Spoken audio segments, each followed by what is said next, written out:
King Solomon's Mines by H. Rider Haggard. Contents. Introduction. I meet Sir Henry Curtis 2. The Legend of Solomon's Mines 3. Mbopa enters our service 4. An elephant hunt v. Our march into the desert v. Water. 7. Solomon's Road 8. We enter Cucuinaland 9. Twala the King X. The Witch Hunt 11. We give a sign 12. Before the battle 13. The attack 14. The last stand of the Greys 15. Good Falls 6:16. The place of death 17. Solomon's treasure chamber 18. We abandon hope 19. Agnosi's farewell 20. Found preparer's note. This was typed from a 1907 edition published by Castle and Company, Limited. Dedication. This faithful but unpretending record of a remarkable adventure is hereby respectfully dedicated by the narrator, Alan Quatermain, to all the big and little boys who read it. Author's note. The author ventures to take this opportunity to thank his readers for the kind reception they have accorded to the successive editions of this tale during the last 12 years. He hopes that in its present form it will fall into the hands of an even wider public, and that in years to come it may continue to afford amusement to those who are still young enough at heart to love a story of treasure, war, and wild adventure. Ditchingham, 11th of March, 1898. Postscriptum. Now, in 1907, on the occasion of the issue of this edition, I can only add how glad I am that my romance should continue to please so many readers. Imagination has been verified by fact. The King Solomon's mines I dreamed of have been discovered, and are putting out their gold once more, and, according to the latest reports, their diamonds also. The Cucuanas, or, rather, the Matable, have been tamed by the white man's bullets. But still there seem to be many who find pleasure in these simple pages. That they may continue so to do, even to the 3rd and 4th generation, or perhaps longer still, would, I am sure, be the hope of our old and departed friend, Alan Quatermain. H. Rider Haggard. Ditchingham, 1907. Introduction. Now that this book is printed, and about to be given to the world, a sense of its shortcomings, both in style and contents, weighs very heavily upon me. As regards the latter, I can only say that it does not pretend to be a full account of everything we did and saw. There are many things connected with our journey into Cucuinaland that I should have liked to dwell upon at length, which, as it is, have been scarcely alluded to. Amongst these are the curious legends which I collected about the chain armor that saved us from destruction in the great battle of Loo, and also about the silent ones or colossi at the mouth of the stalactite cave. Again, if I had given way to my own impulses, I should have wished to go into the differences, some of which are to my mind very suggestive, between the Zulu and Cucuana dialects. Also, a few pages might have been given up profitably to the consideration of the indigenous flora and fauna of Cucuinaland. 1. Then there remains the most interesting subject, that, as it is, has only been touched on incidentally, of the magnificent system of military organization in force in that country, which, in my opinion, is much superior to that inaugurated by Chaka in Zululand, inasmuch as it permits of even more rapid mobilization, and does not necessitate the employment of the pernicious system of enforced celibacy. Lastly, I have scarcely spoken of the domestic and family customs of the Cucuanas, many of which are exceedingly quaint, or of their proficiency in the art of smelting and welding metals. This science they carry to considerable perfection, of which a good example is to be seen in their tolas, or heavy throwing knives, the backs of these weapons being made of hammered iron, and the edges of beautiful steel welded with great skill onto the iron frames. The fact of the matter is, I thought, with Sir Henry Curtis and Captain Good, that the best plan would be to tell my story in a plain, straightforward manner, and to leave these matters to be dealt with subsequently in whatever way ultimately may appear to be desirable. In the meanwhile I shall, of course, be delighted to give all information in my power to anybody interested in such things. And now it only remains for me to offer apologies for my blunt way of writing. I can but say in excuse of it that I am more accustomed to handle a rifle than a pen, and cannot make any pretence to the grand literary flights and flourishes which I see in novels, for sometimes I like to read a novel. I suppose the flights and flourishes, are desirable, and I regret not being able to supply them, but at the same time I cannot help thinking that simple things are always the most impressive, and that books are easier to understand when they are written in plain language, though perhaps I have no right to set up an opinion on such a matter. A sharp spear, runs the Kukuana saying, needs no polish, and on the same principle I venture to hope that a true story, however strange it may be, does not require to be decked out in fine words. Alan Quatermain. 1. I discovered 8 varieties of antelope, with which I was previously totally unacquainted, and many new species of plants, for the most part of the bulbous tribe. A.Q. King Solomon's Mines. Chapter 1. I meet Sir Henry Curtis. It is a curious thing that at my age, 55 last birthday, I should find myself taking up a pen to try to write a history. I wonder what sort of a history it will be when I have finished it, if ever I come to the end of the trip. I have done a good many things in my life, which seems a long one to me, owing to my having begun work so young, perhaps. At an age when other boys are at school I was earning my living as a trader in the old colony. I have been trading, hunting, fighting, or mining ever since. And yet it is only 8 months ago that I made my pile. It is a big pile now that I have got it. I don't yet know how big, but I do not think I would go through the last 15 or 16 months again for it. No, not if I knew that I should come out safe at the end, pile and all.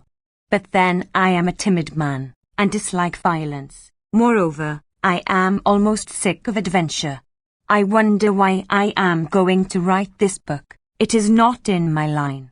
I am not a literary man, though very devoted to the Old Testament and also to the Ingoldsby legends. Let me try to set down my reasons, just to see if I have any. First reason, because Sir Henry Curtis and Captain John Good asked me. Second reason, because I am laid up here at Durban with the pain in my left leg. Ever since that confounded lion got hold of me, I have been liable to this trouble, and being rather bad just now, it makes me limp more than ever. There must be some poison in the lion's teeth, otherwise how is it that when your wounds are healed they break out again, generally, mark you, at the same time of year that you got your mauling?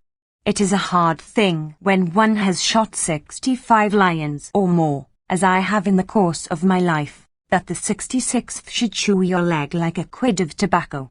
It breaks the routine of the thing, and putting other considerations aside, I am an orderly man and don't like that. This is by the way. Third reason, because I want my boy Harry, who is over there at the hospital in London studying to become a doctor, to have something to amuse him and keep him out of mischief for a week or so. Hospital work must sometimes pall and grow rather dull, for even of cutting up dead bodies there may come satiety, and as this history will not be dull, whatever else it may be, it will put a little life into things for a day or two while Harry is reading of our adventures.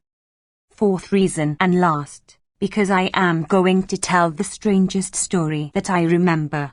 It may seem a queer thing to say, especially considering that there is no woman in it, except Frau Larter. Stop, though. There is Gagula, if she was a woman, and not a fiend. But she was 100 at least, and therefore not marriageable, so I don't count her. At any rate, I can safely say that there is not a petticoat in the whole history. Well, I had better come to the yoke. It is a stiff place, and I feel as though I were bogged up to the axle. But, such, as the Boers say, I am sure I don't know how they spell it, softly does it. A strong team will come through at last, that is, if they are not too poor. You can never do anything with poor oxen. Now to make a start. I, Alan Quatermain, of Durban, Natal, gentleman, make oath and say, that's how I headed my deposition before the magistrate about poor Kivers and Ventvogel's sad deaths, but somehow it doesn't seem quite the right way to begin a book. And, besides, am I a gentleman? What is a gentleman? I don't quite know, and yet I have had to do with niggers. No, I will scratch out that word niggers, for I do not like it. I've known natives who are, and so you will say, Harry, my boy, before you have done with this tale, and I have known mean whites with lots of money and fresh out from home, too, who are not. At any rate, I was born a gentleman, though I have been nothing but a poor travelling trader and hunter all my life. Whether I have remained so I know not, you must judge of that. Heaven knows I've tried. I have killed many men in my time, yet I have never slain wantonly or stained my hand in innocent blood, but only in self-defence. The Almighty gave us our lives, and I suppose He meant us to defend them. At least I have always acted on that, and I hope it will not be brought up against me when my clock strikes. There, it is a cruel and a wicked world, and for a timid man I have been mixed up in a great deal of fighting. I cannot tell the rights of it, but at any rate I have never stolen, though once I cheated a Kaffir out of a herd of cattle. But then he had done me a dirty turn, and it has troubled me ever since into the bargain. Well, it is 18 months or so ago since first I met Sir Henry Curtis and Captain Good. It was in this way. I had been up elephant hunting beyond Mangwato, and had met with bad luck. Everything went wrong the trip, and to top up with I got the fever badly. So soon as I was well enough I trekked down to the diamond fields, sold such ivory as I had, together with my wagon and oxen, discharged my hunters, and took the post-cart to the Cape. After spending a week in Cape Town, finding that they overcharged me at the hotel, and having seen everything there was to see, including the botanical gardens, which seemed to me likely to confer a great benefit on the country, and the new Houses of Parliament, which I expect will do nothing of the sort, I determined to go back to Natal by the Dunkeld, then lying at the docks waiting for the Edinburgh Castle due in from England. I took my berth and went aboard, and that afternoon the Natal passengers from the Edinburgh Castle transhipped, and we weighed and put to sea. Among these passengers who came on board were two who excited my curiosity. One, a gentleman of about 30, was perhaps the biggest-chested and longest-armed man I ever saw. He had yellow hair, a thick yellow beard, clear-cut features, and large grey eyes set deep in his head. I never saw a finer-looking man, and somehow he reminded me of an ancient Dane. Not that I know much of ancient Danes, though I knew a modern Dane who did me out of £10, but I remember once seeing a picture of some of those gentry, who, I take it, were a kind of white Zulus. They were drinking out of big horns, and their long hair hung down their backs.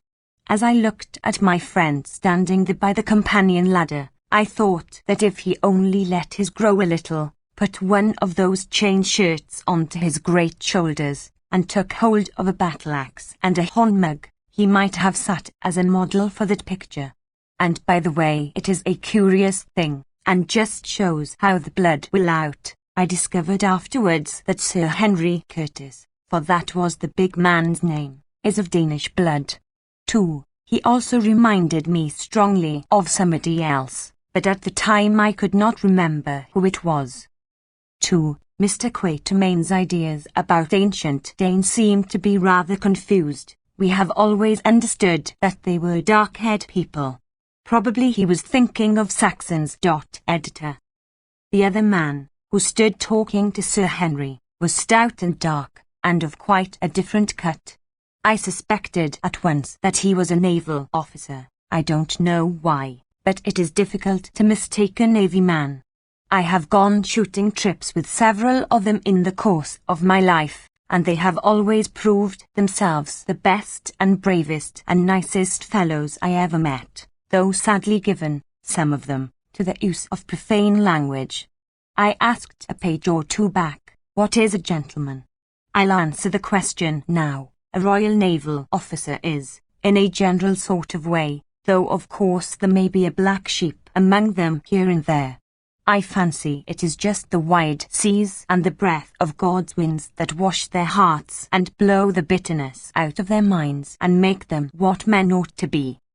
Well, to return, I proved right again. I ascertained that the dark man was a naval officer, a lieutenant of 31, who, after 17 years' service, had been turned out of Her Majesty's employ with the barren honour of a commander's rank, because it was impossible that he should be promoted. This is what people who serve the Queen have to expect, to be shot out into the cold world to find a living just when they are beginning really to understand their work, and to reach the prime of life. I suppose they don't mind it, but for my own part one had rather earn my bread as a hunter. One's halfpence are scarce perhaps, but you do not get so many kicks. The officer's name I found out, by referring to the passengers' lists, was Good, Captain John Good. He was broad, of medium height, dark, stout, and rather a curious man to look at. He was so very neat and so very clean-shaved, and he always wore an eyeglass in his right eye. It seemed to grow there, for it had no string, and he never took it out except to wipe it. At first I thought he used to sleep in it, but afterwards I found that this was a mistake.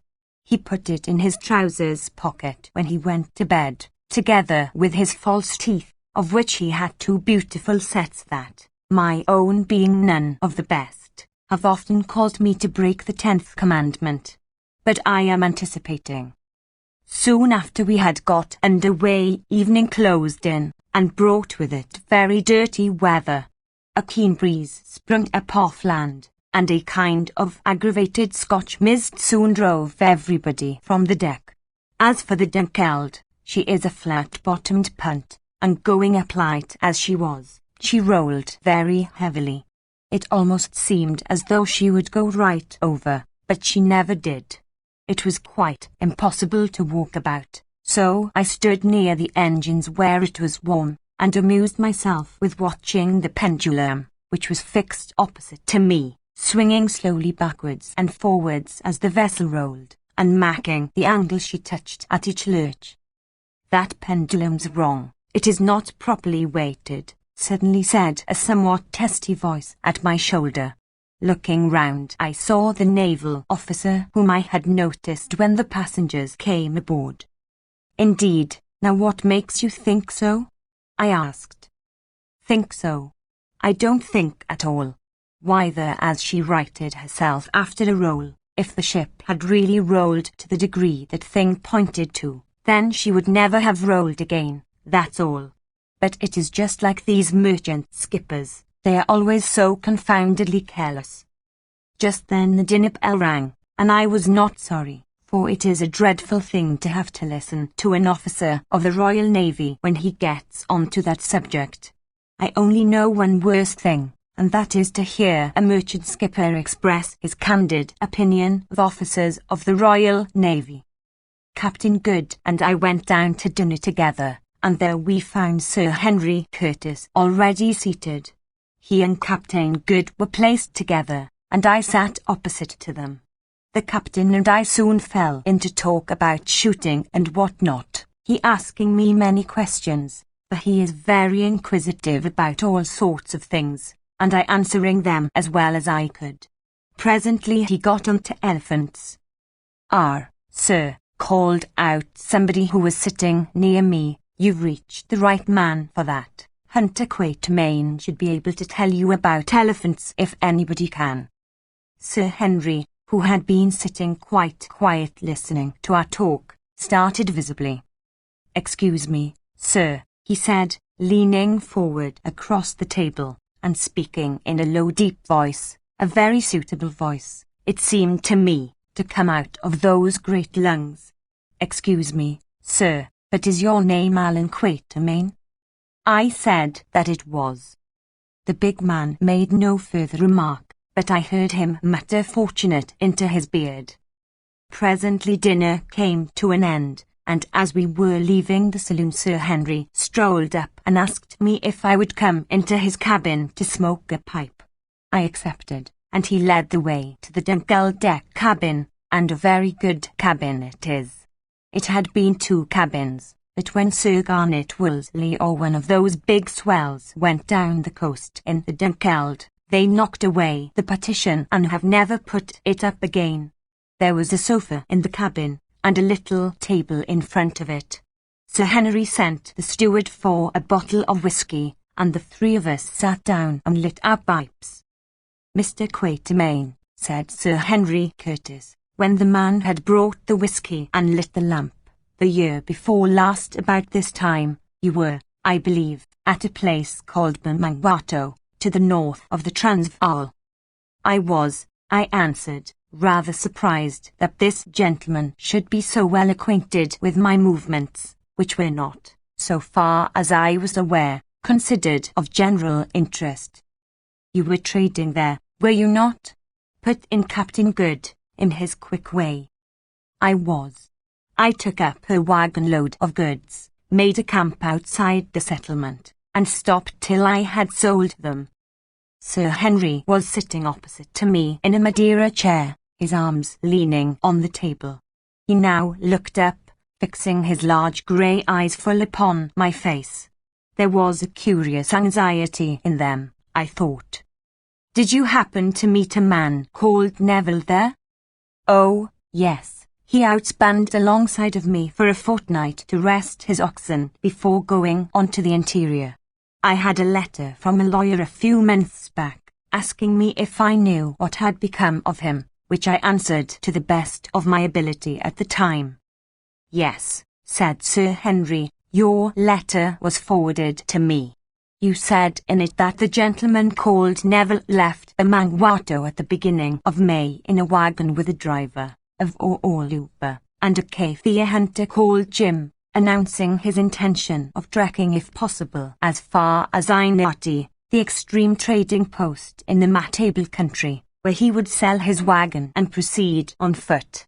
You also said that he did sell his wagon. For 6 months afterwards you saw the wagon in the possession of a Portuguese trader, who told you that he had bought it at Ainati from a white man whose name he had forgotten, and that he believed the white man with a native servant had started off for the interior on a shooting trip. Yes. Then came a pause.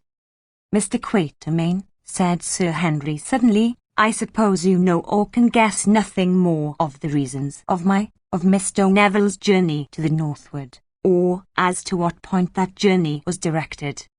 I heard something, I answered, and stopped.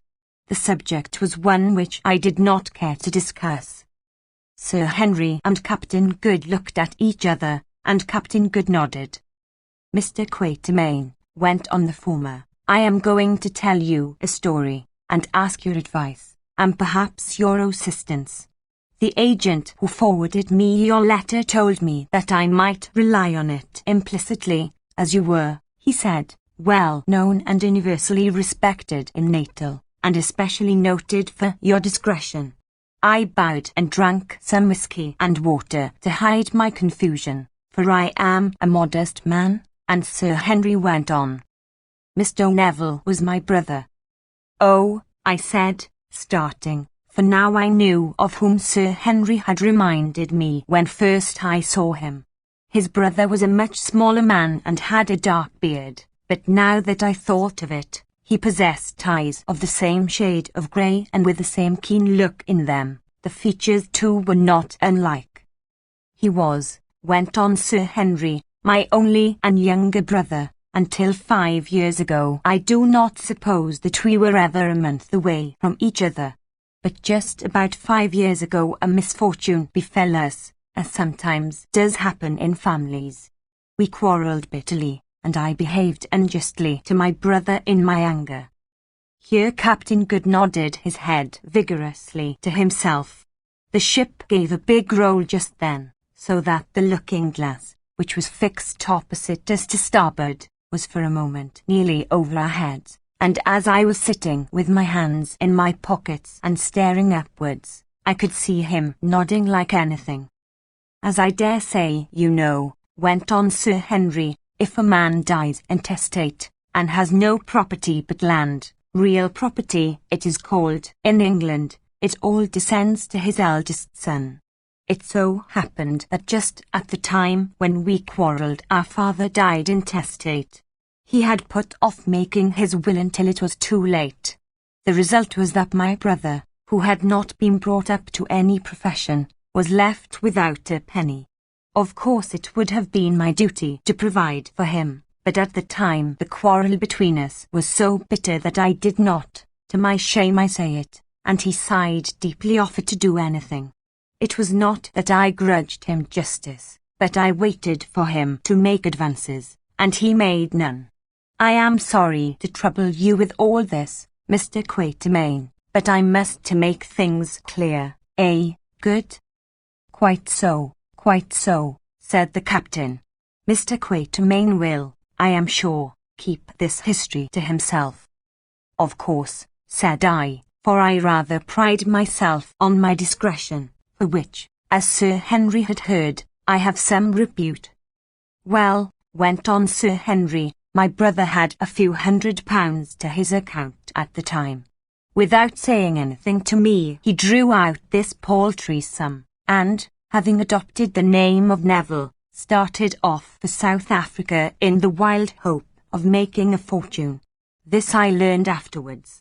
Some 3 years passed, and I heard nothing of my brother, though I wrote several times.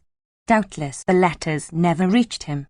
But as time went on I grew more and more troubled about him. I found out, Mr. Quatermain, that blood is thicker than water. That's true, said I, thinking of my boy Harry. I found out, Mr. Quatermain, that I would have given half my fortune to know that my brother George, the only relation I possess, was safe and well, and that I should see him again.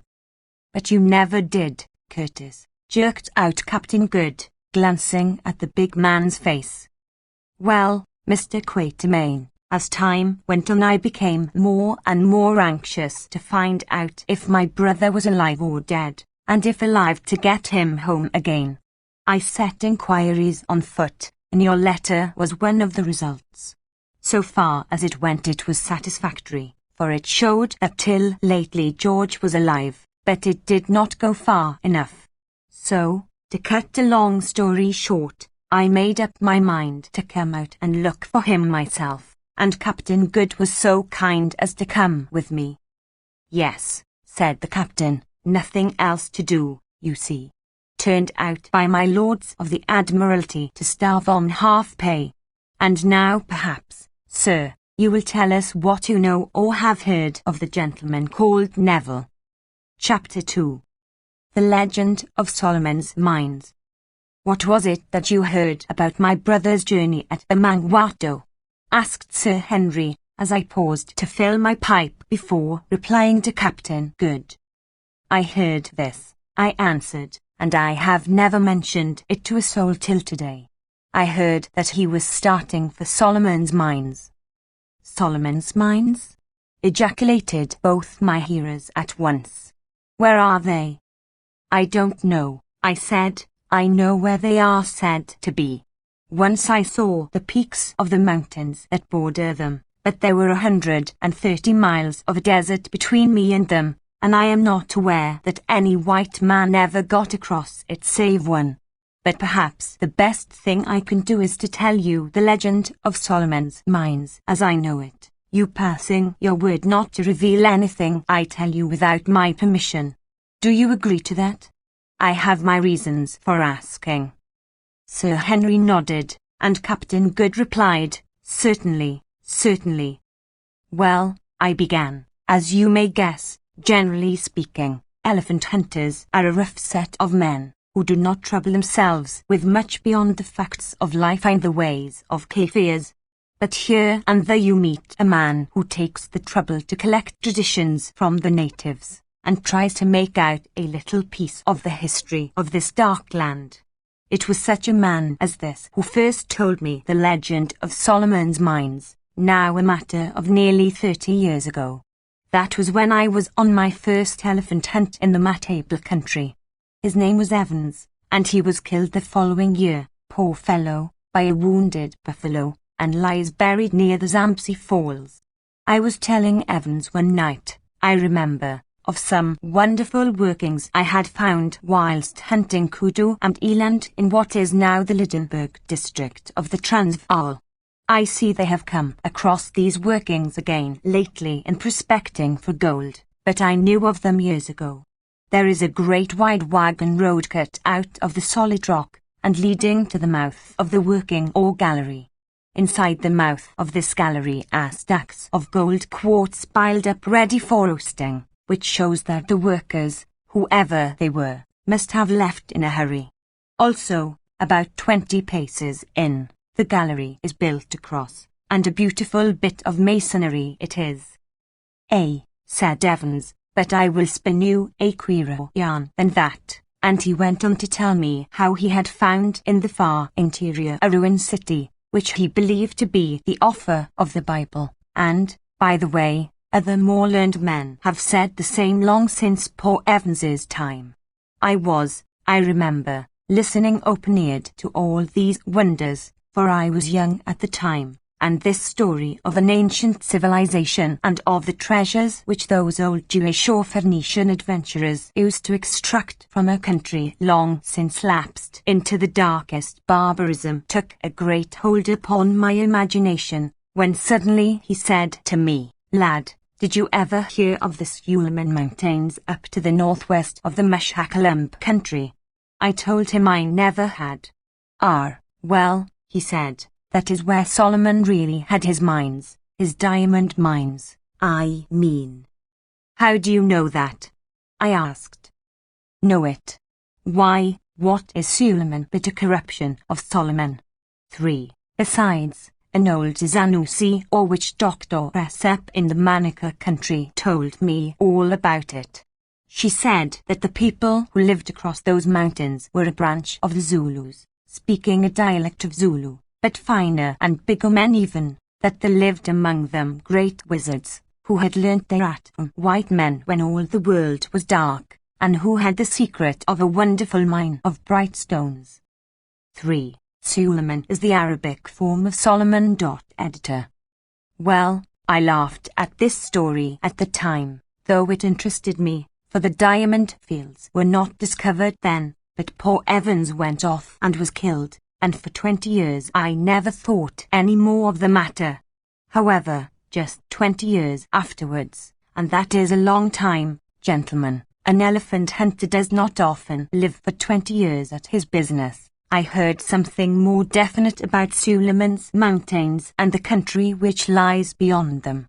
I was up beyond the Manica country, at a place called Sitanda's Gral, and a miserable place it was, for a man could get nothing to eat, and there was but little game about.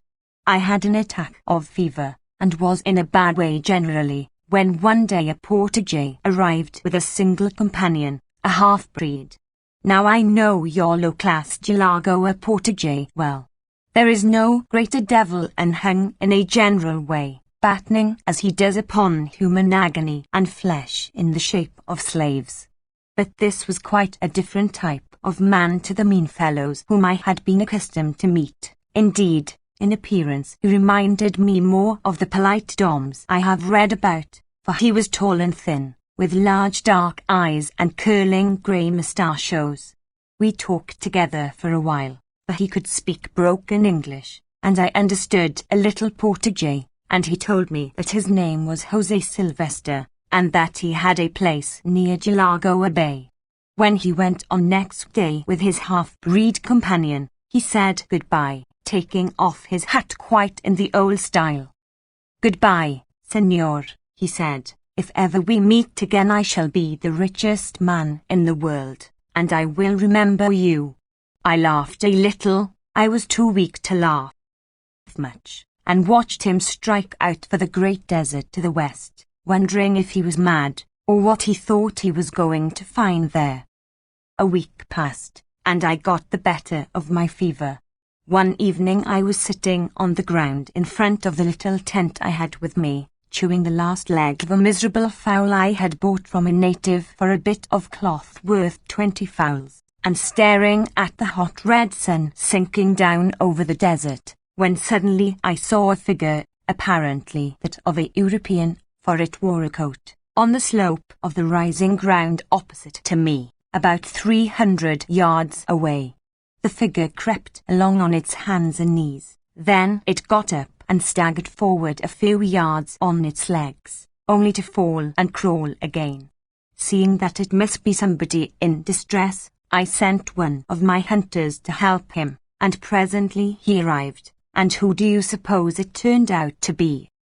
Jose Sylvester, of course, said Captain Good. Yes, Jose Sylvester, or rather his skeleton and a little skin.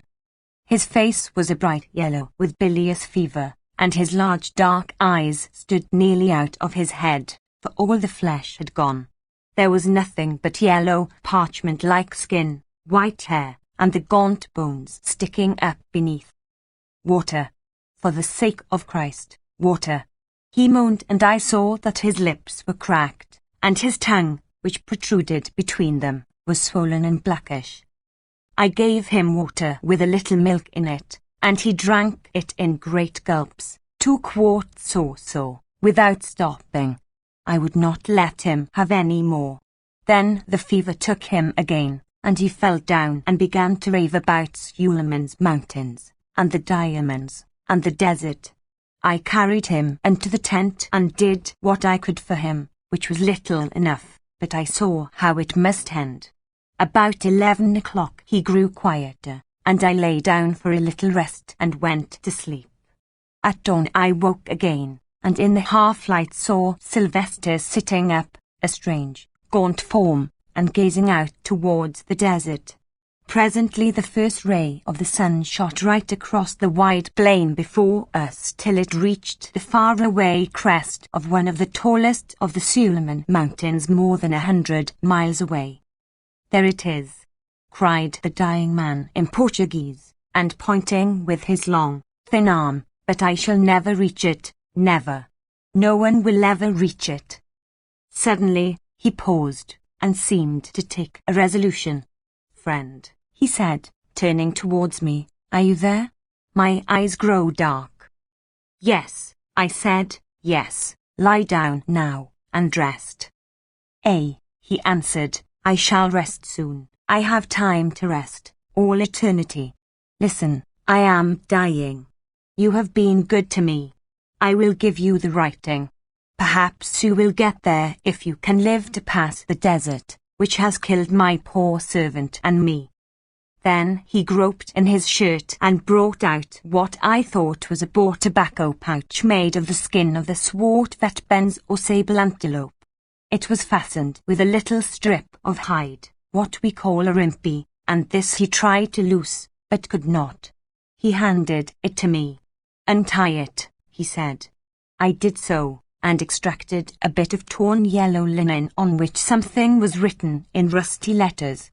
Inside this rag was a paper.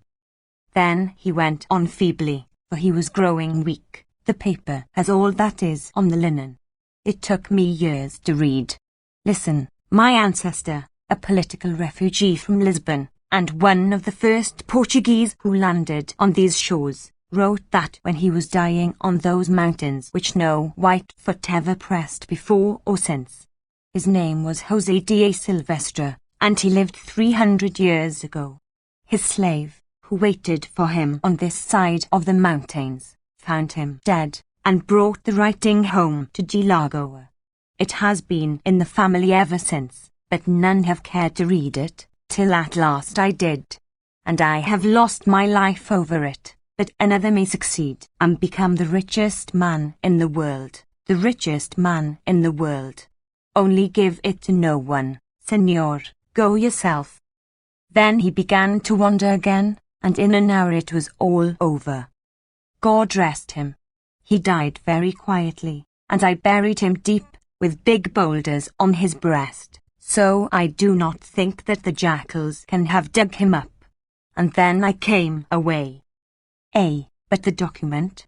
Said Sir Henry, in a tone of deep interest.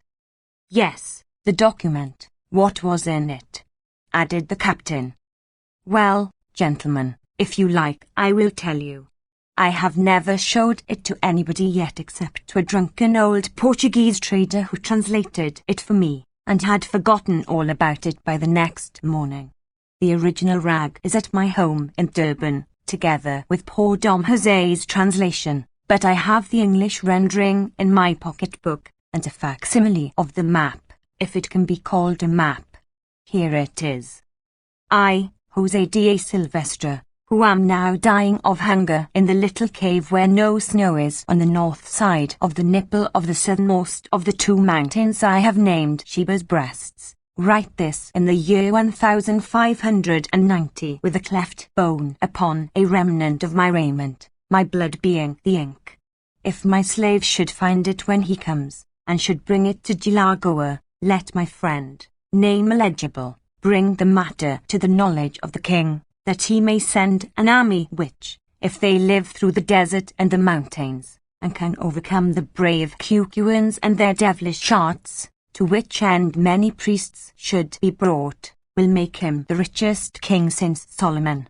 With my own eyes I have seen the countless diamonds stored in Solomon's treasure chamber behind the White Death, but through the treachery of Gudule the witch-finder I might bring naught away, scarcely my life. Let him who comes follow the map, and climb the snow of Sheba's left breast till he reaches the nipple, on the north side of which is the great road Solomon made, from whence 3 days' journey to the king's palace. Let him kill Gudule. Pray for my soul. Farewell. Jose de Silvestre. 4. Eu Jose de Silvestre que este morando de fome na pequena cova onde não há neve ao lado norte do bairro mais ao das duas montanhas que chamam se de Sheba. Escrevo isto no ano 1590. Escrevo isto como pedaço dosso enem thyrapod narupa e com sang me portenta. Se o me escrevo de como isto quando ven ao livro para Lourenço Marques, que o me amigo dash. Levax ao conhecimento de elra para que possa manar exercito que se desfila pelo deserto e pelas montanhas e mesmo sobre pudros bravos cucuans e suas diabólicas, pelo que se deviam trazer muitos padres faro remeis rico depois des alamau.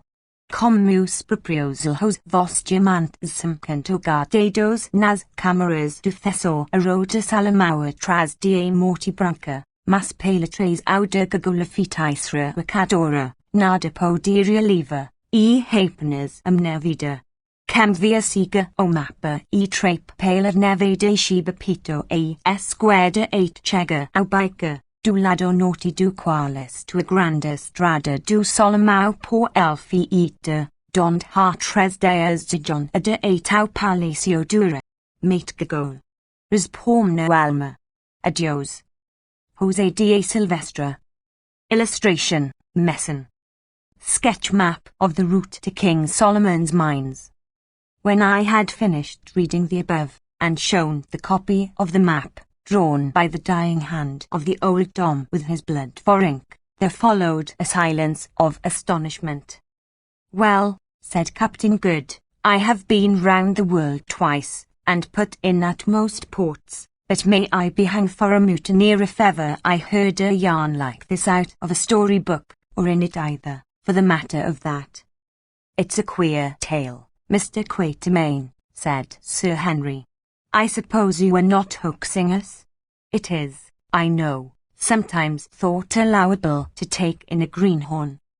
If you think that, Sir Henry, I said, much put out, and pocketing my paper, for I do not like to be thought one of those silly fellows who consider it witty to tell lies, and who are forever boasting to newcomers of extraordinary hunting adventures which never happened. If you think that, why, there is an end to the matter, and I rose to go.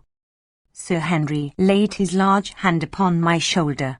Sit down, Mr. Quatermain, he said. I beg your pardon. I see very well you do not wish to deceive us, but the story sounded so strange that I could hardly believe it.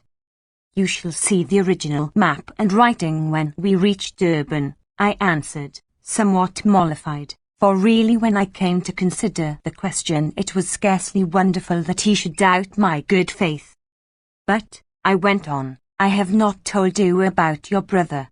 I knew the man Jim who was with him.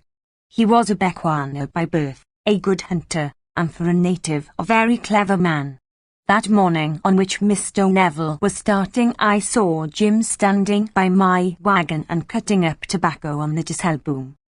Jim, said I, where are you off to this trip? It is elephants. No, Buzz, he answered, we are after something worth much more than ivory. And what might that be? I said, for I was curious. Is it gold? No, Buzz, something worth more than gold, and he grinned. I asked no more questions, for I did not like to lower my dignity by seeming inquisitive, but I was puzzled. Presently Jim finished cutting his tobacco. Buzz, said he. I took no notice. Buzz, said he again. Boy, what is it? I asked. Buzz, we are going after diamonds. Diamonds. Why, then, you are steering in the wrong direction. You should head for the fields. Buzz, have you ever heard of Solomon's Berg ? That is, Solomon's Mountains, Sir Henry. Have you ever heard of the diamonds there? I have heard a foolish story, Jim. It is no story, Buzz. Once I knew a woman who came from there, and reached Natal with her child. She told me, she is dead now. Your master will feed the Asvogels, that is, vultures, Jim, if he tries to reach Solomon's country, and so will you if they can get any pickings off you a worthless old carcass, said I. He grinned. Mayhap, Buzz. Man must die. I'd rather like to try a new country myself. The elephants are getting worked out about here.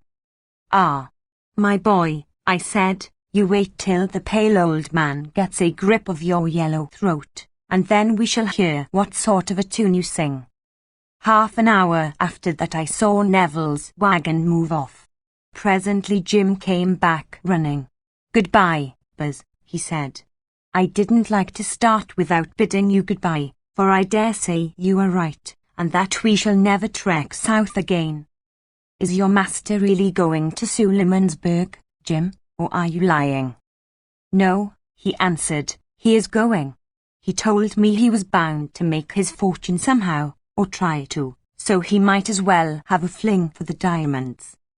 Oh, I said, wait a bit, Jim, will you take a note to your master, Jim, and promise not to give it to him till you reach Ainati, which was some 100 miles off.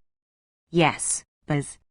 So I took a scrap of paper, and wrote on it, let him who comes climb the snow of Sheba's left breast, till he reaches the nipple, on the north side of which is Solomon's Great Road. Now, Jim, I said, when you give this to your master, tell him he had better follow the advice on it implicitly. You are not to give it to him now, because I don't want him back asking me questions which I won't answer. Now be off, you idle fellow, the wagon is nearly out of sight. Jim took the note and went, and that is all I know about your brother, Sir Henry, but I am much afraid. Mr. Quatermain, said Sir Henry, I am going to look for my brother. I am going to trace him to Suleiman's mountains, and over them if necessary, till I find him, or until I know that he is dead. Will you come with me? I am, as I think I have said, a cautious man, indeed a timid one, and this suggestion frightened me. It seemed to me that to undertake such a journey would be to go to certain death, and putting other considerations aside, as I had a son to support, I could not afford to die just then. No, thank you, Sir Henry, I think I had rather not, I answered. I am too old for wild goose chases of that sort, and we should only end up like my poor friend Sylvester. I have a son dependent on me, so I cannot afford to risk my life foolishly. Both Sir Henry and Captain Good looked very disappointed. Mr. Quatermain, said the former, I am well off, and I am bent upon this business. You may put the remuneration for your services at whatever figure you like in reason, and it shall be paid over to you before we start. Moreover, I will arrange in the event of anything untoward happening to us or to you, that your son shall be suitably provided for. You will see from this offer how necessary I think your presence. Also, if by chance we should reach this place, and find diamonds, they shall belong to you and Good equally. I do not want them. But of course that promise is worth nothing at all, through the same thing would apply to any ivory we might get. You may pretty well make your own terms with me, Mr. Quatermain, and of course I shall pay all expenses. Sir Henry, said I, this is the most liberal proposal I ever had, and one not to be sneezed at by a poor hunter and trader. But the job is the biggest I have come across, and I must take time to think it over. I will give you my answer before we get to Durban. Very good, answered Sir Henry. Then I said good night and turned in, and dreamt about poor long dead Sylvester and the diamonds. Chapter 3. Mbopa enters our service. It takes from 4 to 5 days, according to the speed of the vessel and the state of the weather, to run up from the Cape to Durban. Sometimes, if the landing is bad at East London, where they have not yet made that wonderful harbour they talk so much of, and sink such a mint of money in, a ship is delayed for 24 hours before the cargo boats can get out to take off the goods. But on this occasion we had not to wait at all, for there were no breakers on the bar to speak of, and the tugs came out at once with the long strings of ugly flat-bottomed boats behind them, into which the packages were bundled with a crash. It did not matter what they might be, over they went slap-bang, whether they contained china or woolen goods they met with the same treatment. I saw one case holding 4 dozen of champagne smashed all to bits, and there was the champagne fizzing and boiling about in the bottom of the dirty cargo boat. It was a wicked waste, and evidently so the Kaffirs in the boat thought, for they found a couple of unbroken bottles, and knocking off the next drank the contents. But they had not allowed for the expansion caused by the fizz in the wine, and, feeling themselves swelling, rolled about in the bottom of the boat, calling out that the good liquor was Tagati, that is, bewitched.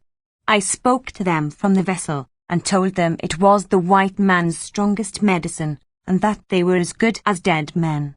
Those Kaffirs went to the shore in a very great fright, and I do not think that they will touch champagne again. Well, all the time that we were steaming up to Natal, I was thinking over Sir Henry Curtis's offer. We did not speak any more on the subject for a day or two, though I told them many hunting yarns, all true ones. There is no need to tell lies about hunting, for so many curious things happen within the knowledge of a man whose business it is to hunt, but this is by the way. At last, one beautiful evening in January, which is our hottest month, we steamed past the coast of Natal, expecting to make Durban Point by sunset. It is a lovely coast all along from East London, with its red sandhills and wide sweeps of vivid green, dotted here and there with kaffir kraals, and bordered by a ribbon of white surf, which spouts up in pillars of foam where it hits the rocks. But just before you come to Durban there is a peculiar richness about the landscape. There are the sheer kloofs cut in the hills by the rushing rains of centuries, down which the rivers sparkle. There is the deepest green of the bush, growing as God planted it, and the other greens of the mealie gardens and the sugar patches, while now and again a white house, smiling out at the placid sea, puts a finish and gives an air of homeliness to the scene. For to my mind, however beautiful a view may be, it requires the presence of man to make it complete, but perhaps that is because I have lived so much in the wilderness, and therefore know the value of civilization, though to be sure it drives away the game. The Garden of Eden, no doubt, looked fair before man was, but I always think that it must have been fairer when Eve adorned it. To return, we had miscalculated a little, and the sun was well down before we dropped anchor off the point, and heard the gun which told the good folks of Durban that the English mail was in. It was too late to think of getting over the bar that night, so we went comfortably to dinner, after seeing the mails carried off in the lifeboat.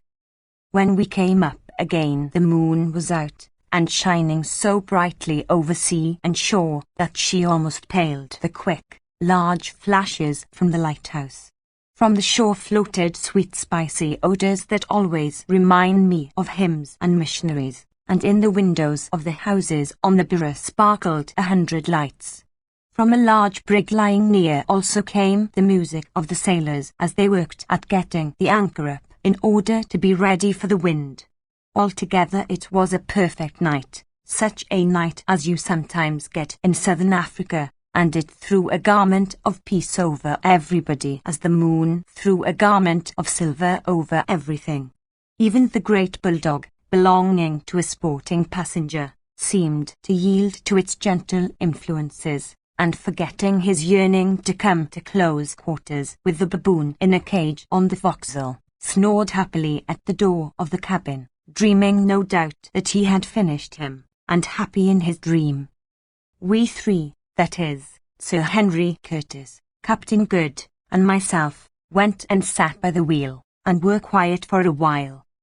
"Well, Mr. Quatermain," said Sir Henry presently, "have you been thinking about my proposals?" Echoed Captain Good. "What do you think of them, Mr. Quatermain? I hope that you are going to give us the pleasure of your company so far as Solomon's Mines, or wherever the gentleman you knew as Neville may have got to." I rose and knocked out my pipe before I answered.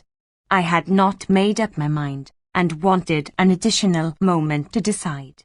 Before the burning tobacco had fallen into the sea I had decided. Just that little extra second did the trick.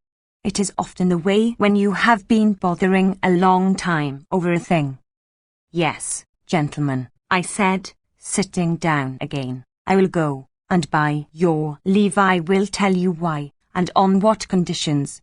First for the terms which I ask. 1. You are to pay all expenses, and any ivory or other valuables we may get is to be divided between Captain Good and myself. 2. That you give me £500 for my services on the trip before we start, I undertaking to serve you faithfully till you choose to abandon the enterprise, or till we succeed, or disaster overtakes us. 3. That before we trek you execute a deed agreeing, in the event of my death or disablement, to pay my boy Harry, who is studying medicine over there in London, at Guy's Hospital, a sum of £200 a year for 5 years, by which time he ought to be able to earn a living for himself if he is worth his salt. That is all, I think, and I dare say you will say quite enough too." "No," answered Sir Henry, "I accept them gladly. I am bent upon this project, and would pay more than that for your help, considering the peculiar and exclusive knowledge which you possess. Pity I did not ask it then, but I won't go back on my word. And now that I have got my terms, I will tell you my reasons for making up my mind to go. First of all, gentlemen, I have been observing you both for the last few days, and if you will not think me impertinent, I may say that I like you, and believe that we shall come up well to the yoke together. That is something, let me tell you, when one has a long journey like this before one. And now as to the journey itself, I tell you flatly, Sir Henry and Captain Good, that I do not think it probable we can come out of it alive, that is, if we attempt to cross the Suleiman Mountains. What was the fate of the old Homme de Sylvestre 300 years ago? What was the fate of his descendant 20 years ago? What has been your brother's fate? I tell you frankly, gentlemen, that as their fates were, so I believe ours will be. I paused to watch the effect of my words. Captain Good looked a little uncomfortable, but Sir Henry's face did not change. We must take our chance, he said. You may perhaps wonder, I went on, why, if I think this, I, who am, as I told you, a timid man, should undertake such a journey. It is for two reasons. First, I am a fatalist, and believe that my time is appointed to come quite without reference to my own movements and will, and that if I am to go to Suleiman's Mountains to be killed, I shall go there and shall be killed. God Almighty, no doubt, knows his mind about me, so I need not trouble on that point. Secondly, I am a poor man. For nearly 40 years I have hunted and traded, but I have never made more than a living. Well, gentlemen, I don't know if you are aware that the average life of an elephant hunter from the time he takes to the trade is between 4 and 5 years. So you see, I have lived through about 7 generations of my class, and I should think that my time cannot be far off, anyway. Now, if anything were to happen to me in the ordinary course of business, by the time my debts are paid there would be nothing left to support my son Harry whilst he was getting in the way of earning a living, whereas now he will be set up for 5 years. There is the whole affair in a nutshell. Mr. Quatermain, said Sir Henry, who had been giving me his most serious attention, your motives for undertaking an enterprise which you believe can only end in disaster reflect a great deal of credit on you. Whether or not you are right, of course, time and the event alone can show. But whether you are right or wrong, I may as well tell you at once that I am going through with it to the end, sweet or bitter. If we are to be knocked on the head, all I had to say is that I hope we get a little shooting first, eh, Good? Yes, yes, put in the captain. We have all 3 of us been accustomed to face danger, and to hold our lives in our hands in various ways, so it is no good turning back now. And now I vote we go down to the saloon and take an observation just for luck, you know. And we did, through the bottom of a tumbler. Next day we went ashore, and I put up Sir Henry and Captain Good at the little shanty I have built on the Bira, and which I call my home. There are only 3 rooms and a kitchen in it, and it is constructed of green brick with a galvanized iron roof, but there is a good garden with the best laquath trees in it that I know, and some nice young mangoes, of which I hope great things. The curator of the botanical gardens gave them to me. It is looked after by an old hunter of mine named Jack, whose thigh was so badly broken by a buffalo cow in Sikukuni's country that he will never hunt again. But he can potter about and garden, being a Griqua by birth. You will never persuade a Zulu to take much interest in gardening. It is a peaceful art, and peaceful arts are not in his line. Sir Henry and Good slept in a tent pitched in my little grove of orange trees at the end of the garden, for there was no room for them in the house, and what with the smell of the bloom, and the sight of the green and golden fruit, in Durban you will see all 3 on the tree together. I dare say it is a pleasant place enough, for we have few mosquitoes here on the Bira, unless there happens to come an unusually heavy rain. Well, to get on, for if I do not, Harry, you will be tired of my story before ever we fetch up at Suleiman's Mountains. Having once made up my mind to go, I set about making the necessary preparations. First, I secured the deed from Sir Henry, providing for you, my boy, in case of accidents. There was some difficulty about its legal execution, as Sir Henry was a stranger here, and the property to be charged is over the water, but it was ultimately got over with the help of a lawyer, who charged £20 for the job, a price that I thought outrageous. Then I pocketed my cheque for £500. Having paid this tribute to my bump of caution, I purchased a wagon and a span of oxen on Sir Henry's behalf, and beauties they were. It was a 22-foot wagon with iron axles, very strong, very light, and built throughout of stinkwood, not quite a new one, having been to the diamond fields and back, but, in my opinion, all the better for that, for I could see that the wood was well seasoned. If anything is going to give in a wagon, or if there is green wood in it, it will show out on the first trip. This particular vehicle was what we call a half-tented wagon, that is to say, only covered in over the after 12 feet, leaving all the front part free for the necessaries we had to carry with us. In this after part were a hide cartle, or bed, on which 2 people could sleep, also racks for rifles, and many other little conveniences. I gave £125 for it, and think that it was cheap at the price. Then I bought a beautiful team of 20 Ulu oxen, which I had kept my eye on for a year or 2. 16 oxen is the usual number for a team, but I took 4 extra to allow for casualties. These Zulu cattle are small and light, not more than half the size of the Afrikaner oxen, which are generally used for transport purposes, but they will live where the Afrikaners would starve, and with a moderate load can make 5 miles a day better going, being quicker and not so liable to become footsore. What is more, this lot were thoroughly salted, that is, they had worked all over South Africa, and so had become proof, comparatively speaking, against red water, which so frequently destroys whole teams of oxen when they get on to strange veldt or grass country. As for lung sick, which is a dreadful form of pneumonia, very prevalent in this country, they had all been inoculated against it.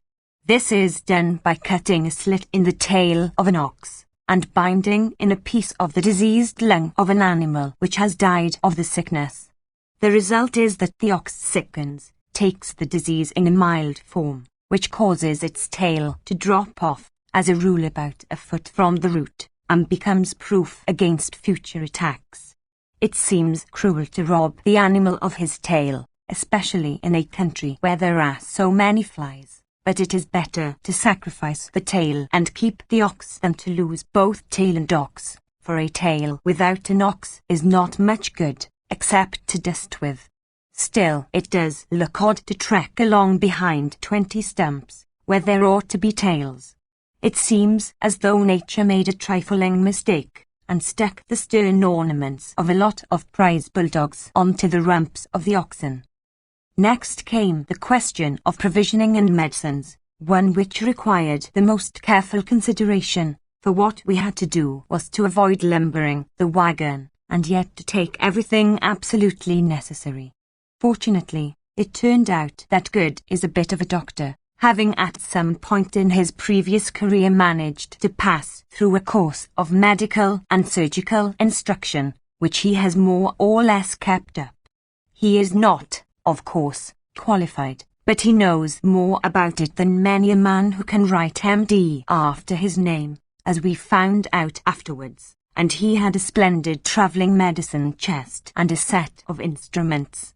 Whilst we were at Durban he cut off a Kafir's big toe in a way which it was a pleasure to see. But he was quite nonplussed when the Kafir, who had sat stolidly watching the operation, asked him to put on another, saying that a white one would do at a pinch. There remained, when these questions were satisfactorily settled, two further important points for consideration, namely, that of arms and that of servants.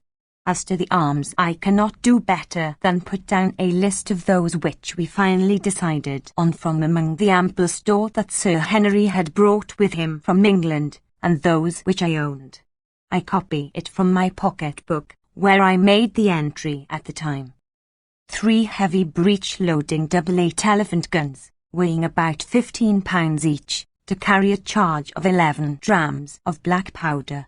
2 of these were by a well-known London firm, most excellent makers, but I do not know by whom mine, which is not so highly finished, was made. I have used it on several trips, and shot a good many elephants with it, and it has always proved a most superior weapon, thoroughly to be relied on. 3 double 500 expresses, constructed to stand a charge of 6 drams, sweet weapons, and admirable for medium-sized game, such as eland or sable antelope, or for men, especially in an open country and with a semi-hollow bullet. 1 double number 12 central fire-keeper's shotgun, full choke both barrels. This gun proved of the greatest service to us afterwards in shooting game for the pot. 3 Winchester repeating rifles, not carbines, spare guns.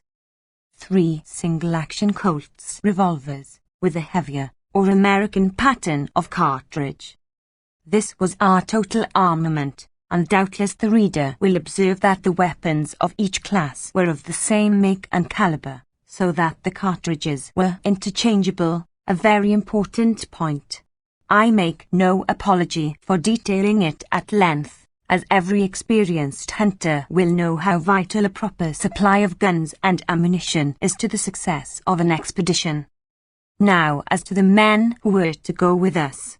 After much consultation we decided that their number should be limited to 5, namely, a driver, a leader, and 3 servants. The driver and leader I found without much difficulty, 2 Zulus, named respectively Goza and Tom. But to get the servants proved a more difficult matter. It was necessary that they should be thoroughly trustworthy and brave men, as in a business of this sort our lives might depend upon their conduct. At last I secured 2, one a Hottentot named Ventvogel, or Windbird, and one a little Zulu named Kiver, who had the merit of speaking English perfectly. Ventvogel I had known before. He was one of the most perfect spurrers, that is, game trackers, I ever had to do with, and tough as whipcord. He never seemed to tire. But he had one failing, so common with his race, drink. Put him within reach of a bottle of gin and you could not trust him. However, as we were going beyond the region of grog shops, this little weakness of his did not so much matter. Having secured these 2 men I looked in vain for a third to suit my purpose. So we determined to start without one, trusting to luck to find a suitable man on our way up country. But, as it happened, on the evening before the day we had fixed for our departure, the Zulu Kiver informed me that a Kaffir was waiting to see me. Accordingly, when we had done dinner, for we were at table at the time, I told Kiver to bring him in. Presently a tall, handsome-looking man, somewhere about 30 years of age, and very light-coloured for a Zulu, entered, and lifting his knobstick by way of salute, squatted himself down in the corner on his haunches, and sat silent. I did not take any notice of him for a while, for it is a great mistake to do so. If you rush into conversation at once, a Zulu is apt to think you a person of little dignity or consequence. I observed, however, that he was a kashla or ringed man, that is, he wore on his head the black ring, made of a species of gum polished with fat and worked up in the hair, which is usually assumed by Zulus on attaining a certain age or dignity. Also it struck me that his face was familiar to me. "Well," I said at last, "what is your name?" "Mbopa," answered the man in a slow, deep voice. "I have seen your face before." "Yes, the Nkosi, the chief, my father, saw my face at the place of the little hand that is Andlwana, on the day before the battle. Then I remembered. I was one of Lord Chelmsford's guides in that unlucky Zulu war, and had the good fortune to leave the camp in charge of some wagons on the day before the battle. While I was waiting for the cattle to be spent, I fell into conversation with this man, who held some small command among the native auxiliaries, and he had expressed to me his doubts as to the safety of the camp. At the time I told him to hold his tongue, and leave such matters to wiser heads, but afterwards I thought of his words. I remember, I said, "What is it you want?" "It is this, Macume's on. That is my Kaffir name, and means the man who gets up in the middle of the night, or, in a vulgar English, he who keeps his eyes open. I hear that you go on a great expedition far into the north with the white chiefs from over the water. Is it a true word?" "It is." "I hear that you go even to the Lukanga River, a moon's journey beyond the Manica country. Is this so also, Macume's Anne?" "Why do you ask whither we go? What is it to you?" I answered suspiciously, for the objects of our journey had been kept a dead secret. "It is this, O white men, that if indeed you travel so far, I would travel with you." There was a certain assumption of dignity in the man's mode of speech, and especially in his use of the word "so white men," instead of Oinkosis, or chiefs, which struck me. "You forget yourself a little," I said. "Your words run out unawares. That is not the way to speak. What is your name, and where is your growl? Tell us, that we may know with whom we have to deal." "My name is Mbopa. I am of the Zulu people, yet not of them. The house of my tribe is in the far north. It was left behind when the Zulus came down here 1,000 years ago, long before Chaka reigned in Zululand. I have no growl. I have wandered for many years. I came from the north as a child to Zululand. I was Satuayo's man in the Nkomabakosi regiment, serving there under the great captain, Umslipogasi of the Axe, 5, who taught my hands to fight. Afterwards I ran away from Zululand and came to Natal because I wanted to see the white man's ways. Next I fought against Satuayo in the war. Since then I have been working in Natal. Now I am tired, and would go north again. Here is not my place. I want no money, but I am a brave man, and am worth my place and meat. I have spoken. 5. For the history of Umslipogasi and his axe, the reader is referred to the books called Alan Quatermain and Nada the Lily. Editor. I was rather puzzled by this man and his way of speech. It was evident to me from his manner that in the main he was telling the truth, but somehow he seemed different from the ordinary run of Zulus, and I rather mistrusted his offer to come without pay. Being in a difficulty, I translated his words to Sir Henry and Good, and asked them their opinion. Sir Henry told me to ask him to stand up. Mbopa did so, at the same time slipping off the long military greatcoat which he wore, and revealing himself naked except for the mooch round his centre and a necklace of lion's claws. Certainly he was a magnificent-looking man. I never saw a finer native. Standing about 6'3" high, he was broad in proportion, and very shapely. In that light, too, his skin looked scarcely more than dark, except here and there where deep black scars marked old assegai wounds. Sir Henry walked up to him and looked into his proud, handsome face. "They make a good pair, don't they?" said Good, one as big as the other. "I like your looks, Mr. Mbopa, and I will take you as my servant," said Sir Henry in English. Mbopa evidently understood him, for he answered in Zulu, "It is well," and then added, with a glance at the white man's great stature and breadth, "We are men, thou and I." Chapter 4. An Elephant Hunt.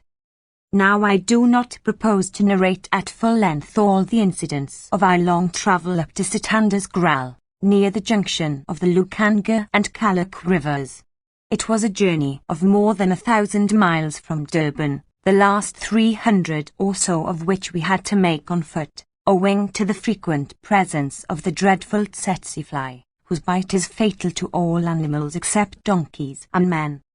We left Durban at the end of January, and it was in the second week of May that we camped near Sitanda's Kraal. Our adventures on the way were many and various, but as they are of the sort which befall every African hunter, with one exception to be presently detailed, I shall not set them down here, lest I should render this history too wearisome. At Hainati, the outlying trading station in the Matable country, of which Lobingla, a great and cruel scoundrel, is king, with many regrets we parted from our comfortable wagon. Only 12 oxen remained to us out of the beautiful span of 20 which I had bought at Durban. One we lost from the bite of a cobra, 3 had perished from poverty and the want of water, 1 strayed, and the other 3 died from eating the poisonous herb called tulip.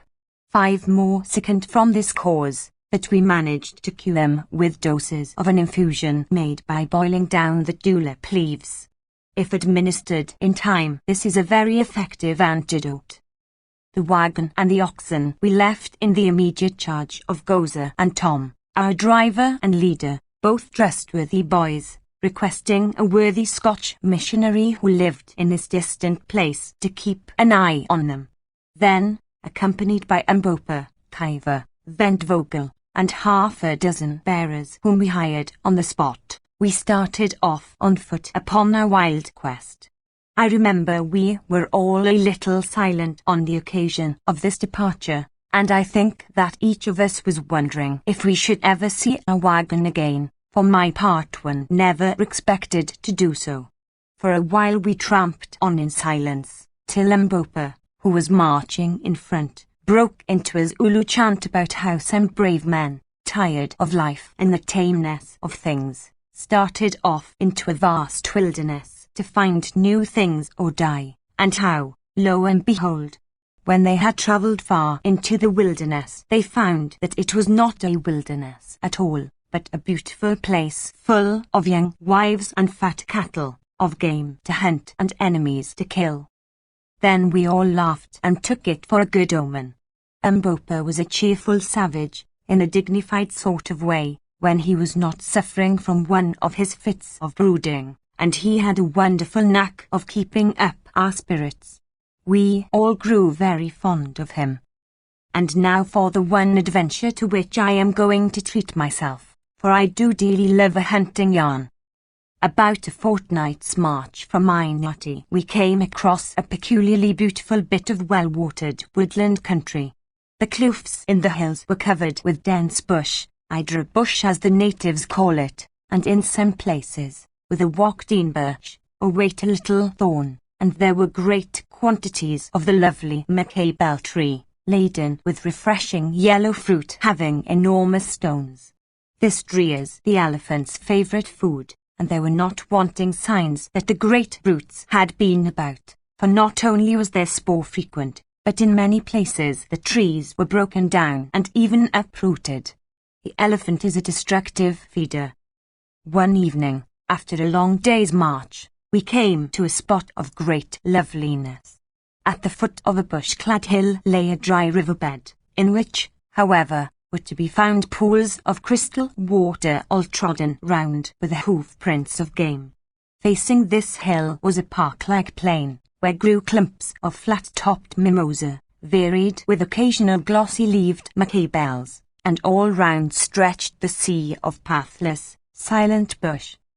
As we emerged into this riverbed path, suddenly we started a troop of tall giraffes, who galloped, or rather sailed off, in their strange gait, their tails screwed up over their backs, and their hoofs rattling like castanets.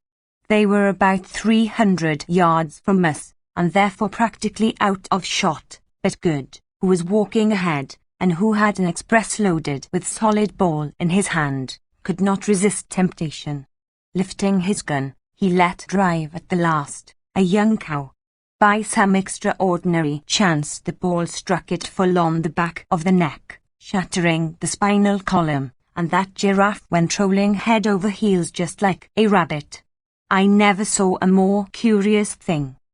"Curse it," said Good, for I am sorry to say he had a habit of using strong language when excited, contracted, no doubt, in the course of his nautical career. "Curse it. I've killed him." "Oh, Bagwin," ejaculated the Kaffirs. "Ooh, ooh." They called Good Bagwin, or Glass Eye, because of his eyeglass.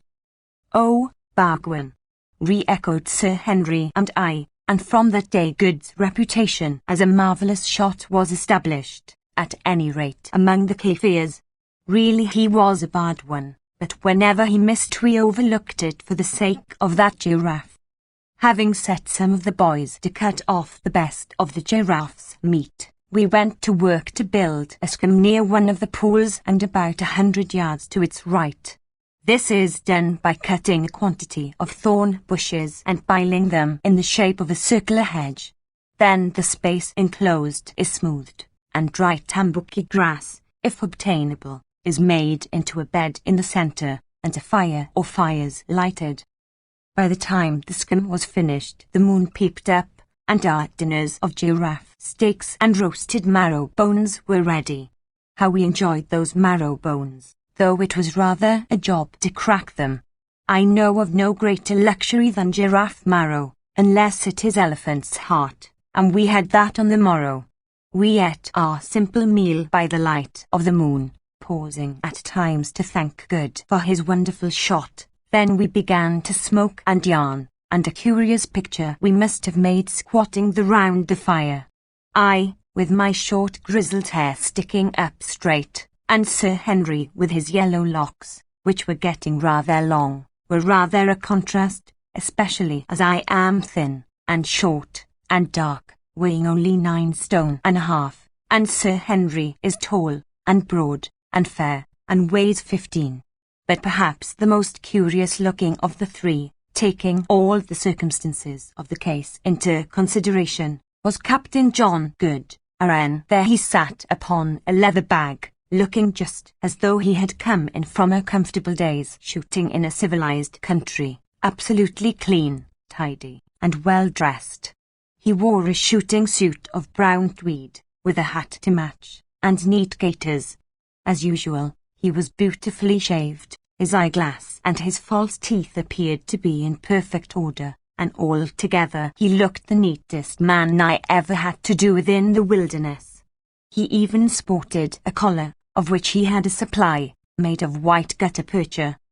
"You see, they weigh so little," he said to me innocently, when I expressed my astonishment at the fact, "and I always like to turn out like a gentleman." Ah! If he could have foreseen the future and the raiment prepared for him. Well, the we three sat yarning away in the beautiful moonlight, and watching the Kaffirs a few yards off sucking their intoxicating dacre from a pipe of which the mouthpiece was made of the horn of an eland, till one by one they rolled themselves up in their blankets and went to sleep by the fire, that is, all except Tambopa, who was a little apart, his chin resting on his hand, and thinking deeply. I noticed that he never mixed much with the other Kaffirs. Presently, from the depths of the bush behind us, came a loud woof, woof. "That's a lion," said I, and we all started up to listen. Hardly had we done so, when from the pool, about 100 yards off, we heard the strident trumpeting of an elephant. "Unkungunklovo. Indlovu. Elephant. Elephant," whispered the Kaffirs, and a few minutes afterwards we saw a succession of vast shadowy forms moving slowly from the direction of the water towards the bush. Up jumped Good, burning for slaughter, and thinking, perhaps, that it was as easy to kill elephant as he had found it to shoot giraffe, but I caught him by the arm and pulled him down. "It's no good," I whispered, "let them go. It seems that we are in a paradise of game. I vote we stop here a day or two, and have a go at them," said Sir Henry, presently. I was rather surprised, for hitherto Sir Henry had always been for pushing forward as fast as possible, more especially since we ascertained at Ainati that about 2 years ago an Englishman of the name of Neville had sold his wagon there, and gone on up country. But I suppose his hunter instincts got the better of him for a while. Good jumped at the idea, for he was longing to have a shot at those elephants, and so, to speak the truth, did I, for it went against my conscience to let such a herd as that escape without a pull at them. "All right, my hearties," said I. "I think we want a little recreation. And now let's turn in, for we ought to be off by dawn, and then perhaps we may catch them feeding before they move on." The others agreed, and we proceeded to make our preparations. Good took off his clothes, shook them, put his eyeglass and his false teeth into his trousers pocket, and folding each article neatly, placed it out of the dew under a corner of his mackintosh sheet. Sir Henry and I contented ourselves with rougher arrangements, and soon were curled up in our blankets, and dropping off into the dreamless sleep that rewards the traveller. Going, go, what was that? Suddenly, from the direction of the water came sounds of violent scuffling, and next instant there broke upon our ears a succession of the most awful roars. There was no mistaking their origin, only a lion could make such a noise as that. We all jumped up and looked towards the water, in the direction of which we saw a confused mass, yellow and black in colour, staggering and struggling towards us. We seized our rifles, and slipping on our veldtskoens, that is shoes made of untanned hide, ran out of the scum. By this time the mass had fallen, and was rolling over and over on the ground, and when we reached the spot it struggled no longer, but lay quite still. Now we saw what it was. On the grass the sable antelope bull, the most beautiful of all the African antelopes, quite dead, and transfixed by its great curved horns, was a magnificent black-maned lion, also dead. Evidently what had happened was this: the sable antelope had come down to drink at the pool where the lion, no doubt the same which we had heard, was lying in wait. While the antelope drank, the lion had sprung upon him, only to be received upon the sharp curved horns and transfixed. Once before I saw a similar thing happen. Then the lion, unable to free himself, had torn and bitten at the back and neck of the bull, which, maddened with fear and pain, had rushed on until it dropped dead. As soon as we had examined the beasts sufficiently, we called the Kaffirs, and between us managed to drag their carcasses up to the scum. After that we went in and lay down, to wake no more till dawn. With the first light we were up and making ready for the fray. We took with us the 3 8-bore rifles, a good supply of ammunition, and our large water bottles, filled with weak cold tea, which I have always found the best stuff to shoot on. After swallowing a little breakfast we started, Mbopa, Kaiva, and Ventvogel accompanying us. The other Kaffirs we left with instructions to skin the lion and the sable antelope, and to cut up the latter. We had no difficulty in finding the broad elephant trail, which Ventvogel, after examination, pronounced to have been made by between 20 and 30 elephants, most of them full-grown bulls. But the herd had moved on some way during the night, and it was 9 o'clock, and already very hot, before, by the broken trees, bruised leaves and bark, and smoking droppings, we knew that we could not be far from them. Presently we caught sight of the herd, which numbered, as Ventvogel had said, between 20 and 30, standing in a hollow, having finished their morning meal, and flapping their great ears. It was a splendid sight, for they were only about 200 yards from us. Taking a handful of dry grass, I threw it into the air to see how the wind was, for if once they winded us I knew they would be off before we could get a shot. Finding that, if anything, it blew from the elephants to us, we crept on stealthily, and thanks to the cover managed to get within 40 yards or so of the great brutes. Just in front of us, and broadside on, stood 3 splendid bulls, one of them with enormous tusks. I whispered to the others that I would take the middle one, Sir Henry covering the elephant to the left, and Good the bull with the big tusks. Now, I whispered. Boom, boom, boom, went the 3 heavy rifles, and down came Sir Henry's elephant dead as a hammer, shot right through the heart. Mine fell onto its knees, and I thought that he was going to die, but in another moment he was up and off, tearing along straight past me. As he went I gave him the second barrel in the ribs, and this brought him down in good earnest. Hastily slipping in 2 fresh cartridges, I ran close up to him, and a ball through the brain put an end to the poor brute's struggles. Then I turned to see how Good had fared with a big bull, which I had heard screaming with rage and pain as I gave mine its quietus. On reaching the captain I found him in a great state of excitement. It appeared that on receiving the bullet the bull had turned and come straight for his assailant, who had barely time to get out of his way, and then charged on blindly past him, in the direction of our encampment. Meanwhile the herd had crashed off in wild alarm in the other direction. For a while we debated whether to go after the wounded bull or to follow the herd, and finally deciding for the latter alternative, departed, thinking that we had seen the last of those big tusks.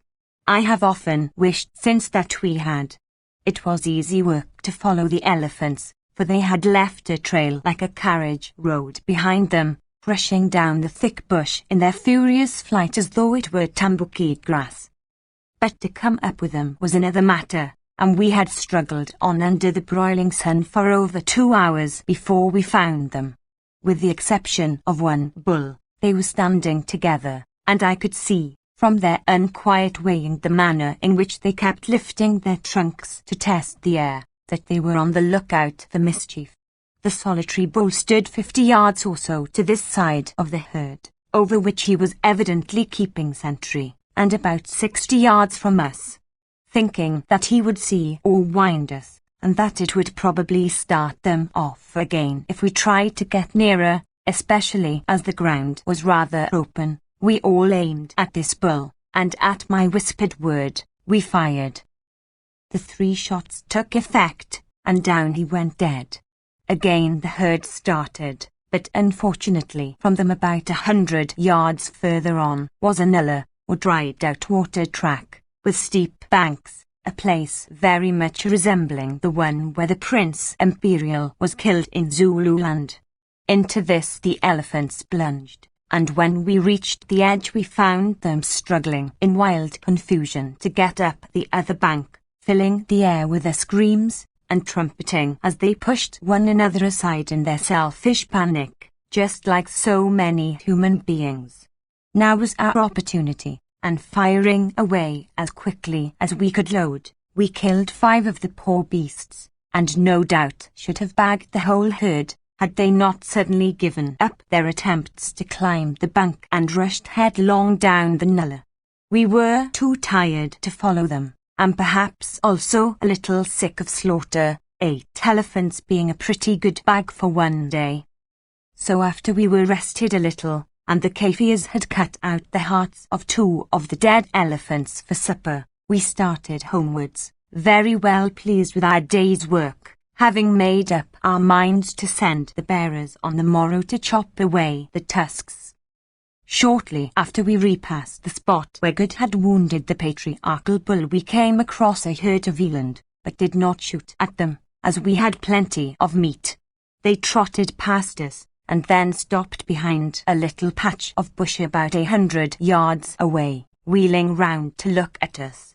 As Good was anxious to get a near view of them, never having seen an eland close, he handed his rifle to Umbopa, and, followed by Kiva, strolled up to the patch of bush. We sat down and waited for him, not sorry of the excuse for a little rest. The sun was just going down in its reddest glory, and Sir Henry and I were admiring a lovely scene when suddenly we heard an elephant scream, and saw its huge and rushing form with uplifted trunk and tail silhouetted against the great fiery globe of the sun. Next second we saw something else, and that was Good and Kaiver tearing back towards us with a wounded bull, for it was he, charging after them. For a moment we did not dare to fire, though at that distance it would have been of little use if we had done so, for fear of hitting one of them, and the next a dreadful thing happened. Good fell a victim to his passion for civilized dress. Had he consented to discard his trousers and gaiters like the rest of us, and to hunt in a flannel shirt and a pair of veldt-schoons, it would have been all right. But as it was, his trousers cumbered him in that desperate race, and presently, when he was about 60 yards from us, his boot, polished by the dry grass, slipped, and down he went on his face right in front of the elephant. We gave a gasp, for we knew that he must die, and ran as hard as we could towards him. In 3 seconds it had ended, but not as we thought. Kaiver, the Zulu boy, saw his master fall, and brave lad as he was, turned and flung his assegai straight into the elephant's face.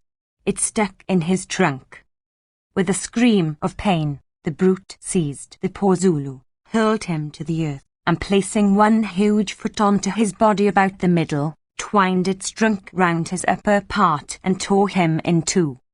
We rushed up mad with horror, and fired again and again, till presently the elephant fell upon the fragments of the Zulu. As for Good, he rose and wrung his hands over the brave man who had given his life to save him, and, though I am an old hand, I felt a lump grow in my throat. Mbopa stood contemplating the huge dead elephant and the mangled remains of poor Kaiver. Well, he said presently, he is dead, but he died like a man. Chapter 5. Our march into the desert. We had killed 9 elephants, and it took us 2 days to cut out the tusks, and having brought them into camp, to bury them carefully in the sand under a large tree, which made a conspicuous mark for miles round. It was a wonderfully fine lot of ivory. I never saw a better, averaging as it did between 40 and 50 pounds a tusk. The tusks of the great bull that killed poor Kaiver scaled 170 pounds the pair, so nearly as we could judge.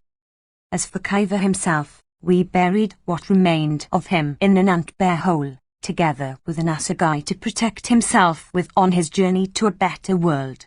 On the 3rd day we marched again, hoping that we might live to return to dig up our buried ivory, and in due course, after a long and wearisome tramp, and many adventures which I have not space to detail, we reached Sitanda's Kraal, near the Lukanga River, the real starting point of our expedition.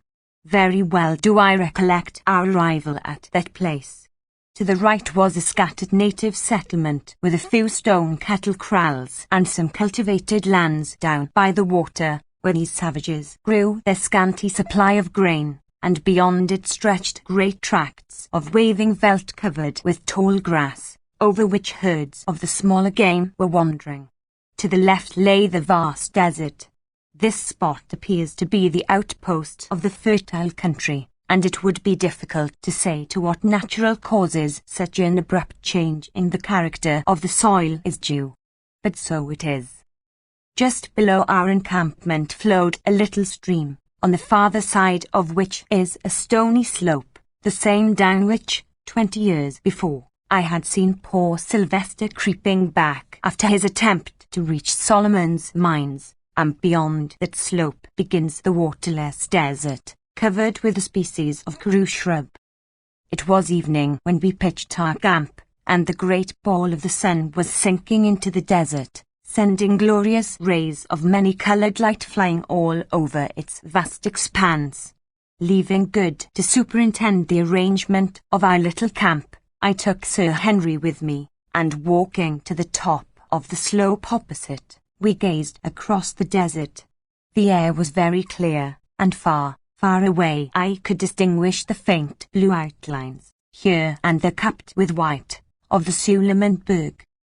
There, I said, there is the wall round Solomon's mines, but God knows if we shall ever climb it. My brother should be there, and if he is, I shall reach him somehow, said Sir Henry, in that tone of quiet confidence which marked the man. I hope so, I answered, and turned to go back to the camp, when I saw that we were not alone. Behind us, also gazing earnestly towards the far-off mountains, stood the great Kafir Mbopa. The Zulu spoke when he saw that I had observed him, addressing Sir Henry, to whom he had attached himself. Is it to that land that thou wouldest journey, Inkabu? A native word meaning, I believe, an elephant, and the name given to Sir Henry by the Kafirs, he said, pointing towards the mountain with his broad assegai. I asked him sharply what he meant by addressing his master in that familiar way. It is very well for natives to have a name for one among themselves, but it is not decent that they should call a white man by their heathenish appellations to his face. The Zulu laughed a quiet little laugh which angered me. How dost thou know that I am not the equal of the Nkosi whom I serve? He said. He is of a royal house, no doubt. One can see it in his size and by his mien, so, mayhap, am I. At least, I am his greater man. Be my mouth, O Macumays on, and say my words to the Nkuzenkibu, my master, for I would speak to him and to thee. I was angry with the man, for I am not accustomed to be talked to in that way by Kafirs, but somehow he impressed me, and besides I was curious to know what he had to say. So I translated, expressing my opinion at the same time that he was an impudent fellow, and that his swagger was outrageous. Yes, Mbopa, answered Sir Henry, I would journey there. The desert is wide and there is no water in it, the mountains are high and covered with snow, and man cannot say what lies beyond them behind the place where the sun sets. How shalt thou come thither, Inkabu, and wherefore dost thou go? I translated again. Tell him, answered Sir Henry, that I go because I believe that a man of my blood, my brother, has gone the before me, and I journey to seek him. That is so, Inkabu. A Hottentot I met on the road told me that a white man went out into the desert 2 years ago towards those mountains with one servant, a hunter. They never came back. How do you know it was my brother? Asked Sir Henry. Nay, I know not. But the Hottentot, when I asked what the white man was like, said that he had thine eyes and a black beard. He said, too, that the name of the hunter with him was Jim, that he was a Bechuana hunter and wore clothes. There is no doubt about it, said I knew Jim well. Sir Henry nodded. I was sure of it, he said. If George set his mind upon a thing he generally did it. It was always so from his boyhood. If he meant to cross the Suleimanberg he has crossed it, unless some accident overtook him, and we must look for him on the other side. Mbopa understood English, though he rarely spoke it. It is a far journey, Inkabu, he put in, and I translated his remark. Yes, answered Sir Henry, it is far. But there is no journey upon this earth that a man may not make if he sets his heart to it.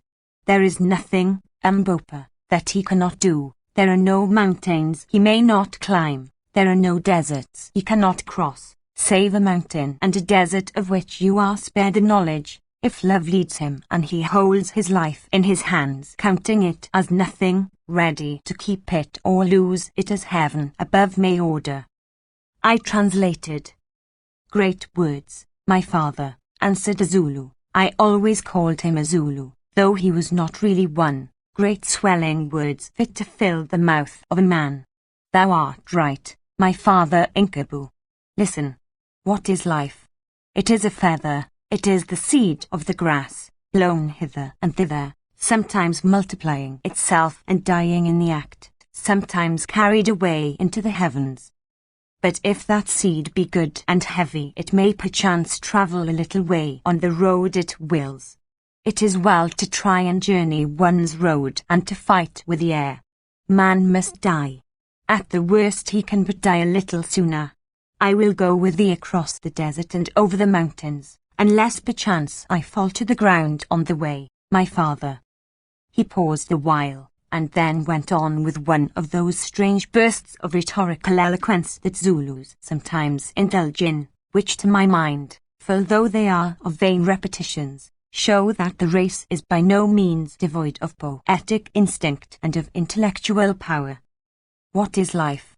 Tell me, O white men, who are wise, who know the secrets of the world, and of the world of stars, and the world that lies above and around the stars, who flash your words from afar without a voice. Tell me, white men, the secret of our life, whither it goes and whence it comes. You cannot answer me, you know not. Listen, I will answer. Out of the dark we came, into the dark we go.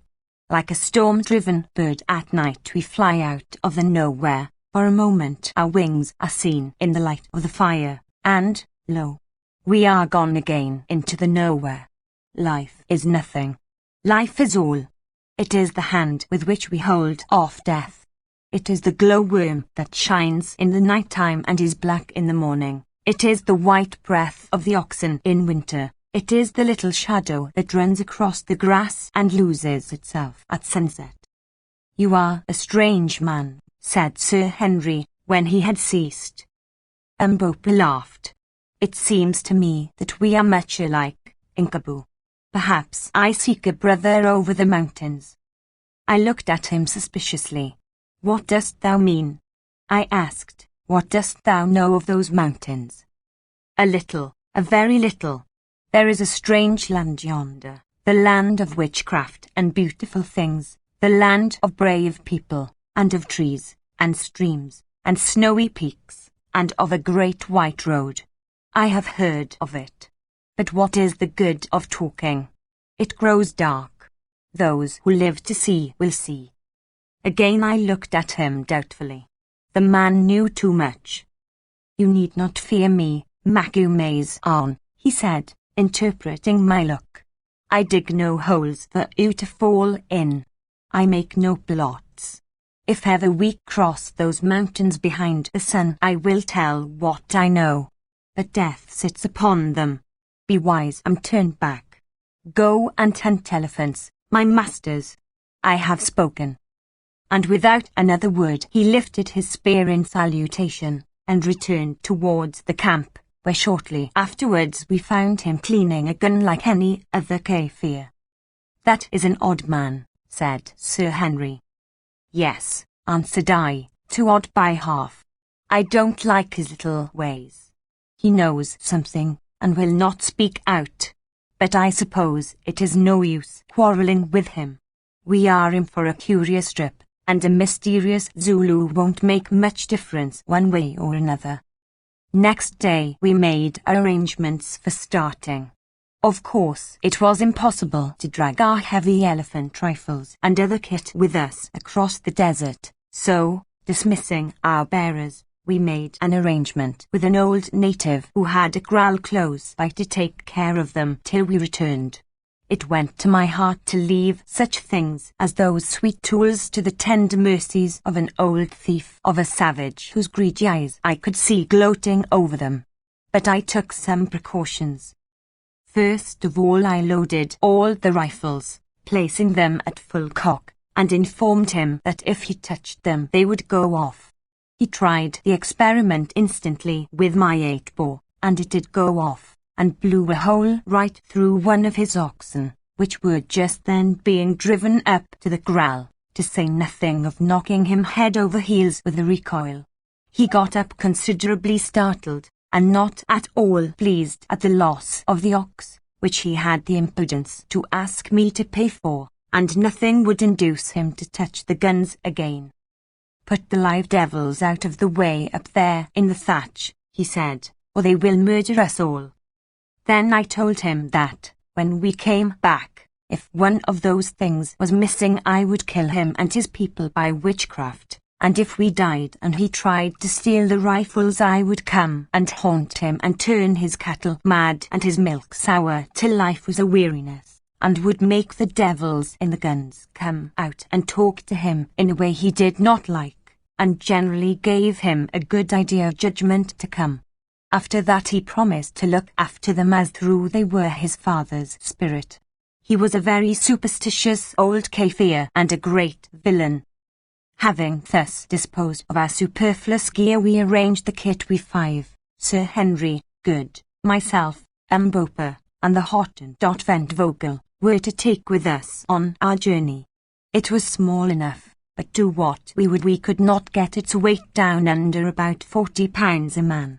This is what it consisted of: the 3 express rifles and 200 rounds of ammunition, the 2 Winchester repeating rifles for Mbopa and Ventvogel, with 200 rounds of cartridge, 5 Cochrane's water bottles, each holding 4 pints, 5 blankets, 25 pounds weight of biltong, that is sun-dried game flesh, 10 pounds weight of best mixed beads for gifts, a selection of medicine, including an ounce of quinine, and 1 or 2 small surgical instruments.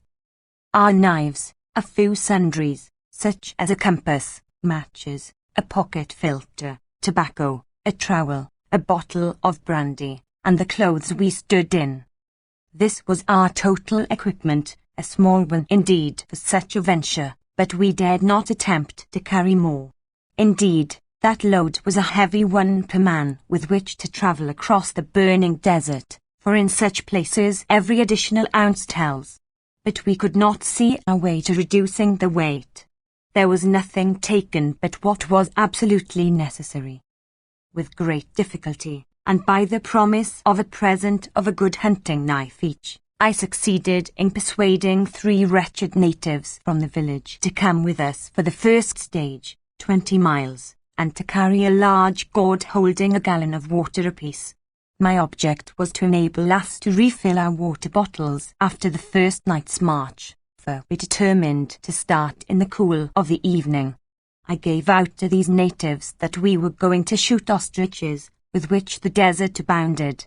They jabbered and shrugged their shoulders, saying that we were mad and should perish of thirst, which I must say seemed probable, but being desirous of obtaining the knives, which were almost unknown treasures up there, they consented to come, having probably reflected that, after all, our subsequent extinction would be no affair of theirs. All next day we rested and slept, and at sunset ate a hearty meal of fresh beef washed down with tea, the last, as Good remarked sadly, we were likely to drink for many a long day. Then, having made our final preparations, we lay down and waited for the moon to rise. At last, about 9 o'clock, up she came in all her glory, flooding the wild country with light, and throwing a silver sheen on the expanse of rolling desert before us, which looked as solemn and quiet and as alien to man as the star-studded firmament above.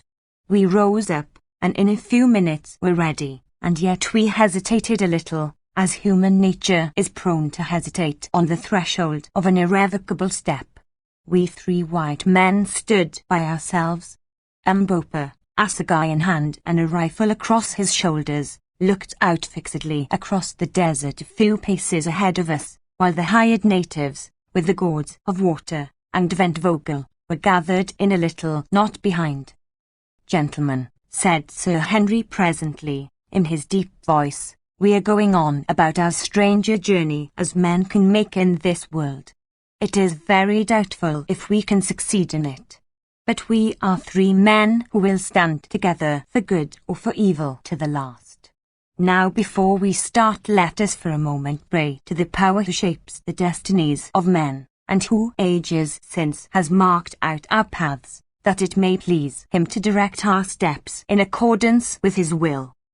Taking off his hat, for the space of a minute or so, he covered his face with his hands, and Good and I did likewise.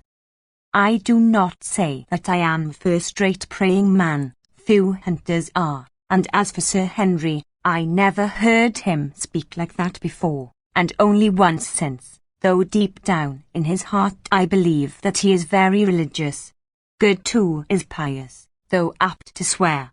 Anyhow, I do not remember, excepting on one single occasion, ever putting up a better prayer in my life than I did during that minute, and somehow I felt the happier for it.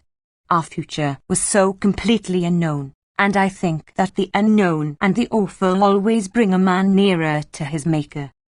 And now, said Sir Henry Drake. So we started. We had nothing to guide ourselves by except the distant mountains and old Jose de Silvestra's chart, which, considering that it was drawn by a dying and half-distraught man on a fragment of linen 3 centuries ago, was not a very satisfactory sort of thing to work with. Still, our sole hope of success depended upon it, such as it was. If we failed in finding that pool of bad water which the old Don marked as being situated in the middle of the desert, about 60 miles from our starting point, and as far from the mountains, in all probability we must perish miserably of thirst. But to my mind the chances of our finding it in that great sea of sand and karoo scrub seemed almost infinitesimal. Even supposing that de Silvestra had marked the pool correctly, what was there to prevent its having been dried up by the sun generations ago, or trampled in by game, or filled with the drifting sand? On we tramped silently as shades through the night and in the heavy sand. The karoo bushes caught our feet and retarded us, and the sand worked into our veldcoons and goods shooting boots, so that every few miles we had to stop and empty them, but still the night kept fairly cool, though the atmosphere was thick and heavy, giving a sort of grimy feel to the air, and we made fair progress. It was very silent and lonely there in the desert, oppressively so indeed. Good felt this, and once began to whistle the girl I left behind me, but the notes sounded lugubrious in that vast place, and he gave it up. Shortly afterwards a little incident occurred which, though it startled us at the time, gave rise to a laugh. Good was leading, as the holder of the compass, which, being a sailor, of course he understood thoroughly, and we were toiling along in single file behind him, when suddenly we heard the sound of an exclamation, and he vanished. Next second there rose all around us a most extraordinary hubbub, snorts, groans, and wild sounds of rushing feet. In the faint light, too, we could descry dim galloping forms half hidden by wreaths of sand. The natives threw down their loads and prepared to bolt, but remembering that there was nowhere to run to, they cast themselves upon the ground and howled out that it was ghosts. As for Sir Henry and myself, we stood amazed, nor was our amazement lessened when we perceived the form of Good careering off in the direction of the mountains, apparently mounted on the back of a horse and hallooing wildly. In another second he threw up his arms, and we heard him come to the earth with a thud. Then I saw what had happened. We had stumbled upon a herd of sleeping quagga, onto the back of one of which Good actually had fallen, and the brute naturally enough got up and made off with him. Calling out to the others that it was all right, I ran towards Good, much afraid lest he should be hurt, but to my great relief I found him sitting in the sand, his eyeglass still fixed firmly in his eye, rather shaken and very much frightened, but not in any way injured. After this we travelled on without any further misadventure till about 1 o'clock, when we called a halt, and having drunk a little water, not much, for water was precious, and rested for half an hour, we started again. On we went, till at last the east began to blush like the cheek of a girl. Then there came faint rays of primrose light, that changed presently to golden bars, through which the dawn glided out across the desert. The stars grew pale and paler still, till at last they vanished. The golden moon waxed wan, and her mountain ridges stood out against her sickly face like the bones on the cheek of a dying man. Then came spear upon spear of light flashing far away across the boundless wilderness, piercing and firing the veils of mist, till the desert was draped in a tremulous golden glow, and it was day. Still we did not halt, though by this time we should have been glad enough to do so, for we knew that when once the sun was fully up it would be almost impossible for us to travel.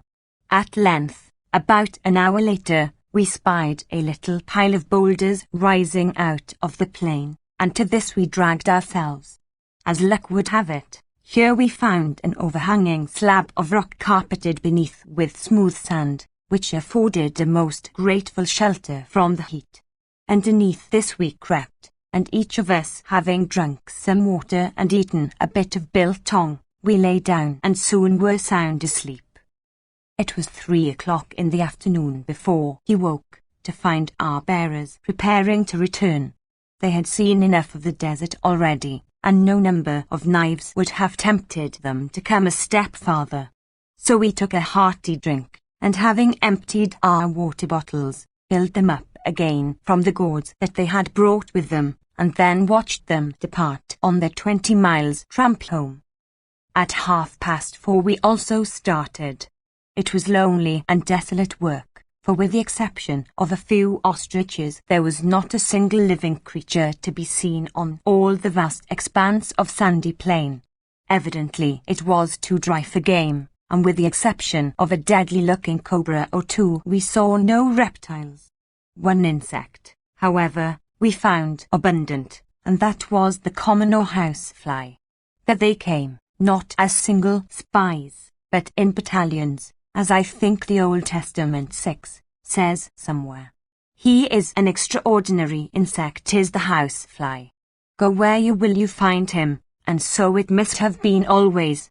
I have seen him enclosed in amber, which is, I was told, quite 500,000 years old, looking exactly like his descendant of today, and I have little doubt but that when the last man lies dying on the earth he will be buzzing round, if this event happens to occur in summer, watching for an opportunity to settle on his nose. 6. Readers must beware of accepting Mr. Quatermain's references as accurate, as, it has been found, some are prone to do. Although his reading evidently was limited, the impression produced by it upon his mind was mixed. Thus to him the Old Testament and Shakespeare were interchangeable authorities. Editor. At sunset we halted, waiting for the moon to rise. At last she came up, beautiful and serene as ever, and, with one halt about 2 o'clock in the morning, we trudged on wearily through the night, till at last the welcome sun put a period to our labours. We drank a little and flung ourselves down on the sand, thoroughly tired out, and soon were all asleep. There was no need to set a watch, for we had nothing to fear from anybody or anything in that vast untenanted plain. Our only enemies were heat, thirst, and flies, but far rather would I have faced any danger from man or beast than that awful trinity. This time we were not so lucky as to find a sheltering rock to guard us from the glare of the sun, with the result that about 7 o'clock we woke up experiencing the exact sensations one would attribute to a beefsteak on a gridiron. We were literally being baked through and through. The burning sun seemed to be sucking our very blood out of us. We sat up and gasped. "Phew," said I, grabbing at the halo of flies which buzzed cheerfully round my head. The heat did not affect them. "My word," said Sir Henry. "It is hot," echoed Good. It was hot, indeed, and there was not a bit of shelter to be found. Look where we would, there was no rock or tree, nothing but an unending glare, rendered dazzling by the heated air that danced over the surface of the desert as it dances over a red-hot stove. "What is to be done?" asked Sir Henry. "We can't stand this for long." We looked at each other blankly. "I have it," said Good. "We must dig a hole, get in it, and cover ourselves with the karoo bushes." It did not seem a very promising suggestion, but at least it was better than nothing, So we set to work, and, with the trowel we had brought with us and the help of our hands, in about an hour we succeeded in delving out a patch of ground some 10 feet long by 12 wide to the depth of 2 feet.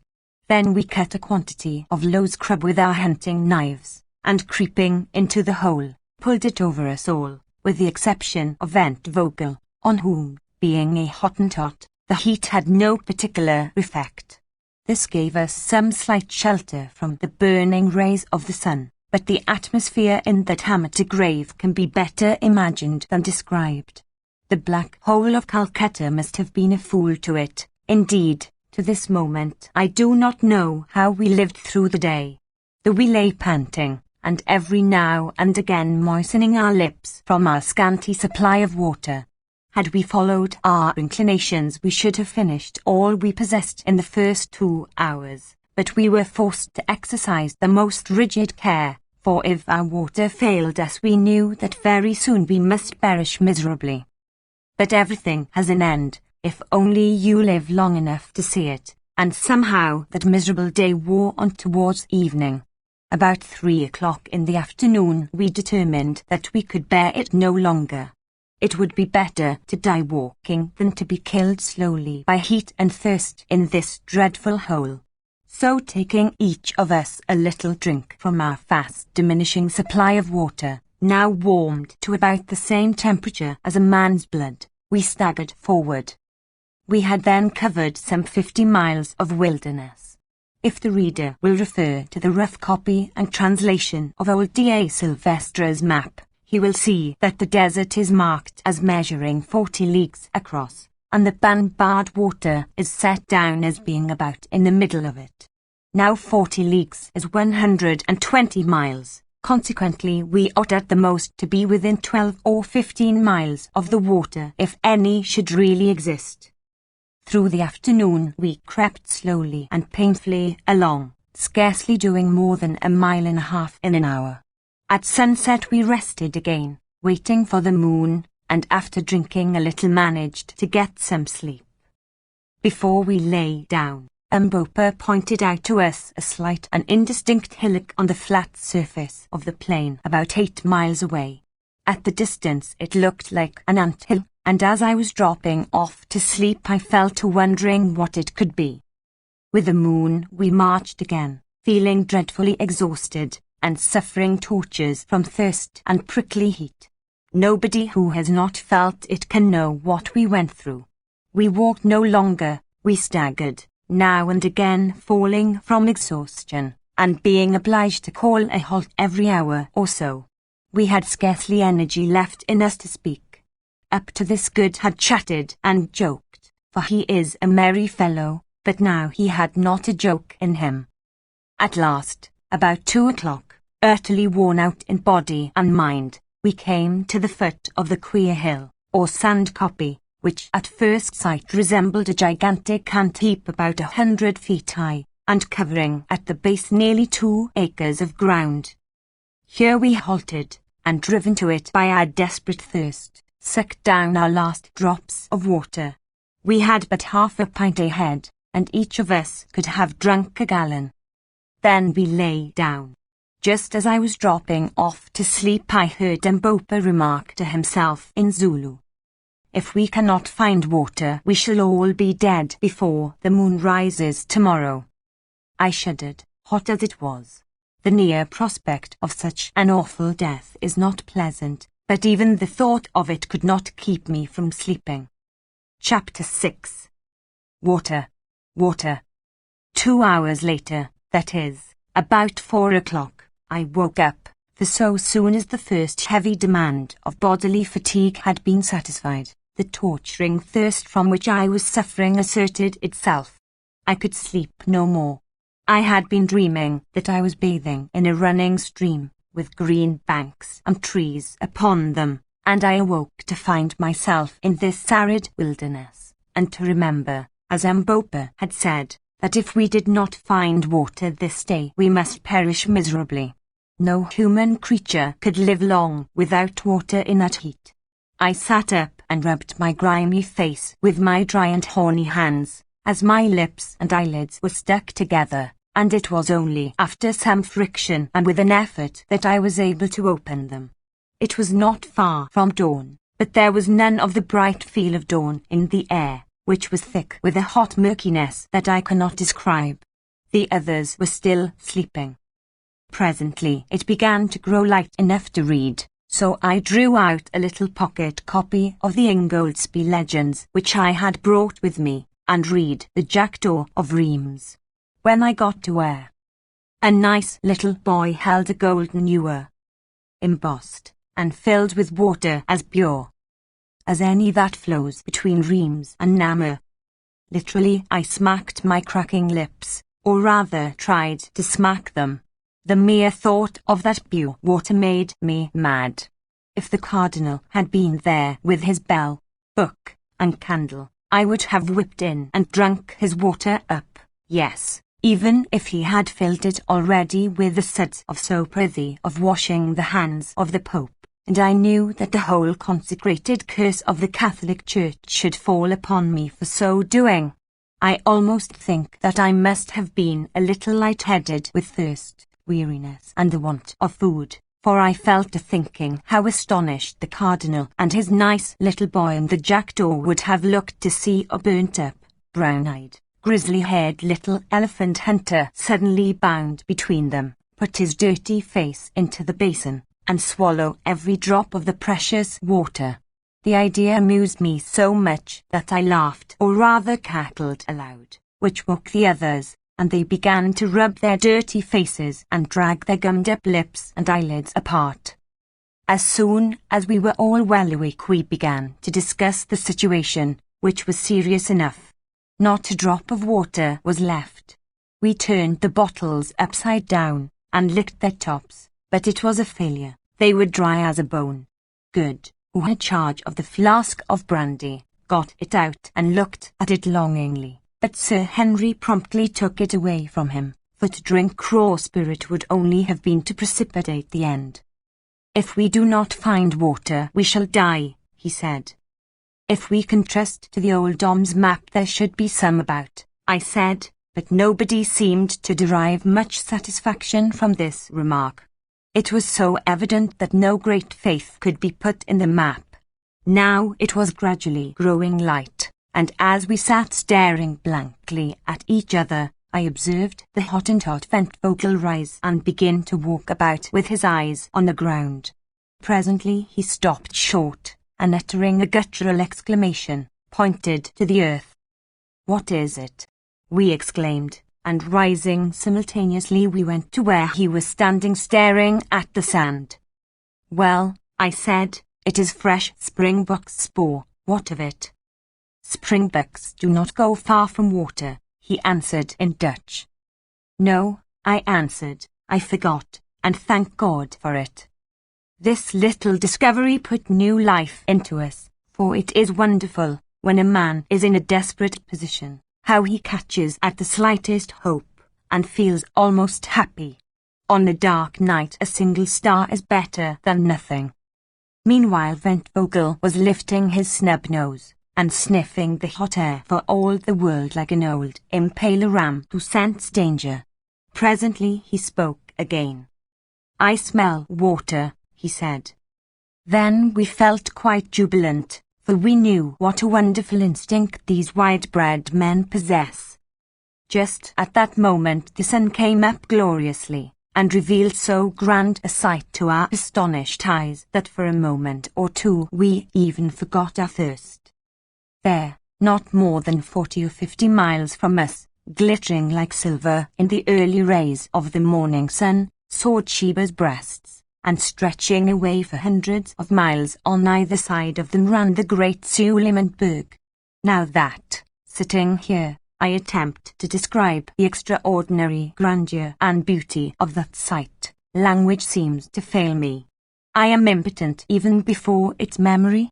Straight before us rose two enormous mountains, the like of which are not, I believe, to be seen in Africa, if indeed there are any other such in the world, measuring each of them at least 15,000 feet in height, standing not more than a dozen miles apart, linked together by a precipitous cliff of rock, and towering in awful white solemnity straight into the sky.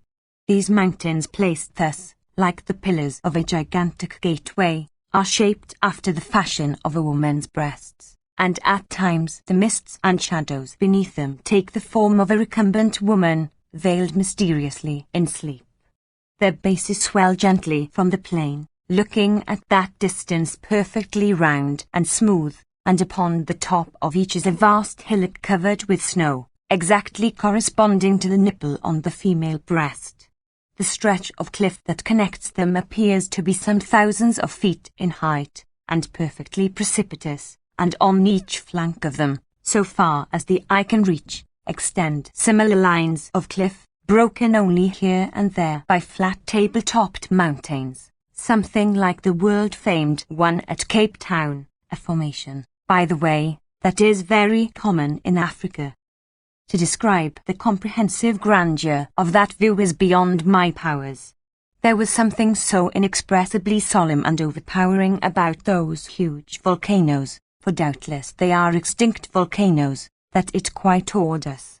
For a while the morning lights played upon the snow and the brown and swelling masses beneath, and then, as though to veil the majestic sight from our curious eyes, strange vapours and clouds gathered and increased around the mountains, till presently we could only trace their pure and gigantic outlines, showing ghost-like through the fleecy envelope.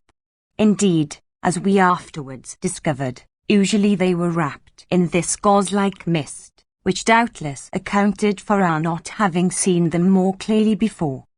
Sheba's breasts had scarcely vanished into cloud-clad privacy, before our thirst, literally a burning question, reasserted itself.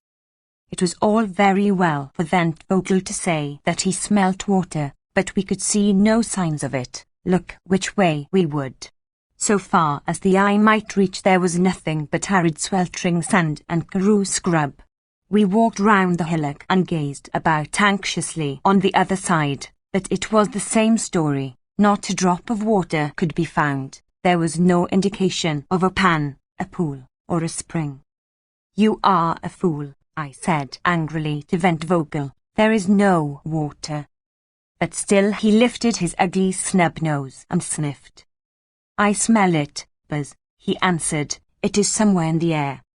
"Yes," I said, "no doubt it is in the clouds, and about 2 months hence it will fall and wash our bones." Sir Henry stroked his yellow beard thoughtfully. "Perhaps it is on the top of the hill," he suggested.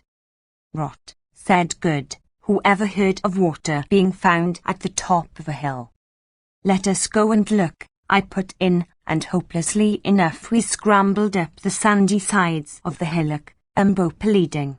Presently he stopped as though he was petrified. "Nancy and Mancy. That is, here is water," he cried with a loud voice. We rushed up to him, and there, sure enough, in a deep-cut indentation on the very top of the sand copy, was an undoubted pool of water. How it came to be in such a strange place we did not stop to inquire, nor did we hesitate at its black and unpleasant appearance. It was water, or a good imitation of it, and that was enough for us. We gave a bound and a rush, and in another second we were all down on our stomachs sucking up the uninviting fluid as though it were nectar fit for the gods. Heavens, how we did drink! Then when we had done drinking we tore off our clothes and sat down in the pool, absorbing the moisture through our parched skins. You, Harry, my boy, who have only to turn on a couple of taps to summon hot and cold from an unseen, vasty cistern, can have little idea of the luxury of that muddy wallow in brackish tepid water. After a while we rose from it, refreshed indeed, and felt on our biltong, of which we had scarcely been able to touch a mouthful for 24 hours, and ate our fill. Then we smoked a pipe, and lay down by the side of that blessed pool, under the overhanging shadow of its bank, and slept till noon. All that day we rested by the water, thanking our stars that we had been lucky enough to find it, bad as it was, and not forgetting to render a due share of gratitude to the shade of the long-departed D.A. Sylvestre, who had set its position down so accurately on the tail of his shirt. The wonderful thing to us was that the pan should have lasted so long, and the only way in which I can account for this is on the supposition that it is fed by some spring deep down in the sand. Having filled both ourselves and our water bottles as full as possible, in far better spirits we started off again with the moon. That night we covered nearly 25 miles, but, needless to say, found no more water, though we were lucky enough the following day to get a little shade behind some ant heaps. When the sun rose, and, for a while, cleared away the mysterious mists, Sulemansburg, with the two majestic breasts, now only about 20 miles off, seemed to be towering right above us, and looked grander than ever. At the approach of evening we marched again, and, to cut a long story short, by daylight next morning found ourselves upon the lowest slopes of Sheba's left breast, for which we had been steadily steering. By this time our water was exhausted once more, and we were suffering severely from thirst, nor indeed could we see any chance of relieving it till we reached the snow line far, far above us. After resting an hour or two, driven to it by our torturing thirst, we went on, toiling painfully in the burning heat up the lava slopes, for we found that the huge base of the mountain was composed entirely of lava beds belched from the bowels of the earth in some far past age. By 11 o'clock we were utterly exhausted, and, generally speaking, in a very bad state indeed. The lava clinker, over which we must drag ourselves, though smooth compared with some clinker I have heard of, such as that on the island of Ascension, for instance, was yet rough enough to make our feet very sore, and this, together with our other miseries, had pretty well finished us. A few hundred yards above us were some large lumps of lava, and towards these we steered with the intention of lying down beneath their shade. We reached them, and to our surprise, so far as we had a capacity for surprise left in us, on a little plateau or ridge close by we saw that the clinker was covered with a dense green growth. Evidently soil formed of a decomposed lava had rested there, and in due course had become the receptacle of seeds deposited by birds. But we did not take much further interest in the green growth, for one cannot live on grass like Nebuchadnezzar. That requires a special dispensation of Providence and peculiar digestive organs.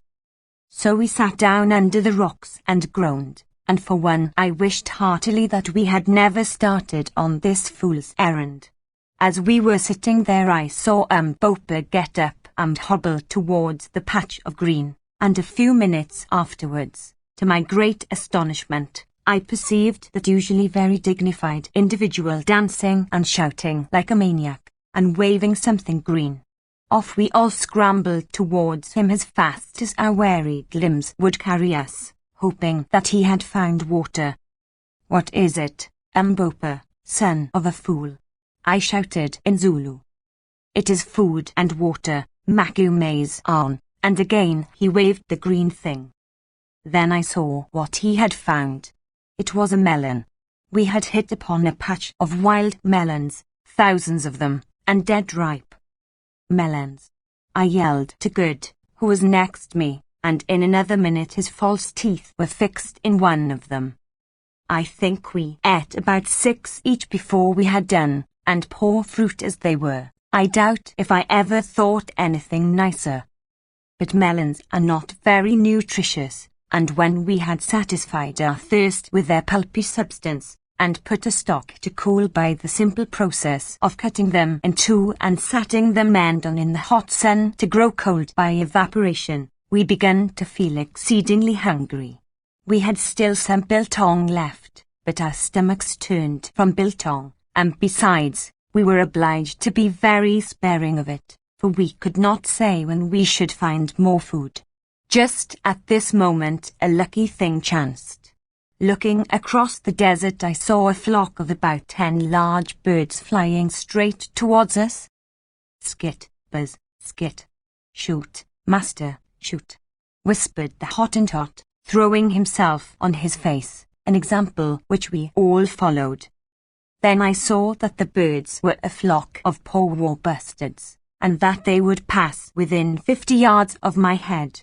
Taking one of the repeating Winchesters, I waited till they were nearly over us, and then jumped to my feet. On seeing me, the poor bunched up together, as I expected that they would, and I fired 2 shots straight into the thick of them, and, as luck would have it, brought one down, a fine fellow, that weighed about 20 pounds. In half an hour we had a fire made of dry melon stalks, and he was toasting over it, and we made such a feed as we had not tasted for a week.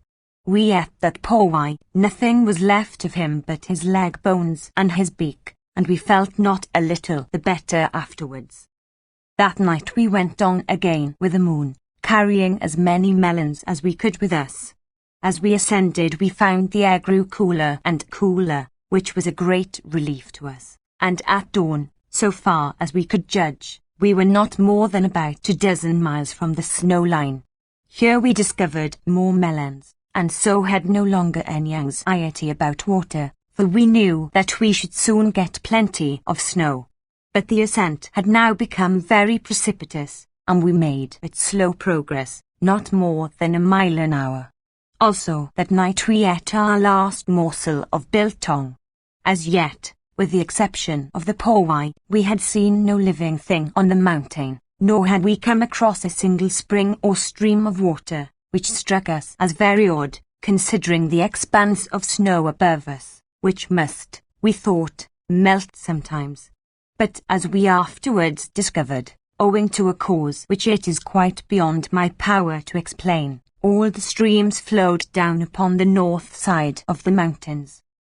Now we began to grow very anxious about food. We had escaped death by thirst, but it seemed probable that it was only to die of hunger. The events of the next 3 miserable days are best described by copying the entries made at the time in my notebook. 21st May. Started 11 a.m., finding the atmosphere quite cold enough to travel by day, and carrying some watermelons with us. Struggled on all day, but found no more melons, having evidently passed out of their district. Saw no game of any sort. Halted for the night at sundown, having had no food for many hours. Suffered much during the night from cold. 22 ND. Started at sunrise again, feeling very faint and weak. Only made about 5 miles all day, found some patches of snow, of which we ate, but nothing else. Camped at night under the edge of the great plateau. Cold bitter. Drank a little brandy each, and huddled ourselves together, each wrapped up in his blanket, to keep ourselves alive. Are now suffering frightfully from starvation and weariness. Thought that Ventvogel would have died during the night. 23 RD. Struggled forward once more as soon as the sun was well up, and had thawed our limbs a little. We are now in a dreadful plight, and I fear that unless we get food this will be our last day's journey. But little brandy left. Good, Sir Henry, and Umbopa bear up wonderfully, but Ventvogel is in a very bad way. Like most Hottentots, he cannot stand cold. Pangs of hunger not so bad, but have a sort of numb feeling about the stomach. Others say the same. We are now on a level with the precipitous chain, or wall of lava, linking the 2 breasts, and the view is glorious. Behind us the glowing desert rolls away to the horizon, and before us lie mile upon mile of smooth hard snow almost level, but swelling gently upwards, out of the centre of which the nipple of the mountain, that appears to be some miles in circumference, rises about 4,000 feet into the sky. Not a living thing is to be seen. God help us, I fear that our time has come. And now I will drop the journal, partly because it is not very interesting reading, Also what follows requires telling rather more fully. All that day, the 23rd May, we struggled slowly up the incline of snow, lying down from time to rest. A strange, gaunt crew we must have looked, while, laden as we were, we dragged our weary feet over the dazzling plain, glaring round us with hungry eyes. Not that there was much use in glaring, for we could see nothing to eat. We did not accomplish more than 7 miles that day.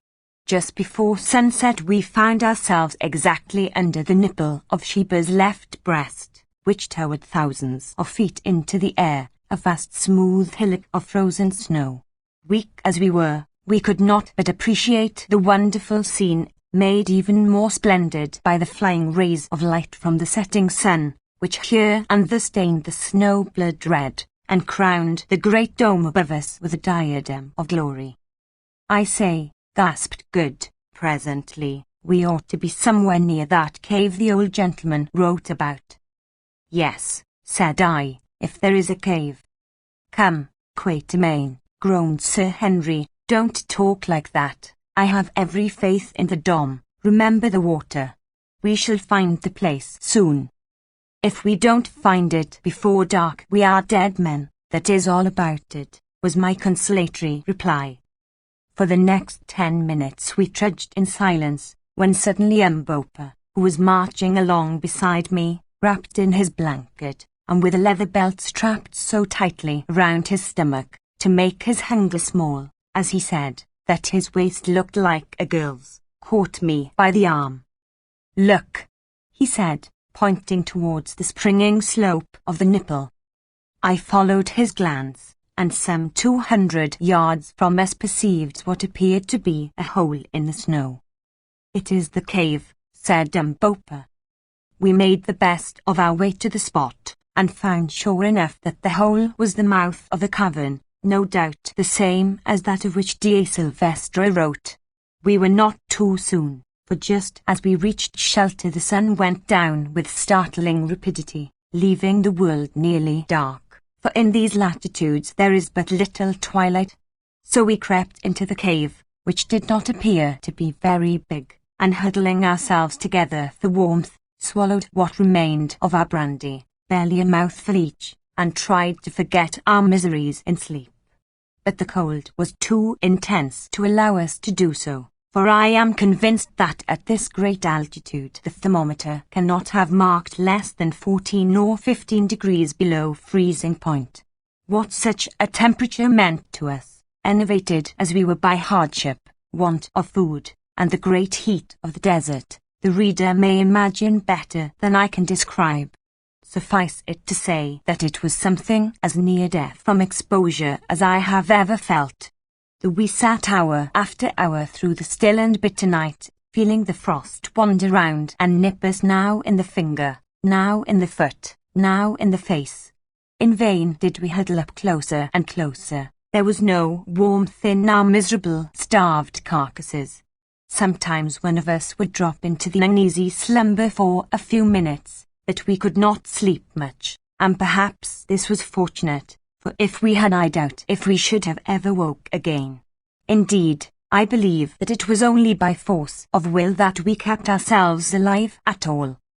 Not very long before dawn I heard the Hottentot Ventvogel, whose teeth had been chattering all night like castanets, give a deep sigh. Then his teeth stopped chattering. I did not think anything of it at the time, concluding that he had gone to sleep.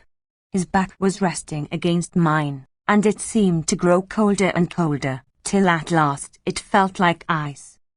At length the air began to grow grey with light, then golden arrows sped across the snow, and at last the glorious sun peeped above the lava wall and looked in upon our half-frozen forms. Also it looked upon Ventvogel, sitting there amongst us, stone dead. No wonder his back felt cold, poor fellow. He had died when I heard him sigh, and was now frozen almost stiff. Shocked beyond measure, we dragged ourselves from the corpse. How strange is that horror we mortals have of the companionship of a dead body, and left it sitting there, its arms clasped about its knees. By this time the sunlight was pouring its cold rays, for here they were cold, straight into the mouth of the cave. Suddenly I heard an exclamation of fear from someone, and turned my head. And this is what I saw, sitting at the end of the cavern. It was not more than 20 feet long, was another form, of which the head rested on its chest and the long arms hung down. I stared at it, and saw that this too was a dead man, and, what was more, a white man. The others saw also, and the sight proved too much for our shattered nerves. One and all we scrambled out of the cave as fast as our half-frozen limbs would carry us. Chapter 7. Solomon's Road. Outside the cavern we halted, feeling rather foolish. "I am going back," said Sir Henry. "Why?" asked Good. "Because it has struck me that what we saw may be my brother."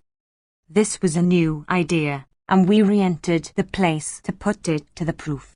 After the bright light outside, our eyes, weak as they were with staring at the snow, could not pierce the gloom of the cave for a while.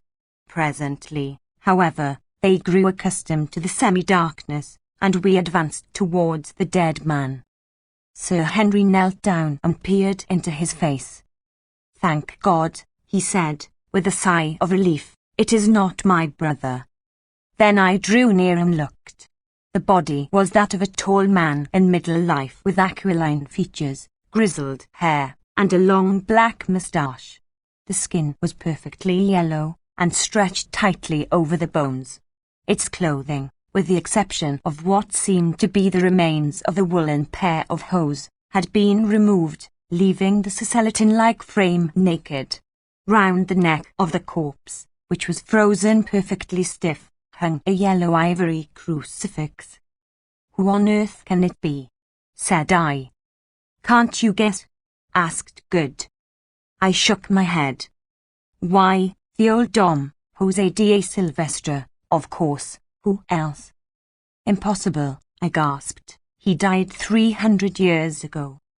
"And what is there to prevent him from lasting for 3,000 years in this atmosphere, I should like to know?" asked Good. "If only the temperature is sufficiently low, flesh and blood will keep fresh as New Zealand mutton forever, and heaven knows it is cold enough here. The sun never gets in here, no animal comes here to tear or destroy. No doubt his slave, of whom he speaks on the writing, took off his clothes and left him. He could not have buried him alone. Look," he went on, stooping down to pick up a queerly-shaped bone scraped at the end into a sharp point. "Here is the cleft bone that Silvestre used to draw the map with." We gazed for a moment astonished, forgetting our own miseries in this extraordinary and, as it seemed to us, semi-miraculous sight. Said Sir Henry, "and this is where he got his ink from," and he pointed to a small wound on the Dom's left arm. "Did ever man see such a thing before?" There was no longer any doubt about the matter, which for my own part one confess perfectly appalled me. There he sat, the dead man, whose directions, written some 10 generations ago, had led us to this spot. Here in my own hand was the rude pen with which he had written them, and about his neck hung the crucifix that his dying lips had kissed. Gazing at him, my imagination could reconstruct the last scene of the drama, the traveller dying of cold and starvation, yet striving to convey to the world the great secret which he had discovered, the awful loneliness of his death, of which the evidence sat before us. It even seemed to me that I could trace in his strongly marked features a likeness to those of my poor friend Sylvester, his descendant, who had died 20 years before in my arms, but perhaps that was fancy. At any rate, there he sat, a sad memento of the fate that so often overtakes those who would penetrate into the unknown, and doubtless he will still sit, crowned with the dread majesty of death, for centuries yet unborn, to startle the eyes of wanderers like ourselves, if ever any such should come again to invade his loneliness. The thing overpowered us, already almost perished as we were with cold and hunger.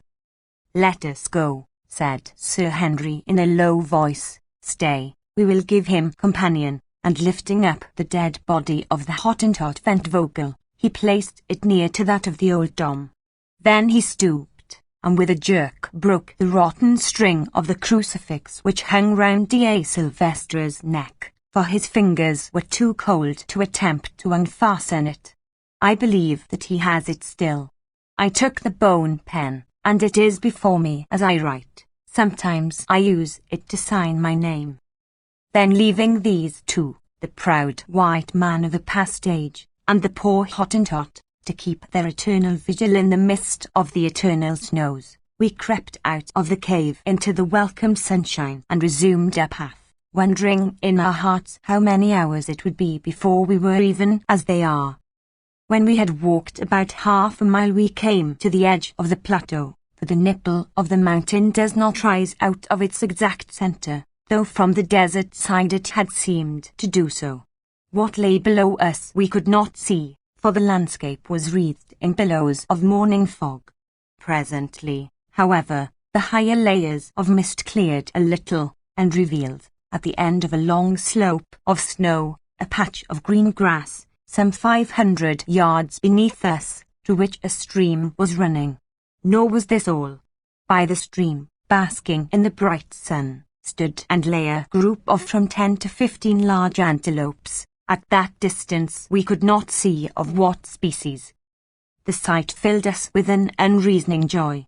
If only we could get it, there was food in plenty. But the question was how to do so. The beasts were fully 600 yards off, a very long shot, and one not to be depended on when our lives hung on the results. Rapidly we discussed the advisability of trying to stalk the game, but in the end dismissed it reluctantly. To begin with, the wind was not favourable, and further, we must certainly be perceived, however careful we were, against the blinding background of snow, which we should be obliged to traverse. "Well, we must have a try from where we are," said Sir Henry. "Which shall it be, Quatermain, the repeating rifles or the expresses?" Here again was a question. The Winchester repeaters, of which we had two, Umbopa carrying poor Ventvogle's as well as his own, were sighted up to 1,000 yards, whereas the expresses were only sighted to 350, beyond which distance shooting with them was more or less guesswork. On the other hand, if they did hit, the express bullets, being expanding, were much more likely to bring the game down. It was a knotty point, but I made up my mind that we must risk it and use the expresses. "Let each of us take the buck opposite to him. Aim well at the point of the shoulder and high up," said I, "and Umbopa, do you give the word, so that we may all fire together." Then came a pause, each of us aiming his level best, as indeed a man is likely to do when he knows that life itself depends upon the shot. "Fire," said Umbopa in Zulu, and at almost the same instant the 3 rifles rang out loudly. 3 clouds of smoke hung for a moment before us, and 100 echoes went flying over the silent snow. Presently the smoke cleared, and revealed, oh, joy! A great buck lying on its back and kicking furiously in its death agony. We gave a yell of triumph. We were saved. We should not starve. Weak as we were, we rushed down the intervening slope of snow, and in 10 minutes from the time of shooting, that animal's heart and liver were lying before us. But now a new difficulty arose. We had no fuel, and therefore could make no fire to cook them. We gazed at each other in dismay. "Starving men should not be fanciful," said Good. "We must eat raw meat." There was no other way out of the dilemma. An annoying hunger made the proposition less distasteful than it would otherwise have been. So we took the heart and liver and buried them for a few minutes in a patch of snow to cool them. Then we washed them in the ice-cold water of the stream, and lastly ate them greedily. It sounds horrible enough, but honestly, I never tasted anything so good as that raw meat. In a quarter of an hour we were changed men. Our life and vigor came back to us, our feeble pulses grew strong again, and the blood went coursing through our veins. But mindful of the results of overfeeding on starved stomachs, we were careful not to eat too much, stopping whilst we were still hungry. "Thank heaven," said Sir Henry, "that brute has saved our lives. What is it, Quatermain?" I rose and went to look at the antelope, for I was not certain. It was about the size of a donkey, with large curved horns. I had never seen one like it before. The species was new to me. It was brown in colour, with faint red stripes, and grew a thick coat. I afterwards discovered that the natives of that wonderful country call these bucksinco. They are very rare, and only found at a great altitude where no other game will live. This animal was fairly hit high up in the shoulder, though whose bullet brought it down we could not, of course, discover. I believe that Good, mindful of his marvellous shot at the giraffe, secretly set it down to his own prowess, and we did not contradict him. We had been so busy satisfying our hunger that hitherto we had not found time to look about us. But now, having set Ambopa to cut off as much of the best meat as we were likely to be able to carry, we began to inspect our surroundings. The mist had cleared away, for it was 8 o'clock, and the sun had sucked it up, so we were able to take in all the country before us at a glance. I know not how to describe the glorious panorama which unfolded itself to our gaze. I have never seen anything like it before, nor shall, I suppose, again. Behind and over us towered Sheba's snowy breasts, and below, some 5,000 feet beneath where we stood, lay league on league of the most lovely champaign country. Here were dense patches of lofty forest, there a great river wound its silvery way. To the left stretched a vast expanse of rich, undulating veldt or grassland, whereon we could just make out countless herds of game or cattle. At that distance we could not tell which. This expanse appeared to be ringed in by a wall of distant mountains. To the right the country was more or less mountainous, that is, solitary hills stood up from its level, with stretches of cultivated land between, amongst which we could see groups of dome-shaped huts. The landscape lay before us as a map, wherein rivers flashed like silver snakes, and Alp-like peaks crowned with wildly twisted snow wreaths rose in grandeur, whilst over all was the glad sunlight and the breath of nature's happy life. Two curious things struck us as we gazed. First, that the country before us must lie at least 3,000 feet higher than the desert we had crossed, and secondly, that all the rivers flowed from south to north. As we had painful reason to know, there was no water upon the southern side of the vast range on which we stood, but on the northern face were many streams, most of which appeared to unite with a great river we could see winding away farther than our eyes could follow. We sat down for a while and gazed in silence at this wonderful view. Presently Sir Henry spoke. "Isn't there something on the map about Solomon's Great Road?" he said. I nodded, for I was still gazing out over the far country. "Well, look, there it is." And he pointed a little to our right. Good, and I looked accordingly, and there, winding away towards the plain, was what appeared to be a wide turnpike road. We had not seen it at first because, on reaching the plain, it turned behind some broken country. We did not say anything, at least, not much. We were beginning to lose the sense of wonder. Somehow it did not seem particularly unnatural that we should find a sort of Roman road in this strange land. We accepted the fact, that was all. "Well," said Good, "it must be quite near us if we cut off to the right. Hadn't we better be making a start?"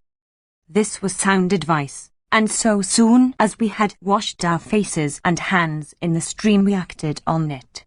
For a mile or more we made our way over boulders and across patches of snow, till suddenly, on reaching the top of the little rise, we found the road at our feet. It was a splendid road cut out of the solid rock, at least 50 feet wide, and apparently well kept, though the odd thing was that it seemed to begin there. We walked down and stood on it, but 100 paces behind us, in the direction of Sheba's breasts. It vanished, the entire surface of the mountain being strewn with boulders interspersed with patches of snow. "What do you make of this, Quatermain?" asked Sir Henry. I shook my head. I could make nothing of the thing. "I have it," said Good. "The road no doubt ran right over the range and across the desert on the other side, but the sand there has covered it up, and above us it has been obliterated by some volcanic eruption of molten lava." This seemed a good suggestion. At any rate, we accepted it, and proceeded down the mountain. It proved a very different business travelling along downhill on that magnificent pathway with full stomachs from what it was travelling uphill over the snow, quite starved and almost frozen. Indeed, had it not been for melancholy recollections of poor Ventvogel's sad fate, and of that grim cave where he kept company with the old Dom, we should have felt positively cheerful, notwithstanding the sense of unknown dangers before us. Every mile we walked the atmosphere grew softer and balmier, and the country before us shone with a yet more luminous beauty. As for the road itself, I never saw such an engineering work, though Sir Henry said that the great road over the street Gotthard in Switzerland is very similar. No difficulty had been too great for the old-world engineer who laid it out.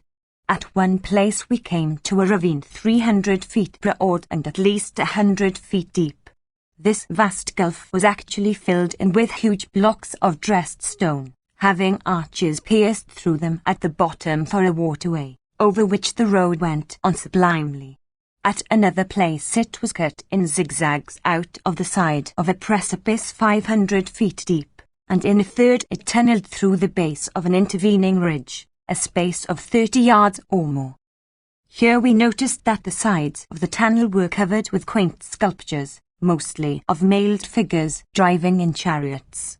One, which was exceedingly beautiful, represented a whole battle scene with a convoy of captives being marched off in the distance. "Well," said Sir Henry, after inspecting this ancient work of art, "it is very well to call this Solomon's Road, but my humble opinion is that the Egyptians had been here before Solomon's people ever set a foot on it. If this isn't Egyptian or Phoenician handiwork, I must say that it is very like it." By midday we had advanced sufficiently down the mountain to search the region where it was to be met with. First we came to scattered bushes which grew more and more frequent, till at last we found the road winding through a vast grove of silver trees similar to those which are to be seen on the slopes of Table Mountain at Cape Town. I had never before met with them in all my wanderings, except at the Cape, and their appearance here astonished me greatly. "Ah," said Good, surveying these shining-leaved trees with evident enthusiasm, "here is lots of wood. Let us stop and cook some dinner. I have about digested that raw heart." Nobody objected to this, so leaving the road we made our way to a stream which was babbling away not far off, and soon had a goodly fire of dry boughs blazing. Cutting off some substantial hunks from the flesh of the inco which we had brought with us, we proceeded to toast them on the end of sharp sticks, as one sees the Kafirs do, and ate them with relish. After filling ourselves, we lit our pipes and gave ourselves up to enjoyment that, compared with the hardships we had recently undergone, seemed almost heavenly. The brook, of which the banks were clothed with dense masses of a gigantic species of maidenhair fern interspersed with feathery tufts of wild asparagus, sung merrily at our side. The soft air murmured through the leaves of the silver trees. Doves cooed around, and bright-winged birds flashed like living gems from bow to bow. It was a paradise. The magic of the place, combined with an overwhelming sense of dangers left behind, and of the promised land reached at last, seemed to charm us into silence.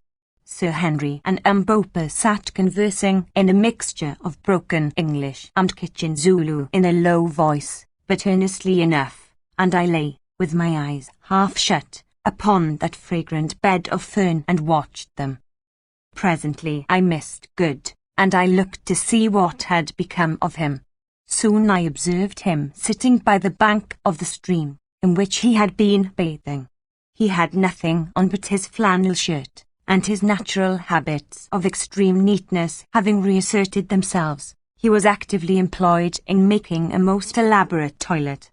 He had washed his gutta-percha collar, had thoroughly shaken out his trousers, coat and waistcoat, and was now folding them up neatly till he was ready to put them on, shaking his head sadly as he scanned the numerous rents and tears in them, which naturally had resulted from our frightful journey. Then he took his boots, scrubbed them with a handful of fern, and finally rubbed them over with a piece of fat, which he had carefully saved from the inco meat, till they looked, comparatively speaking, respectable. Having inspected them judiciously through his eyeglass, he put the boots on and began a fresh operation.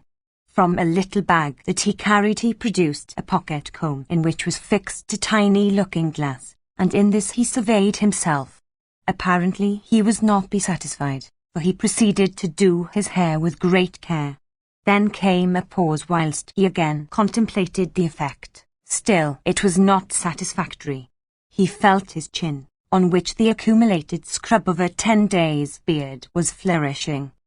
Surely, thought I, he is not going to try to shave. But so it was. Taking the piece of fat with which he had greased his boots, Good washed it thoroughly in the stream.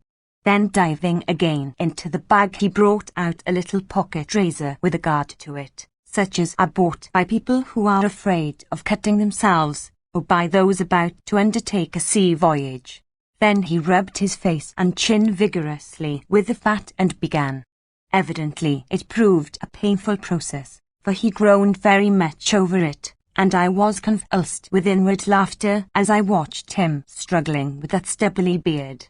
It seemed so very odd that a man should take the trouble to shave himself with a piece of fat in such a place and in our circumstances. At last he succeeded in getting the hair off the right side of his face and chin, when suddenly I, who was watching, became conscious of a flash of light that passed just by his head. Good sprang up with a profane exclamation. If it had not been a safety razor he would certainly have cut his throat, and so did I, without the exclamation, and this was what I saw. Standing not more than 20 paces from where I was, and 10 from Good, were a group of men. They were very tall and copper-coloured, and some of them wore great plumes of black feathers and short cloaks of leopard skins. This was all I noticed at the moment. In front of them stood a youth of about 17, his hands still raised and his body bent forward in the attitude of a Grecian statue of a spear-thrower. Evidently the flash of light had been caused by a weapon which he had hurled. As I looked, an old soldier-like man stepped forward out of the group, and catching the youth by the arm said something to him. Then they advanced upon us. Sir Henry, Good, and Mbopa by this time had seized their rifles and lifted them threateningly. The party of natives still came on.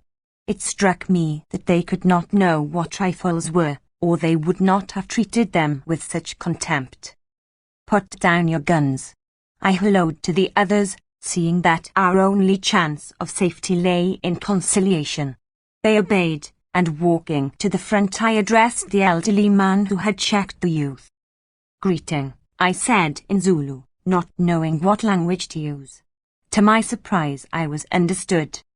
"Greeting," answered the old man, not, indeed, in the same tongue, but in a dialect so closely allied to it that neither Mbopa nor myself had any difficulty in understanding him.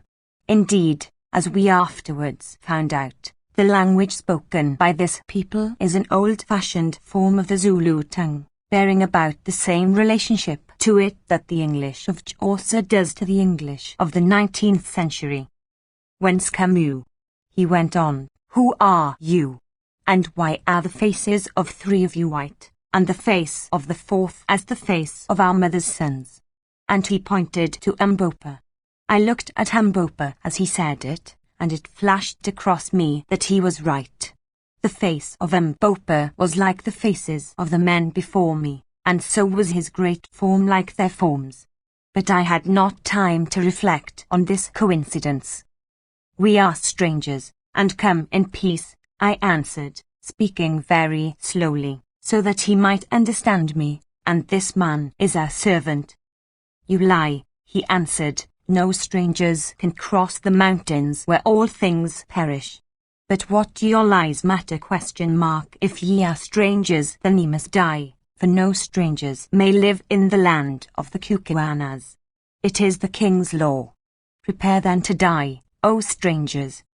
I was slightly staggered at this, more especially as I saw the hands of some of the men steal down to the sides, where hung on each what looked to me like a large and heavy knife.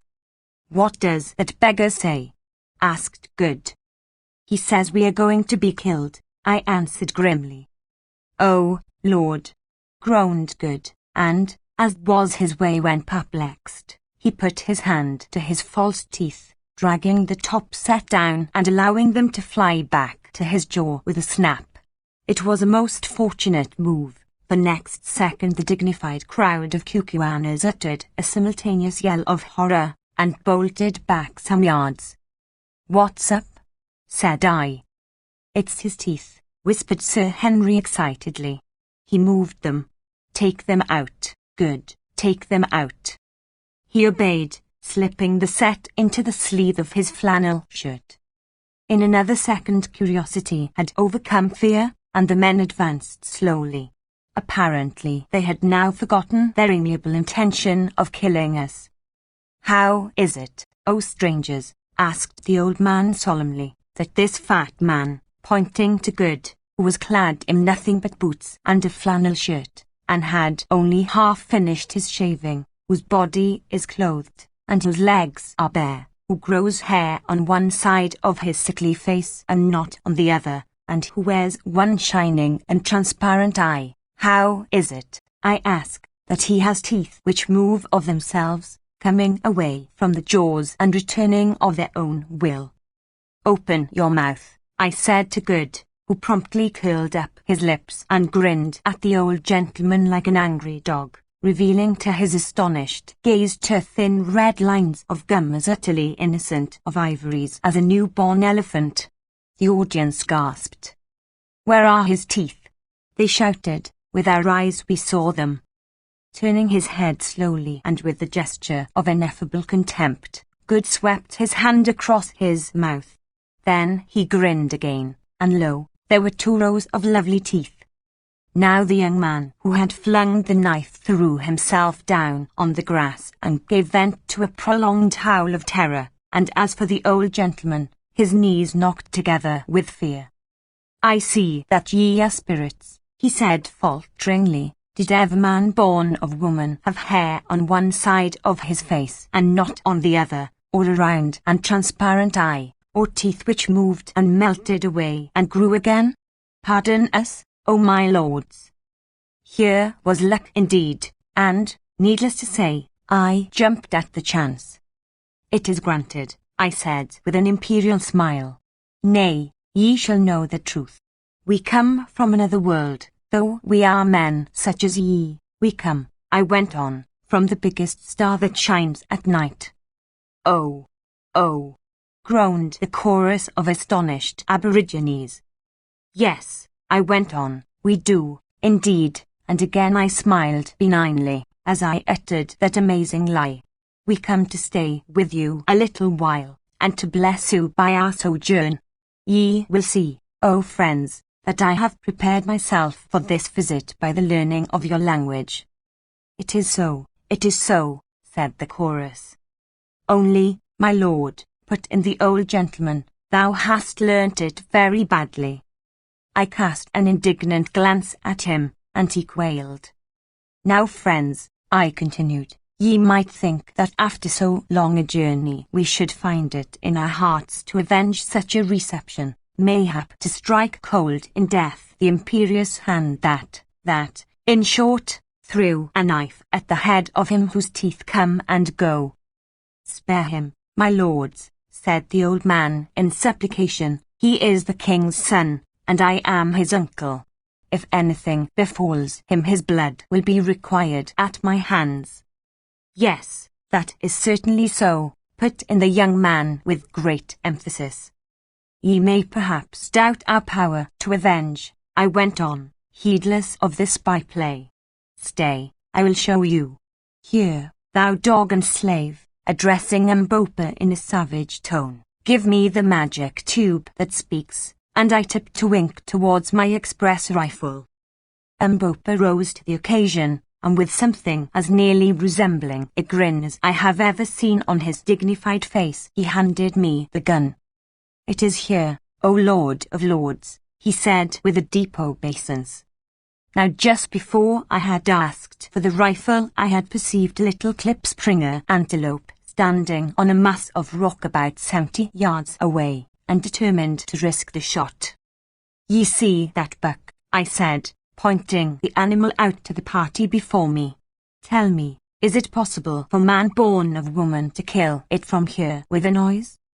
It is not possible, my lord, answered the old man.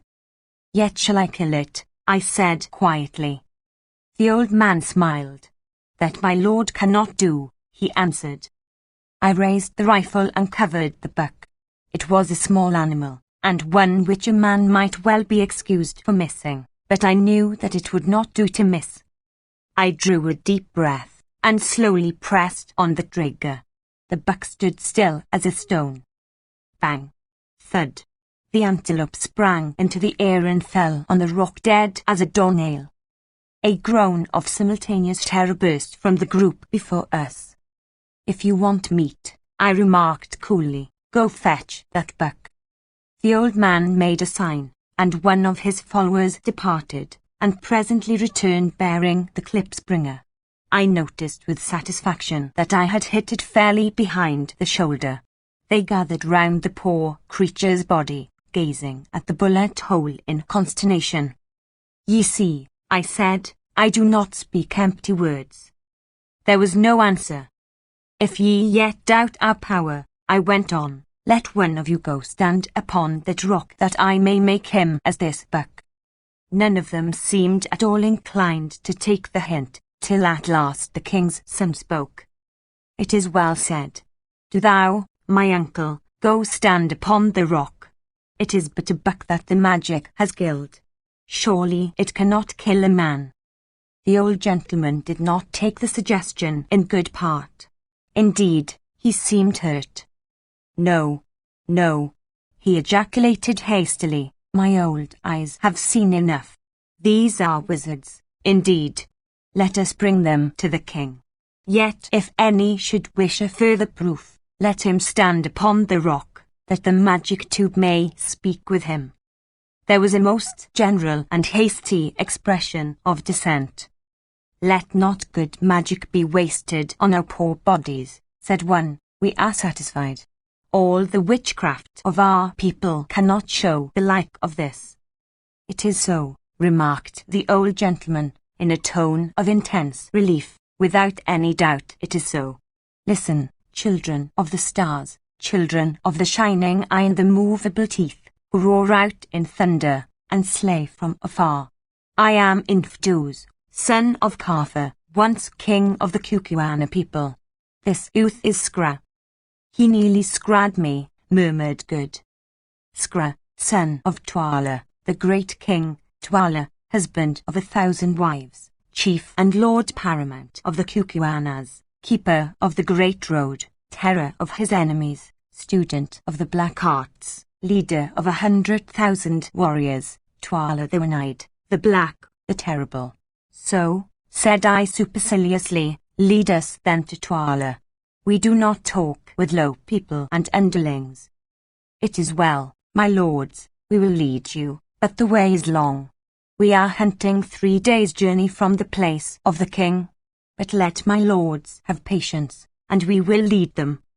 So be it, I said carelessly, all time is before us, for we do not die. We are ready, lead on. But Infdus, and thou Scra, beware. Play us no monkey tricks, set for us no fox's snares, for before your brains of mud have thought of them we shall know and avenge. The light of the transparent eye of him with the bare legs and the half-haired face shall destroy you, and go through your land. His vanishing teeth shall affix themselves fast in you and eat you up, you and your wives and children. The magic dubs shall argue with you loudly, and make you as sieves. Beware. This magnificent address did not fail of its effect. Indeed, it might almost have been spared. So deeply were our friends already impressed with our powers. The old man made a deep obeisance, and murmured the words, "Coom coom," which I afterwards discovered was their royal salute, corresponding to the Bait of the Zulus, and turning, addressed his followers. These at once proceeded to lay hold of all our goods and chattels, in order to bear them for us, excepting only the guns, which they would on no account touch. They even seized Good's clothes, that, as the reader may remember, were neatly folded up beside him. He saw and made a dive for them, and a loud altercation ensued. "Let not my lord of the transparent eye and the melting teeth touch them," said the old man. "Surely his slave shall carry the things." "But I want to put 'em on," roared Good, in nervous English. Umbopa translated. "Nay, my lord," answered Infdus, "would my lord cover up his beautiful white legs, although he is so dark? Good has a singularly white skin, from the eyes of his servants. Have we offended my lord that he should do such a thing?" Here I nearly exploded with laughing, and meanwhile one of the men started on with the garments. "Damn it," roared Good, "that black villain has got my trousers." "Look here, Good," said Sir Henry, "you have appeared in this country in a certain character, and you must live up to it. It will never do for you to put on trousers again. Henceforth you must exist in a flannel shirt, a pair of boots, and an eyeglass." "Yes," I said, "and with whiskers on one side of your face and not on the other. If you change any of these things the people will think that we are impostors. I am very sorry for you, but, seriously, you must. If once they begin to suspect us, our lives will not be worth a brass farthing." "Do you really think so?" said Good gloomily. "I do, indeed. Your beautiful white legs and your eyeglass are now the features of our party, and as Sir Henry says, you must live up to them. Be thankful that you have got your boots on, and that the air is warm." Good sighed, and said no more, but it took him a fortnight to become accustomed to his new and scant attire. Chapter 8. We enter Cucunaland. All that afternoon we travelled along the magnificent roadway, which trended steadily in a northwesterly direction. Infdus and Scra walked with us, but their followers marched about 100 paces ahead.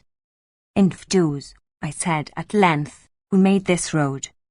"It was made, my lord, of old time, none know how or when, not even the wise woman Bejewel, who has lived for generations. We are not old enough to remember its making. None can fashion such roads now, but the king suffers no grass to grow upon it." "And whose are the writings on the wall of the caves through which we have passed on the road?" I asked, referring to the Egyptian-like sculptures that we had seen. "My lord, the hands that made the road wrote the wonderful writings. We know not who wrote them." "When did the Cucuana people come into this country?"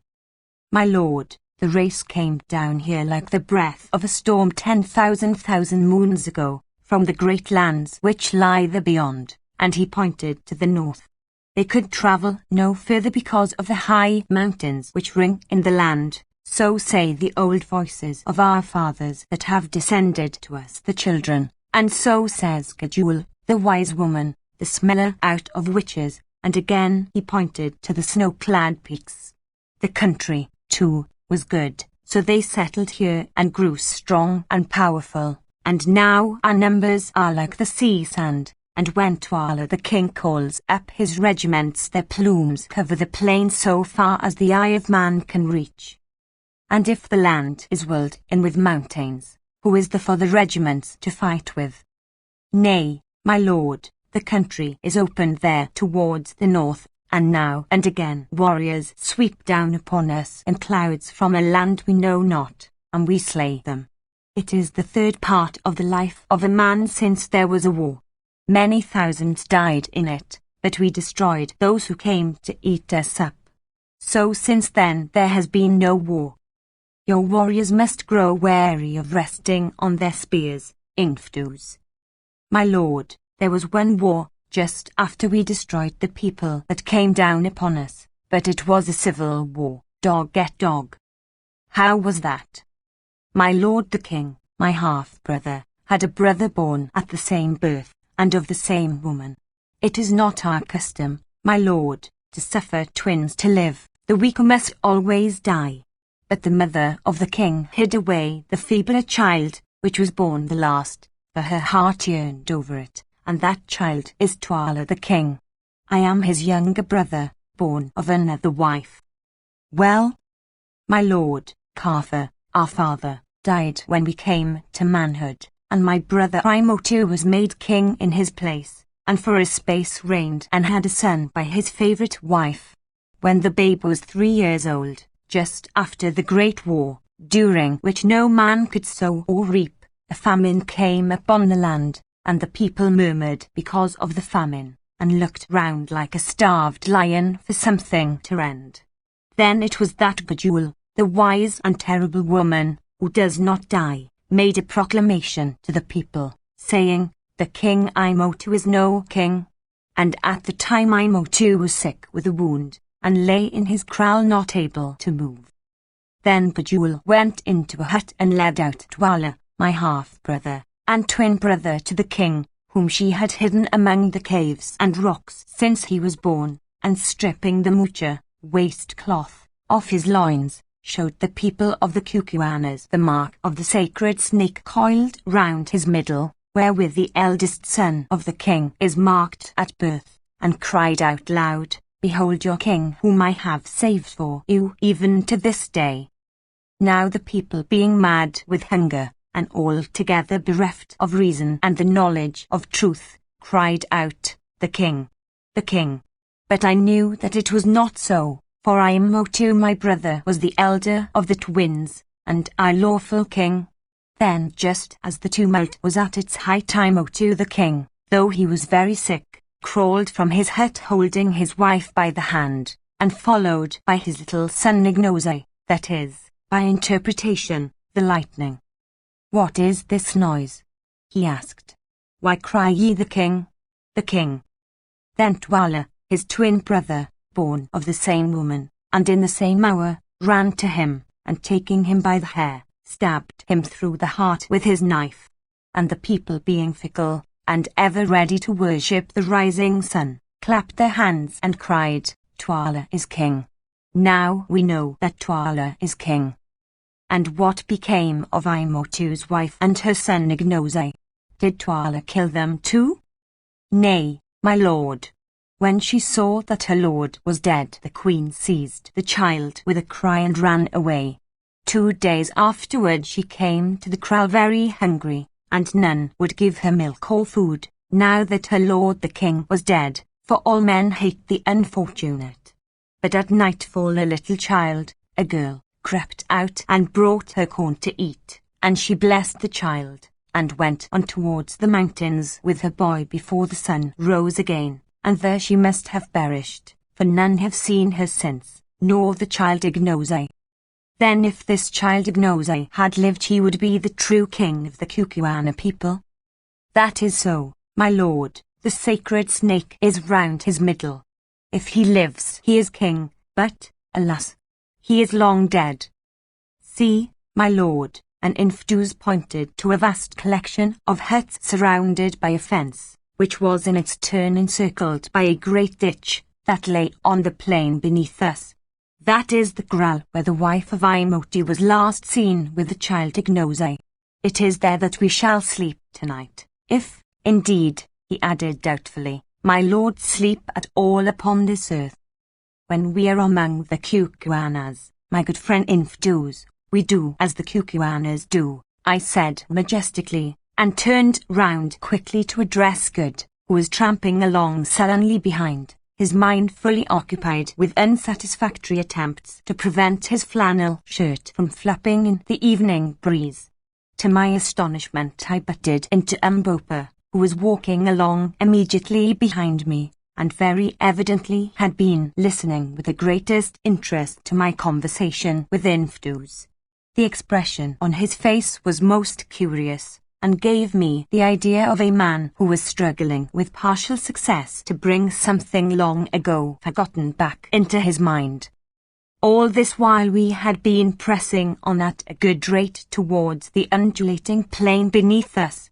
The mountains we had crossed now loomed high above our heads, and Sheba's breasts were veiled modestly in diaphanous wreaths of mist. As we went the country grew more and more lovely. The vegetation was luxuriant, without being tropical, the sun was bright and warm, but not burning, and a gracious breeze blew softly along the odorous slopes of the mountains.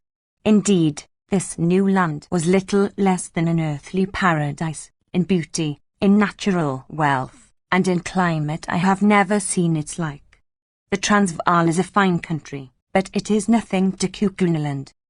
So soon as we started, Infdus has dispatched a runner to warn the people of the kraal, which, by the way, was in his military command, of our arrival. This man had departed at an extraordinary speed, which Infdus informed me he would keep up all the way, as running was an exercise much practiced among his people. The result of this message now became apparent. When we arrived within 2 miles of the kraal we could see that company after company of men were issuing from its gates and marching towards us. Sir Henry laid his hand upon my arm, and remarked that it looked as though we were going to meet with a warm reception. Something in his tone attracted Infdus' attention. "Let not my lords be afraid," he said hastily, "for in my breast there dwells no guile. This regiment is one under my command, and comes out by my orders to greet you." I nodded easily, though I was not quite easy in my mind. About half a mile from the gates of this kraal is a long stretch of rising ground sloping gently upwards from the road, and here the companies formed. It was a splendid sight to see them, each company about 300 strong, charging swiftly up the rise, with flashing spears and waving plumes, to take their appointed place. By the time we reached the slope 12 such companies, or in all 3,600 men, had passed out and taken up their positions along the road. Presently we came to the first company, and were able to gaze in astonishment on the most magnificent set of warriors that I have ever seen. They were all men of mature age, mostly veterans of about 40, and not one of them was under 6 feet in height, whilst many stood 6 feet 3 or 4. They wore upon their heads heavy black plumes of sakobula feathers, like those which adorned our guides. About their waists and beneath the right knees were bound circlets of white ox tails, while in their left hands they carried round shields measuring about 20 inches across. These shields are very curious. The framework is made of an iron plate beaten out thin, over which is stretched milk-white ox hide. The weapons that each man bore were simple, but most effective, consisting of a short and very heavy 2-edged spear with the wooden shaft, the blade being about 6 inches across at the widest part. These spears are not used for throwing but like the Zulu bangwan, or stabbing assegai, are for close quarters only, when the wound inflicted by them is terrible. In addition to his bangwin, every man carried 3 large and heavy knives, each knife weighing about 2 pounds. One knife was fixed in the oxtail girdle, and the other 2 at the back of the round shield. These knives, which are called tolas by the Kukuanas, take the place of the throwing assegai of the Zulus. The Kukuana warriors can cast them with great accuracy to a distance of 50 yards, and it is their custom on charging to hurl a volley of them at the enemy as they come to close quarters. Each company remained still as a collection of bronze statues till we were opposite to it, when at a signal given by its commanding officer, who, distinguished by a leopard skin cloak, stood some paces in front, every spear was raised into the air, and from 300 throats sprang forth with a sudden roar the royal salute of Coom. Then, so soon as we had passed, the company formed up behind us and followed us towards the Graal, till at last the whole regiment of the Greys, so called from their white shields, the crack corps of the Kukuana people, was marching in our rear with a dread that shook the ground. At length, branching off from Solomon's Great Road, we came to the wide fosse surrounding the Graal, which is at least a mile round, and fenced with a strong palisade of piles formed of the trunks of trees. At the gateway this fosse is spanned by a primitive drawbridge, which was let down by the guard to allow us to pass in. The kraal is exceedingly well laid out. Through the centre runs a wide pathway intersected at right angles by other pathways so arranged as to cut the huts into square blocks, each block being the quarters of a company. The huts are dome-shaped, and built, like those of the Zulus, of a framework of wattle, beautifully thatched with grass, but, unlike the Zulu huts, they have doorways through which men could walk. Also, they are much larger, and surrounded by a veranda about 6 feet wide, beautifully paved with powdered lime trodden hard. All along each side of this wide pathway that pierces the Graal were ranged hundreds of women, brought out by curiosity to look at us. These women, for a native race, are exceedingly handsome. They are tall and graceful, and their figures are wonderfully fine. The hair, though short, is rather curly than woolly, the features are frequently aquiline, and the lips are not unpleasantly thick, as is the case among most African races. But what struck us most was their exceedingly quiet and dignified air. They were as well bred in their way as the habitués of a fashionable drawing-room, and in this respect they differ from Zulu women and their cousins the Masai who inhabit the district beyond Zanzibar. Their curiosity had brought them out to see us, but they allowed no rude expressions of astonishment or savage criticism to pass their lips as we trudged wearily in front of them.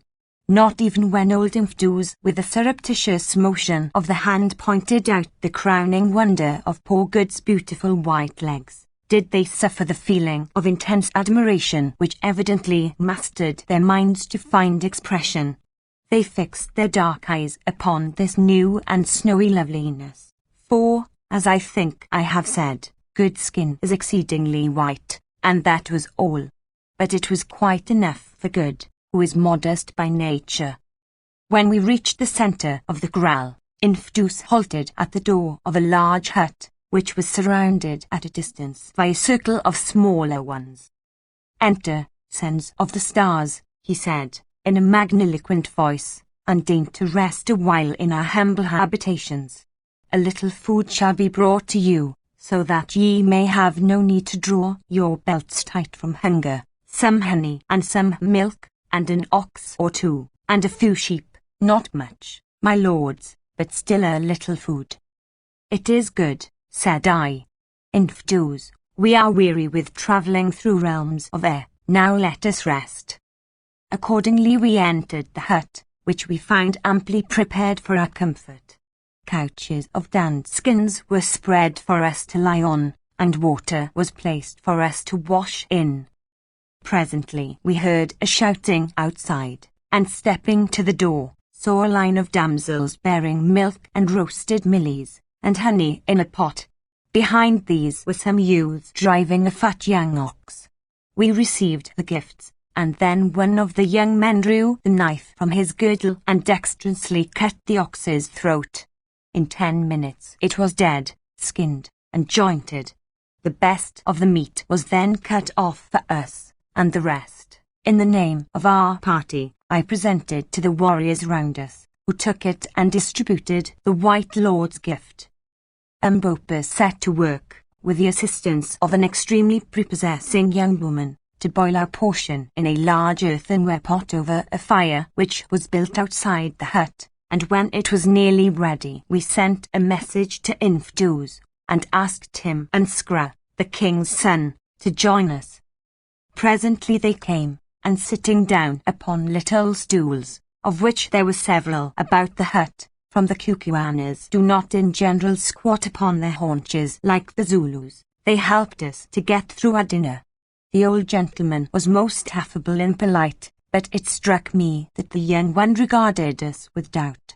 Together with the rest of the party, he had been overawed by our white appearance and by our magic properties, but it seemed to me that, on discovering that we ate, drank, and slept like other mortals, his awe was beginning to wear off, and to be replaced by a sullen suspicion, which made me feel rather uncomfortable. In the course of our meal Sir Henry suggested to me that it might be well to try to discover if our hosts knew anything of his brother's fate, or if they had ever seen or heard of him, but, on the whole, I thought that it would be wiser to say nothing of the matter at this time. It was difficult to explain a relative you lost from the stars. After supper we produced our pipes and lit them, a proceeding which filled Infdus and Skra with astonishment. The Kukuanas were evidently unacquainted with the divine delights of tobacco smoke. The herb is grown among them extensively, but, like the Zulus, they use it for snuff only, and quite fail to identify it in its new form. Presently I asked Infdus when we were to proceed on our journey, and was delighted to learn that preparations had been made for us to leave on the following morning, messengers having already departed to inform Twala the king of our coming. It appeared that Twala was at his principal place, known as Lu, making ready for the great annual feast which was to be held in the first week of June. At this gathering all the regiments, with the exception of certain detachments left behind for garrison purposes, are brought up and paraded before the king, and the great annual witch hunt, of which more by and by, is held. We were to start at dawn, and Infdus, who was to accompany us, expected that we should reach Lu on the night of the second day, unless we were detained by accident or by swollen rivers. When they had given us this information our visitors bade us good night, and, having arranged to watch turn and turn about, 3 of us flung ourselves down and slept the sweet sleep of the weary, whilst the 4th sat up on the lookout for possible treachery. Chapter 9. Twala the King. It will not be necessary for me to detail at length the incidents of our journey to Lu. It took 2 full days travelling along Solomon's Great Road, which pursued its even course right into the heart of Kukunaland. Suffice it to say that as we went the country seemed to grow richer and richer, and the growls, with their wide surrounding belts of cultivation, more and more numerous. They were all built upon the same principles as the first camp which we had reached, and were guarded by ample garrisons of troops. Indeed, in Kukuanaland, as among the Germans, the Zulus, and the Masai, every able-bodied man is a soldier, so that the whole force of the nation is available for its wars, offensive or defensive. As we travelled, we were overtaken by thousands of warriors hurrying up to Lu to be present at the great annual review and festival, and more splendid troops I never saw. At sunset on the second day, we stopped to rest a while upon the summit of some heights over which the road ran, and there on a beautiful and fertile plain before us lay Lu itself. For a native town it is an enormous place, quite 5 miles round, I should say, with outlying growls projecting from it, that serve on grand occasions and cantonments for the regiments, and a curious horseshoe-shaped hill, with which we were destined to become better acquainted, about 2 miles to the north. It is beautifully situated, and through the centre of the Graal, dividing it into 2 portions, runs a river, which appeared to be bridged in several places, the same indeed that we had seen from the slopes of Sheba's Breasts. 60 or 70 miles away, 3 great snow-capped mountains, placed at the points of a triangle, started out of the level plain. The conformation of these mountains is unlike that of Sheba's Breasts, being sheer and precipitous, instead of smooth and rounded. Infdu saw us looking at them, and volunteered a remark. "The road ends there," he said, pointing to the mountains known among the Kukuanas as the 3 Witches. "Why does it end?" I asked. "Who knows?" he answered with a shrug. "The mountains are full of caves, and there is a great pit between them. It is there that the wise men of old time used to go to get whatever it was they came for to this country, and it is there now that our kings are buried in the place of death." "What was it they came for?" I asked eagerly. "Nay, I know not. My lord, who have dropped from the stars, should know," he answered with a quick look. Evidently he knew more than he chose to say. "Yes," I went on, "you are right. In the stars we learn many things. I have heard, for instance, that the wise men of old came to these mountains to find bright stones, pretty playthings, and yellow iron." "My lord is wise," he answered coldly. "I am but a child and cannot talk with my lord on such matters. My lord must speak with Gajul the Old, at the king's place, who is wise even as my lord," and he went away. So soon as he was gone I turned to the others, and pointed out the mountains. "There are Solomon's diamond mines," I said. Umbopa was standing with them, apparently plunged in one of the fits of abstraction which were common to him, and caught my words. "Yes, Makume's on," he put in Zulu. "The diamonds are surely there, and you shall have them, since you white men are so fond of toys and money." "How dost thou know that, Umbopa?" I asked sharply, for I did not like his mysterious ways. He laughed. "I dreamed it in the night, white men." Then he too turned on his heel and went. "Now what," said Sir Henry, "is our black friend driving at?" "He knows more than he chooses to say, that is clear. By the way, Quatermain, has he heard anything of my brother?" "Nothing. He has asked everyone he has become friendly with, but they all declare that no white man has ever been seen in the country before." "Do you suppose that he got here at all?"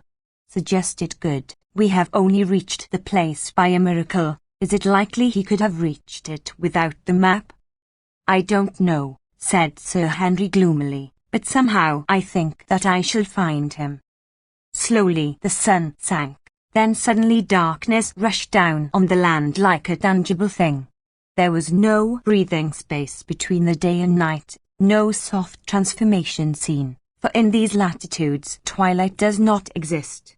The change from day to night is as quick and as absolute as the change from life to death.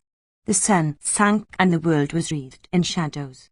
But not for long, for see, in the west there is a glow, then come rays of silver light, and at last the full and glorious moon lights up the plain and shoots its gleaming arrows far and wide, filling the earth with a faint refulgence. We stood and watched the lovely sight, whilst the stars grew pale before this chastened majesty, and felt our hearts lifted up in the presence of a beauty that I cannot describe. Mine has been a rough life, but there are a few things I am thankful to have lived for, and one of them is to have seen that moon shine over Kukunaland. Presently our meditations were broken in upon by our polite friend Infdus. "If my lords are rested, he will journey on to Lu, where a hut is made ready for my lords tonight. The moon is now bright, so that we shall not fall by the way." We assented, and in an hour's time were at the outskirts of the town, of which the extent, mapped out as it was by thousands of campfires, appeared absolutely endless. Indeed, Good, who is always fond of a bad joke, christened it Unlimited Loo. Soon we came to a moat with a drawbridge, where we were met by the rattling of arms and the hoarse challenge of a sentry. Infidus gave some password that I could not catch, which was met with a salute, and we passed on through the central street of the great grass city. After nearly half an hour's tramp, past endless lines of huts, Infidus halted at last by the gate of a little group of huts which surrounded a small courtyard of powdered limestone, and informed us that these were to be our poor quarters. We entered, and found that a hut had been assigned to each of us. These huts were superior to any that we had yet seen, and in each was a most comfortable bed made of down skins, spread upon mattresses of aromatic grass. Food too was ready for us, and so soon as we had washed ourselves with water, which stood ready in earthenware jars, some young women of handsome appearance brought us roasted meats, and mealy cobs daintily served on wooden platters, and presented them to us with deep obeisances. We ate and drank, and then, the beds having been all moved into one hut by our request, a precaution at which the amiable young lady smiled, we flung ourselves down to sleep, thoroughly wearied with our long journey. When we woke it was to find the sun high in the heavens, and the female attendants, who did not seem to be troubled by any false shame, already standing inside the hut, having been ordered to attend and help us to make ready. Make ready, indeed, growled Good, when one has only a flannel shirt and a pair of boots. That does not take long. I wish you would ask them for my trousers, Quatermain. I asked accordingly, but was informed that these sacred relics had already been taken to the king, who would see us in the forenoon. Somewhat to their astonishment and disappointment, having requested the young ladies to step outside, we proceeded to make the best toilet of which the circumstances admitted. Good even went the length of again shaving the right side of his face, the left, on which now appeared a very fair crop of whiskers, we impressed upon him he must on no account touch. As for ourselves, we were contented with a good wash and combing our hair. Sir Henry's yellow locks were now almost upon his shoulders, and he looked more like an ancient Dane than ever, while my grizzled scrub was fully an inch long, instead of half an inch, which in a general way I considered my maximum length. By the time that we had eaten our breakfast, and smoked a pipe, a message was brought to us by no less a personage than Infidus himself that Twala the king was ready to see us, if we would be pleased to come. We remarked in reply that we should prefer to wait till the sun was a little higher. We were yet weary with our journey, and see. It is always well, when dealing with uncivilized people, not to be in too great a hurry. They are apt to mistake politeness for or civility. So, although we were quite as anxious to see Twala as Twala could be to see us, we sat down and waited for an hour, employing the interval in preparing such presents as our slender stock of goods permitted, namely, the Winchester rifle which had been used by poor Ventvogel, and some beads. The rifle and ammunition we determined to present to His Royal Highness, and the beads were for his wives and courtiers. We had already given a few to Infidus and Scra, and found that they were delighted with them, never having seen such things before. At length we declared that we were ready, and guided by Infidus, started off to the audience, Umbopa carrying the rifle and beads. After walking a few hundred yards we came to an enclosure, something like that surrounding the huts which had been allotted to us, only 50 times as big, for it could not have covered less than 6 or 7 acres of ground. All round the outside fence stood a row of huts, which were the habitations of the king's wives. Exactly opposite the gateway, on the further side of the open space, was a very large hut, built by itself, in which His Majesty resided. All the rest was open ground, that is to say, it would have been open had it not been filled by company after company of warriors, who were mustered to the number of 7 or 8,000.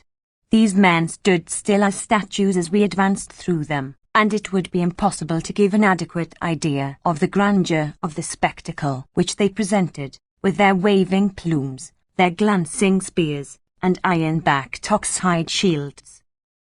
The space in front of the large hut was empty, but before it were placed several stools. On 3 of these, at a sign from Infdus, we seated ourselves, Mbopa standing behind us. As for Infdus, he took up a position by the door of the hut. So we waited for 10 minutes or more in the midst of a dead silence, but conscious that we were the object of the concentrated gaze of some 8,000 pairs of eyes. It was a somewhat trying ordeal, but we carried it off as best we could. At length the door of the hut opened, and a gigantic figure, with a splendid tiger skin karas flung over its shoulders, stepped out, followed by the boy Scra, and what appeared to us to be a withered-up monkey, wrapped in a fur cloak. The figure seated itself upon a stool, Scra took his stand behind it, and the withered-up monkey crept on all 4s into the shade of the hut and squatted down. Still there was silence. Then the gigantic figure slipped off the carouse and stood up before us, a truly alarming spectacle. It was that of an enormous man with the most entirely repulsive countenance we had ever beheld. This man's lips were as thick as an eagle's, the nose was flat, he had but one gleaming black eye, for the other was represented by a hollow in the face, and his whole expression was cruel and sensual to a degree. From the large head rose a magnificent plume of white ostrich feathers. His body was clad in a shirt of shining chain armor, whilst round the waist and right knee were the usual garnishes of white oxtail. In his right hand was a huge spear, about the neck a thick torque of gold, and bound on the forehead shone dully a single and enormous uncut diamond. Still there was silence, but not for long. Presently the man, whom we rightly guessed to be the king, raised the great javelin in his hand. Instantly 8,000 spears were lifted in answer, and from 8,000 throats rang out the royal salute of Coom. 3 times this was repeated, and each time the earth shook with a noise that can only be compared to the deepest notes of thunder. "Be humble, O people," piped out a thin voice which seemed to come from the monkey in the shade. "It is the king." "It is the king," boomed out the 8,000 throats in answer. "Be humble, O people, it is the king." Then there was silence again, dead silence. Presently, however, it was broken. A soldier on our left dropped his shield, which fell with a clatter onto the limestone flooring. Twala turned his one cold eye in the direction of the noise. "Come hither, thou," he said, in a cold voice. A fine young man stepped out of the ranks, and stood before him. "It was thy shield that fell, thou awkward dog. Wilt thou make me a reproach in the eyes of these strangers from the stars? What hast thou to say for thyself?" We saw the poor fellow turn pale under his dusky skin. "It was by chance, O calf of the black cow," he murmured. "Then it is a chance for which thou must pay. Thou hast made me foolish. Prepare for death." "I am the king's ox," was the low answer. "Scra," roared the king, "let me see how thou canst use thy spear. Kill me this blundering fool." Scra stepped forward with an ill-favoured grin, and lifted his spear. The poor victim covered his eyes with his hand and stood still. As for us, we were petrified with horror. Once, twice, he waved the spear, and then struck. Right home. The spear stood out a foot behind the soldier's back. He flung up his hands and dropped dead. From the multitude about us rose something like a murmur. It rolled round, and died away. The tragedy was finished. There lay the corpse, and we had not yet realized that it had been enacted. Sir Henry sprang up and swore a great oath, then, overpowered by the sense of silence, sat down again. "The thrust was a good one," said the king. "Take him away." 4 men stepped out of the ranks, and lifting the body of the murdered man, carried it thence. "Cover up the bloodstains, cover them up," piped out the thin voice that proceeded from the monkey-like figure. "The king's word is spoken, the king's doom is done."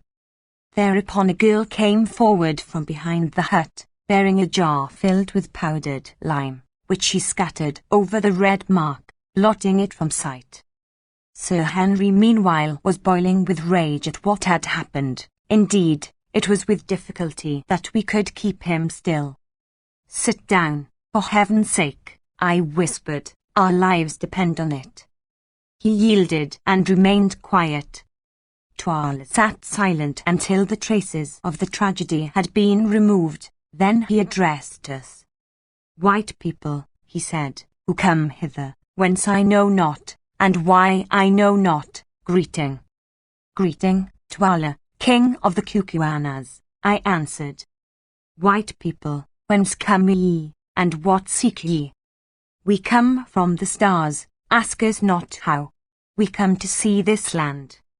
"Ye journey from far to see a little thing. And that man with you," pointing to Umbopa, "does he also come from the stars?" "Even so, there are people of thy colour in the heavens above, but ask not of matters too high for thee, Tuala the king." "Ye speak with a loud voice, people of the stars," Tuala answered in a tone which I scarcely liked. "Remember that the stars are far off, and ye are here.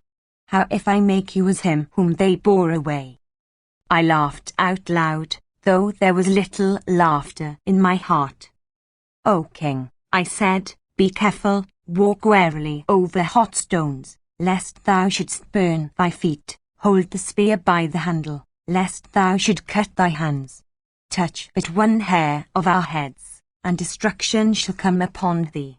What, have not these, pointing to Infdus and Scra, who, young villain that he was employed in cleaning the blood of the soldier off his spear, told thee what manner of men so we are? Hast thou seen the like of us? And I pointed to Good, feeling quite sure that he had never seen anybody before who looked in the least like him as he then appeared. "It is true, I have not," said the king, surveying Good with interest. "Have they not told thee how we strike with death from afar?" I went on. "They have told me, but I believe them not.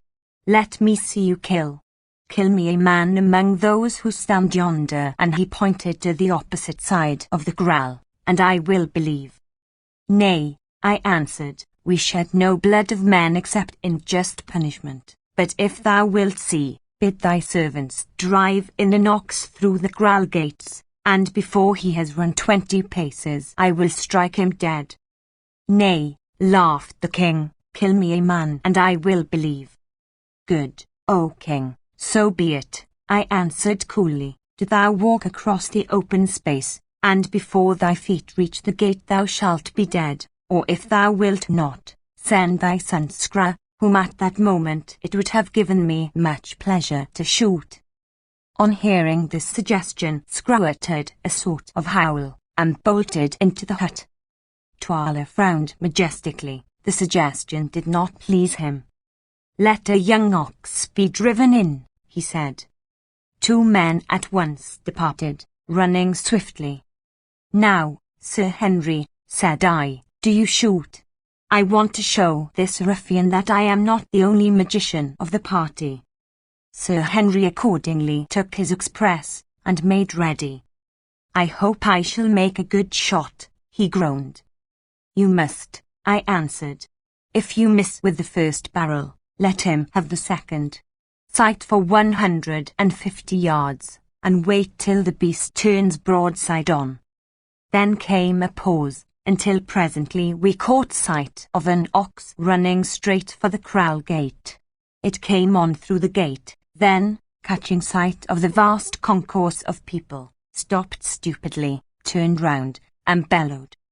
"Now's your time," I whispered. Up went the rifle. Bang! Thud! And the ox was kicking on his back, shot in the ribs. The semi-hollow bullet had done its work well, and a sigh of astonishment went up from the assembled thousands. I turned round coolly. "Have I lied, O king?" "Nay, white man, it is the truth," was the somewhat awed answer. "Listen, Twala," I went on. "Thou hast seen. Now know we come in peace, not in war. See," and I held up the Winchester repeater, "here is a hollow staff that shall enable thee to kill even as we kill. Only I lay this charm upon it, thou shalt kill no man with it. If thou liftest it against a man, it shall kill thee. Stay, I will show thee." Bid a soldier step 40 paces and place the shaft of a spear in the ground so that the flat blade looks towards us. In a few seconds it was done. "Now, see, I will break yonder spear." Taking a careful sight, I fired. The bullet struck the flat of the spear and shattered the blade into fragments. Again the sigh of astonishment went up. "Now, Twala, we give this magic tube to thee, and by I will show thee how to use it. But beware how thou turnest the magic of the stars against a man of earth," and I handed him the rifle. The king took it very gingerly and laid it down at his feet. As he did so, I observed the wizen monkey-like figure creeping from the shadow of the hut. It crept on all fours, but when it reached the place where the king sat, it rose upon its feet, and throwing the furry covering from its face, revealed a most extraordinary and weird countenance. Apparently it was that of a woman of great age, so shrunken that in size it seemed no larger than the face of a year-old child, although made up of a number of deep and yellow wrinkles. Set in these wrinkles was a sunken slit that represented the mouth, beneath which the chin curved outwards to a point. There was no nose to speak of. Indeed, the visage might have been taken for that of the sun-dried corpse had it not been for a pair of large black eyes, still full of fire and intelligence, which gleamed and blazed under the sun, or white eyebrows, and the projecting parchment-coloured skull, like jewels in a charnel house. As for the head itself, it was perfectly bare, and yellow in hue, while its wrinkled scalp moved and contracted like the hood of a cobra. The figure to which this fearful countenance belonged, a countenance so fearful indeed that it caused a shiver of fear to pass through us as we gazed on it, stood still for a moment. Then suddenly it projected a skinny claw armed with nails nearly an inch long, and laying it on the shoulder of Twala the king, began to speak in a thin and piercing voice. "Listen, O king. Listen, O warriors. Listen, O mountains and plains and rivers, home of the Kukuana race. Listen, O skies and sun, O rain and storm and mist. Listen, O men and women, O youths and maidens, and O ye babes unborn. Listen, all things that live and must die. Listen, all dead things that shall live again to die. Listen, the spirit of life is in me, and I prophesy. I prophesy. I prophesy." The words died away in a faint wail, and dread seemed to seize upon the hearts of all who heard them, including our own. This old woman was very terrible. Blood, blood, blood. Rivers of blood, blood everywhere. I see it, I smell it, I taste it. It is salt. It runs red upon the ground. It rains down from the skies. Footsteps, footsteps. Footsteps. The tread of the white man coming from afar. It shakes the earth trembles before her master. Blood is good, the red blood is bright, there is no smell like the smell of new shed blood. The lions shall lap it and roar, the vultures shall wash their wings in it and shriek with joy. I am old. I am old. I have seen much blood, ha, ha. But I shall see more ere I die, and be merry. How old am I, think ye? Your fathers knew me, and their fathers knew me, and their fathers' fathers' fathers. I have seen the white man and know his desires. I am old, but the mountains are older than I. Who made the great road, tell me? Who wrote the pictures on the rocks, tell me? Who reared up the 3 silent ones yonder, that gaze across the pit, tell me? And she pointed towards the 3 precipitous mountains which we had noticed on the previous night. Ye know not, but I know. It was a white people who were before ye are, who shall be when ye are not, who shall eat you up and destroy you. Ye. And what came they for? The white ones, the terrible ones, the skilled in magic and all learning, the strong, the unswerving. What is that bright stone upon thy forehead, O king? Whose hands made the iron garments upon thy breast, O king? Ye know not, but I know. I the old one, I the wise one, I the Zanussi, the witch doctress. Then she turned her bald vulture head towards us. What seek ye, white men of the stars? Ah, yes, of the stars. Do ye seek a lost one? Ye shall not find him here. He is not here. Never for ages upon ages has a white foot pressed this land, never except once, and I remember that he left it but to die. Ye come for bright stones, I know it, I know it. Ye shall find them when the blood is dry, but shall ye return whence ye came, or shall ye stop with me? Ha, ha, ha. And thou with the dark skin and the proud bearing, and she pointed her skinny finger at Ambopa, who art thou, and what seekest thou? Not stones that shine, not yellow metal that gleams, these thou leavest to white men from the stars. Methinks I know thee. Methinks I can smell the smell of the blood in thy heart. Strip off the girdle. Here the features of this extraordinary creature became convulsed, and she fell to the ground foaming in an epileptic fit, and was carried into the hut. The king rose up trembling, and waved his hand. Instantly the regiments began to file off, and in 10 minutes, save for ourselves, the king, and a few attendants, the great space was left empty. White people, he said, it passes in my mind to kill you. Gudule has spoken strange words. What say ye? I laughed. Be careful, O king, we are not easy to slay. Thou hast seen the fate of the ox, wouldst thou be as the oxes? The king frowned. It is not well to threaten a king.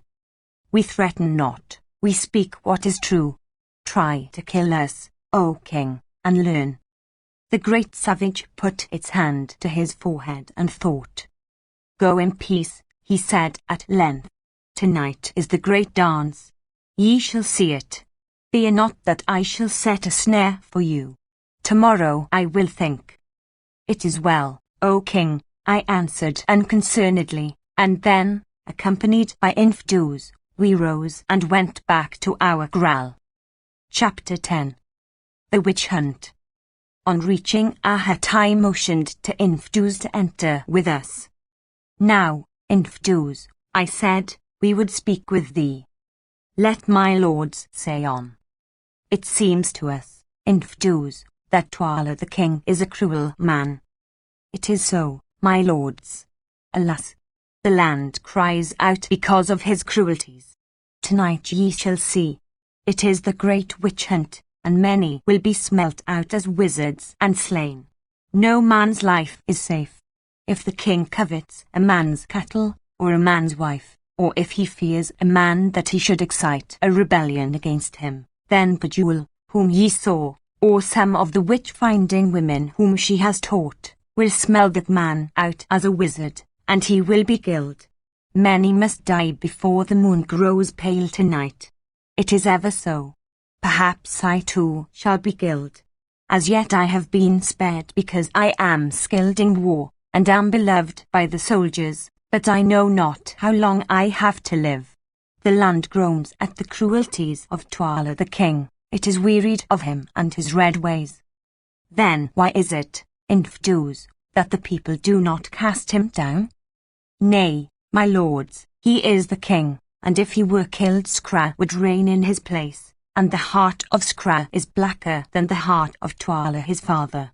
If Skra were king his yoke upon our neck would be heavier than the yoke of Twala. If Imotu had never been slain, or if Ignozai his son had lived, it might have been otherwise, but they are both dead. How knowest thou that Ignozai is dead? Said a voice behind us. We looked round astonished to see who spoke. It was Mbopa. What meanest thou, boy? Asked Infduz, who told thee to speak. Listen, Infduz, was the answer, and I will tell thee a story. Years ago the king Imoti was killed in this country and his wife fled with the boy Ignozai. Is it not so? It is so. It was said that the woman and her son died upon the mountains. Is it not so? It is even so. Well, it came to pass that the mother and the boy Ignozai did not die. They crossed the mountains and were led by a tribe of wandering desert men across the sands beyond, till at last they came to water and grass and trees again. How knowest thou this? Listen. They travelled on and on, many months' journey, till they reached a land where a people called the Amazilu, who also are of the Kukuana stock, live by war, and with them they tarried many years, till at length the mother died. Then the son Ignozai became a wanderer again, and journeyed into a land of wonders, where white people live, and for many more years he learned the wisdom of the white people. It is a pretty story, said Infduz incredulously. For years he lived the working as a servant and a soldier, but holding in his heart all that his mother had told him of his own place, and casting about in his mind to find how he might journey thither to see his people and his father's house before he died. For long years he lived and waited, and at last the time came, as it ever comes to him who can wait for it, and he met some white men who would seek this unknown land, and joined himself to them. The white men started and travelled on and on, seeking for one who is lost. They crossed the burning desert, they crossed the snow-clad mountains, and at last reached the land of the Kukuanas, and there they found thee, O Infduz. Surely thou art mad to talk thus, said the astonished old soldier. Thou thinkest so. See, I will show thee, O my uncle. I am Ignozai, rightful king of the Kukuanas. Then with a single movement Mbopa slipped off his mucha o girdle, and stood naked before us. Look, he said, what is this? And he pointed to the picture of a great snake tooting blue round his middle, its tail disappearing into its open mouth just above where the thighs are set into the body. Infduz looked, his eyes starting nearly out of his head. Then he fell upon his knees. Kum, Kum, he ejaculated, it is my brother's son, it is the king. Did I not tell thee so, my uncle? Rise, I am not yet the king, but with thy help, and with the help of these brave white men, who are my friends, I shall be. Yet the old witch Gajul was right. The land shall run with blood first, and hers shall run with it, if she has any and can die, for she killed my father with her words, and drove my mother forth. And now, Infduz, choose thou. Wilt thou put thy hands between my hands and be my man? Wilt thou share the dangers that lie before me, and help me to overthrow this tyrant and murderer, or wilt thou not? Choose thou. The old man put his hand to his head and thought. Then he rose, and advancing to where Mbopa, or rather Ignozai, stood, he knelt before him, and took his hand. Ignozai, rightful king of the Kukuanas, I put my hand between thy hands, and am thy man till death. When thou wast a babe I dandled thee upon my knees, now shall my old alm strike for thee and freedom. It is well, Infduz. If I conquer, thou shalt be the greatest man in the kingdom after its king. If I fail, thou canst only die, and death is not far off from thee. Rise, my uncle. And ye, white men, will ye help me? What have I to offer you? the white stones. If I conquer and can find them, ye shall have as many as ye can carry hence. Will that suffice you?" I translated this remark. "Tell him," answered Sir Henry, "that he mistakes an Englishman. Wealth is good, and if it comes in our way we will take it, but a gentleman does not sell himself for wealth. Still, speaking for myself, I say this. I have always liked Tambopa, and so far as lies in me I will stand by him in this business. It will be very pleasant to me to try to square matters with that cruel devil Tuala. What do you say, Good, and you, Quatermain?" "Well," said Good, to adopt the language of hyperbole, in which all these people seem to indulge, "you can tell him that a row is surely good, and warms the cockles of the heart, and that so far as I am concerned I'm his boy. My only stipulation is that he allows me to wear trousers." I translated the substance of these answers. "It is well, my friends," said Ignosi, late Tambopa, "and what sayest thou, Macumays on, art thou also with me, old hunter, cleverer than a wounded buffalo?" I thought a while and scratched my head. "Tambopa, or Ignosi," I said, "I don't like revolutions. I am a man of peace and a bit of a coward." Here Tambopa smiled, "But, on the other hand, I stick up for my friends, Ignosi. You have stuck to us and played the part of a man, and I will stick by you. But mind you, I am a trader, and have to make my living, so I accept your offer about those diamonds in case we should ever be in a position to avail ourselves of it. Another thing, we came, as you know, to look for Incubus, Sir Henry's lost brother. You must help us to find him." "That I will do," answered Ignosi. "Stay, Infdus, by the sign of the snake about my middle, tell me the truth.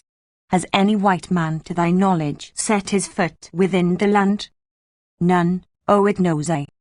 "If any white man had been seen or heard of, wouldst thou have known?"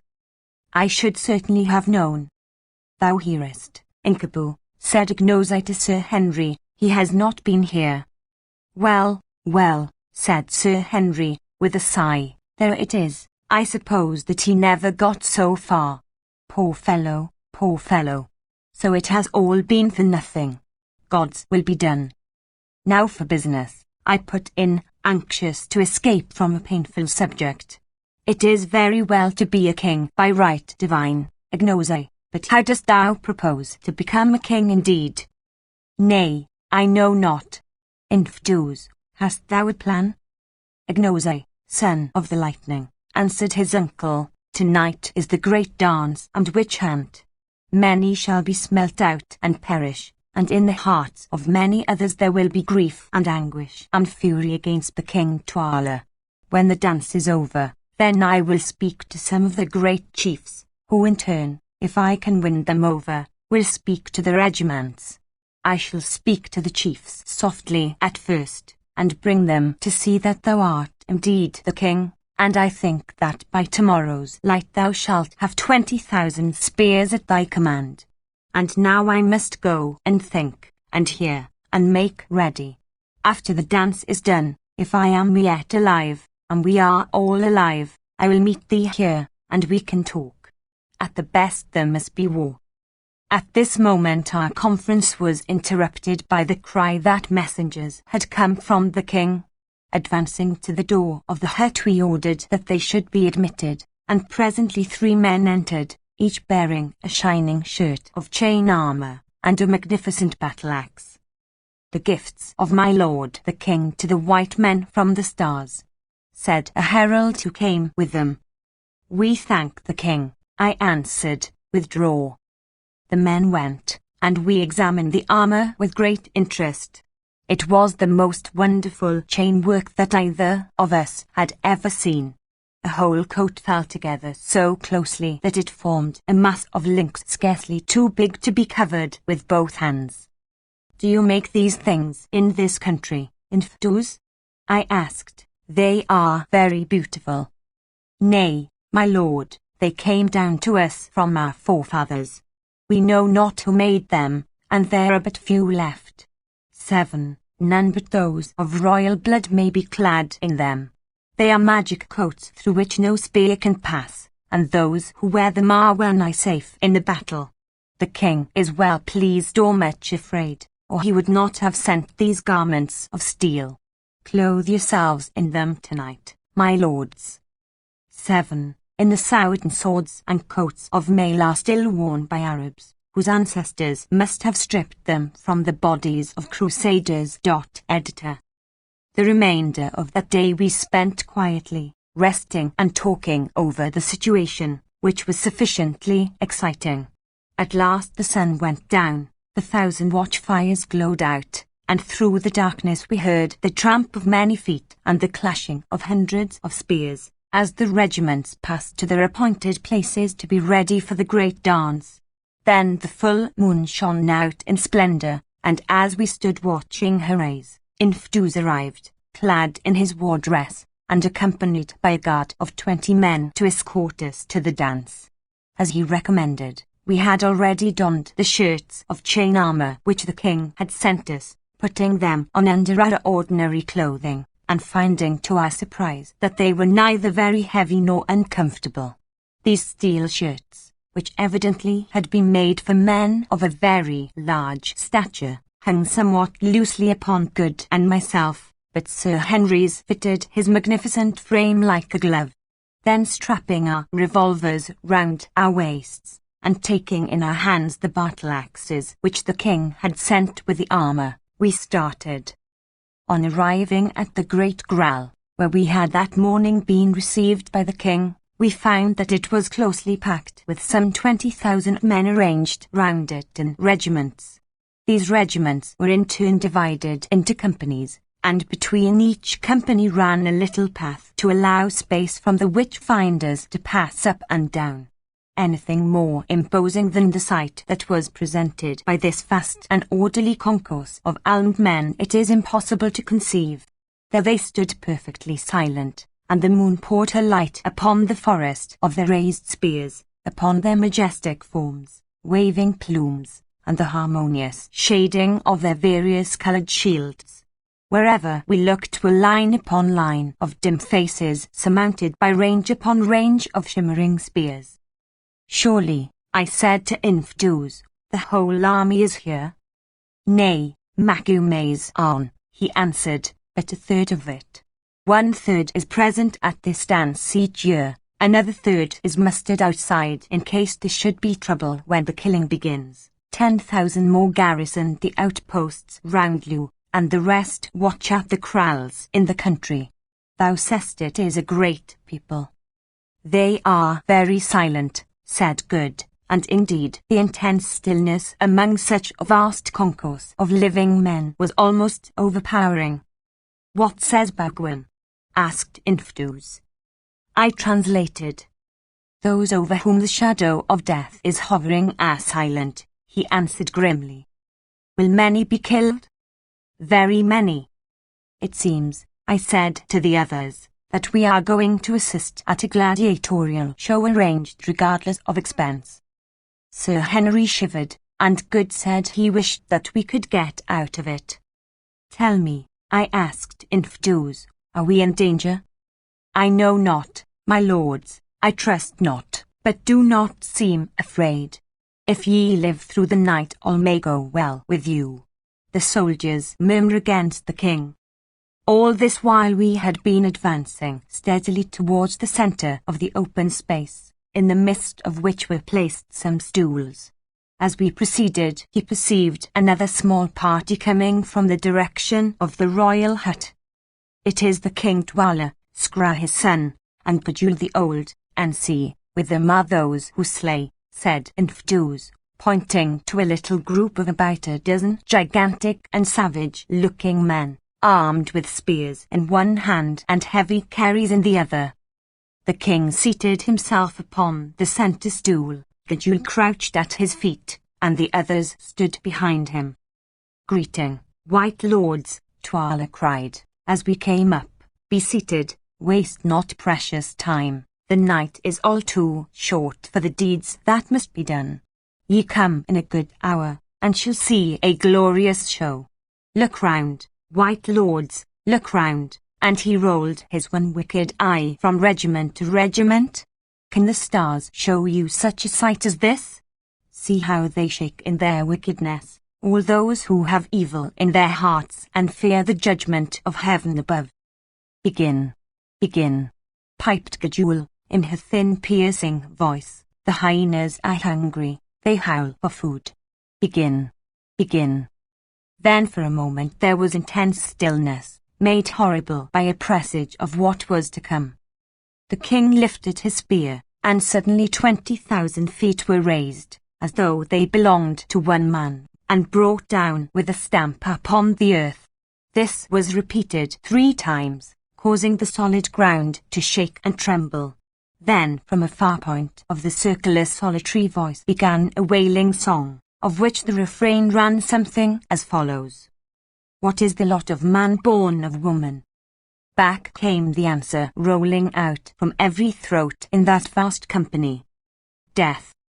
Gradually, however, the song was taken up by company after company, till the whole armed multitude was singing it, and I could no longer follow the words, except in so far as they appeared to represent various phases of human passions, fears, and joys. Now it seemed to be a love song, now a majestic swelling war chant, and last of all a death dirge ending suddenly in one heart-breaking wail that went echoing and rolling away in a volume of blood-curdling sound. Again silence fell upon the place, and again it was broken by the king lifting his hand. Instantly we heard a pattering of feet, and from out of the masses of warriors strange and awful figures appeared running towards us. As they drew near we saw that these were women, most of them aged, for their white hair, ornamented with small bladders taken from fish, streamed out behind them. Their faces were painted in stripes of white and yellow, down their backs hung snake skins, and round their waists rattled circlets of human bones, while each held a small forked wand in her shriveled hand. In all there were 10 of them. When they arrived in front of us they halted, and one of them, pointing with her wand towards the crouching figure of Gajul, cried out, "Mother, old mother, we are here." "Good, good, good," answered that aged iniquity. "Are your eyes keen, is amneusis, witch doctresses, ye seers in dark places?" "Mother, they are keen." "Good, good, good. Are your ears open, is amneusis, ye who hear words that come not from the tongue?" "Mother, they are open." "Good, good, good. Are your senses awake, is amneusis, can ye smell blood, can ye purge the land of the wicked ones who compass evil against the king and against their neighbours? Are ye ready to do the justice of heaven above, ye whom I have taught, who have eaten of the bread of my wisdom, and drunk of the water of my magic?" "Mother, we can." "Then go.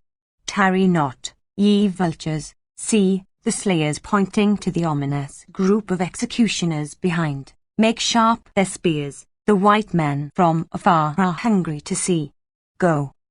With a wild yell Gajul's horrid ministers broke away in every direction, like fragments from a shell, the dry bones round their waists rattling as they ran, and headed for various points of the dense human circle.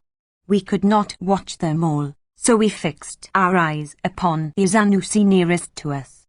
When she came to within a few paces of the warriors, she halted and began to dance wildly, turning round and round with an almost incredible rapidity, and shrieking out sentences such as "I smell him, the evildoer.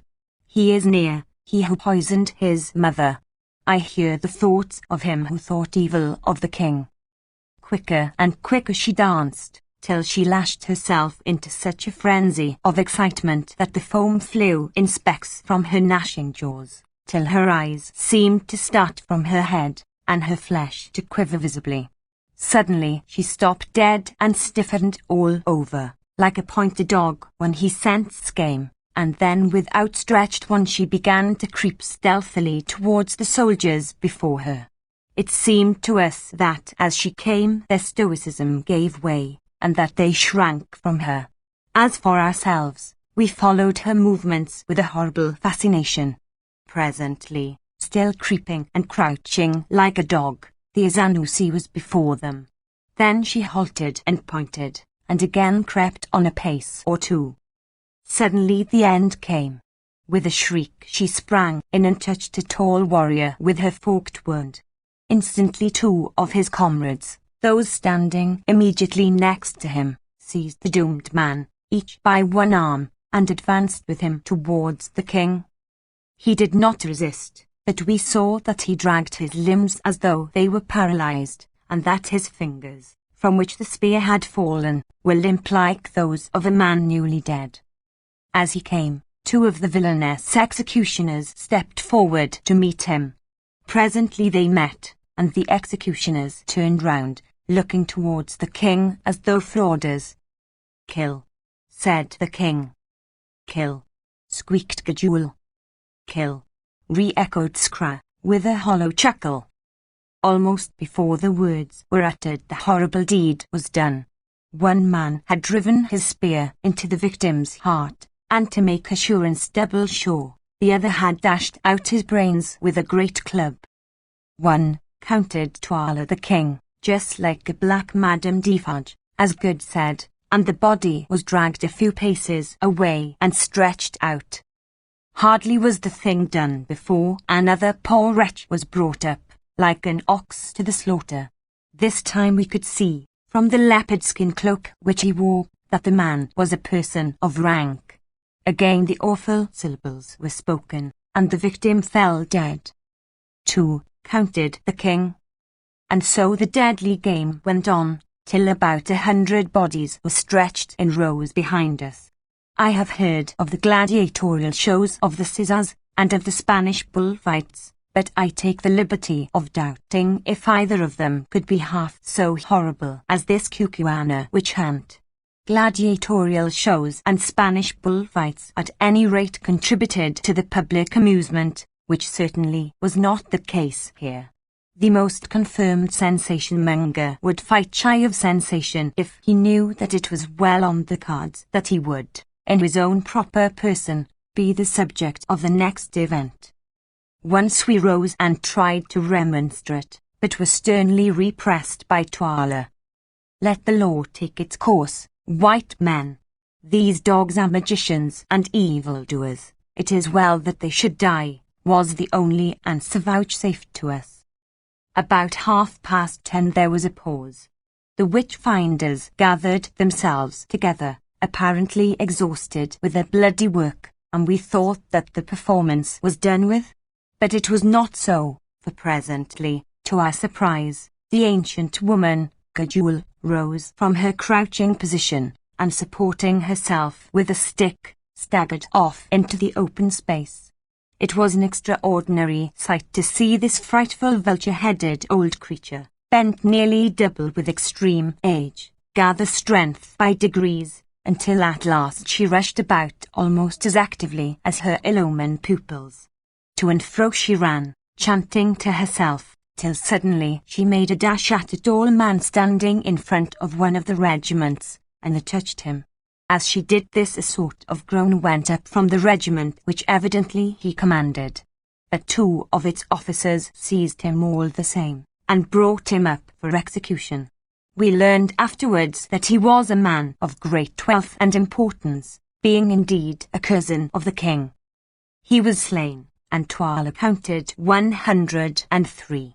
Then Gajul again sprang to and fro, gradually drawing nearer and nearer to ourselves. "Hang me if I don't believe she is going to try her games on us," ejaculated Good in horror. "Nonsense," said Sir Henry.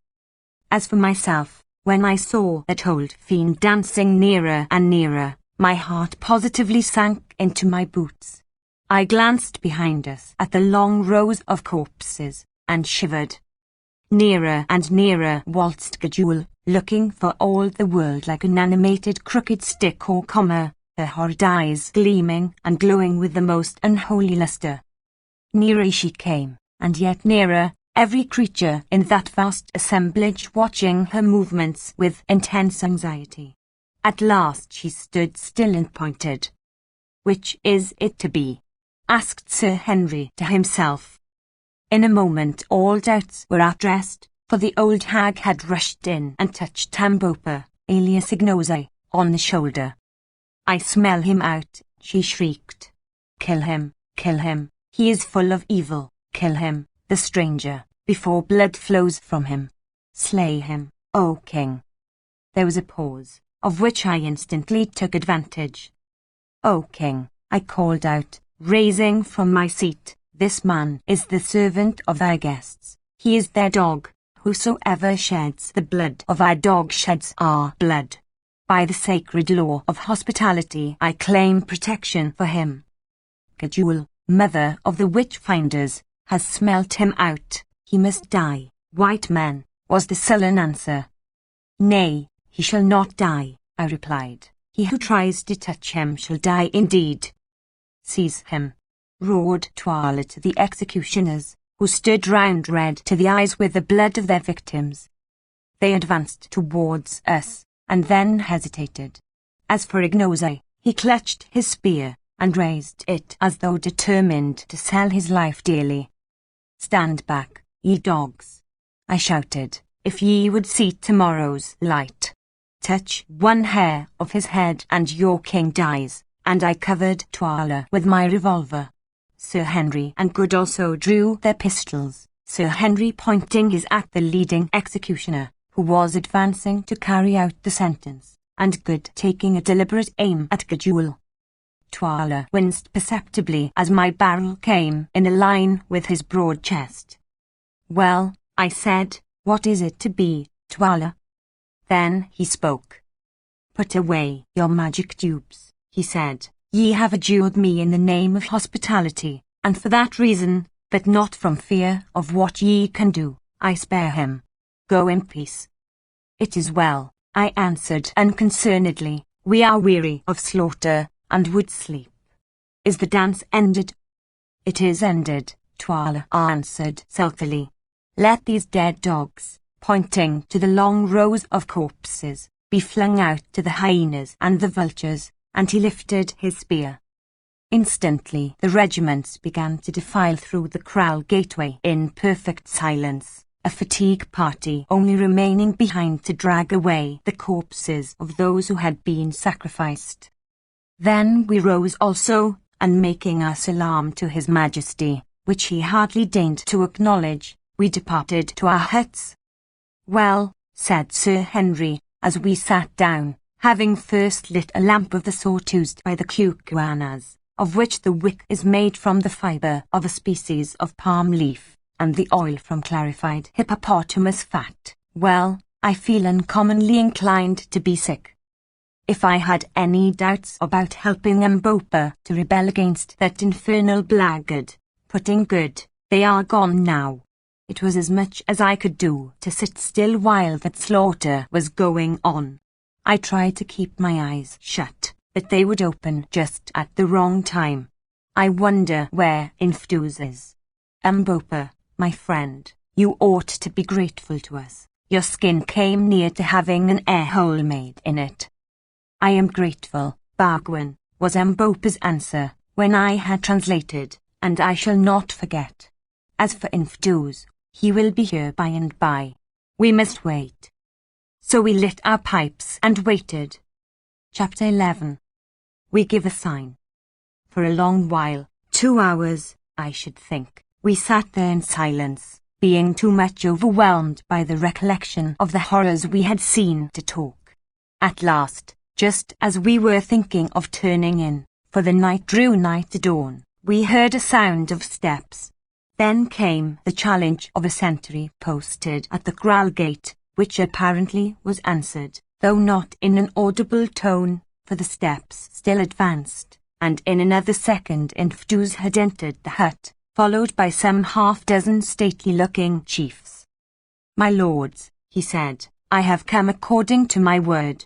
My lords and Ignose, rightful king of the Kukuanas, I have brought with me these men, pointing to the row of chiefs, who are great men among us, having each one of them the command of 3,000 soldiers, that live but to do their binding, under the kings. I have told them of what I have seen, and what my ears have heard.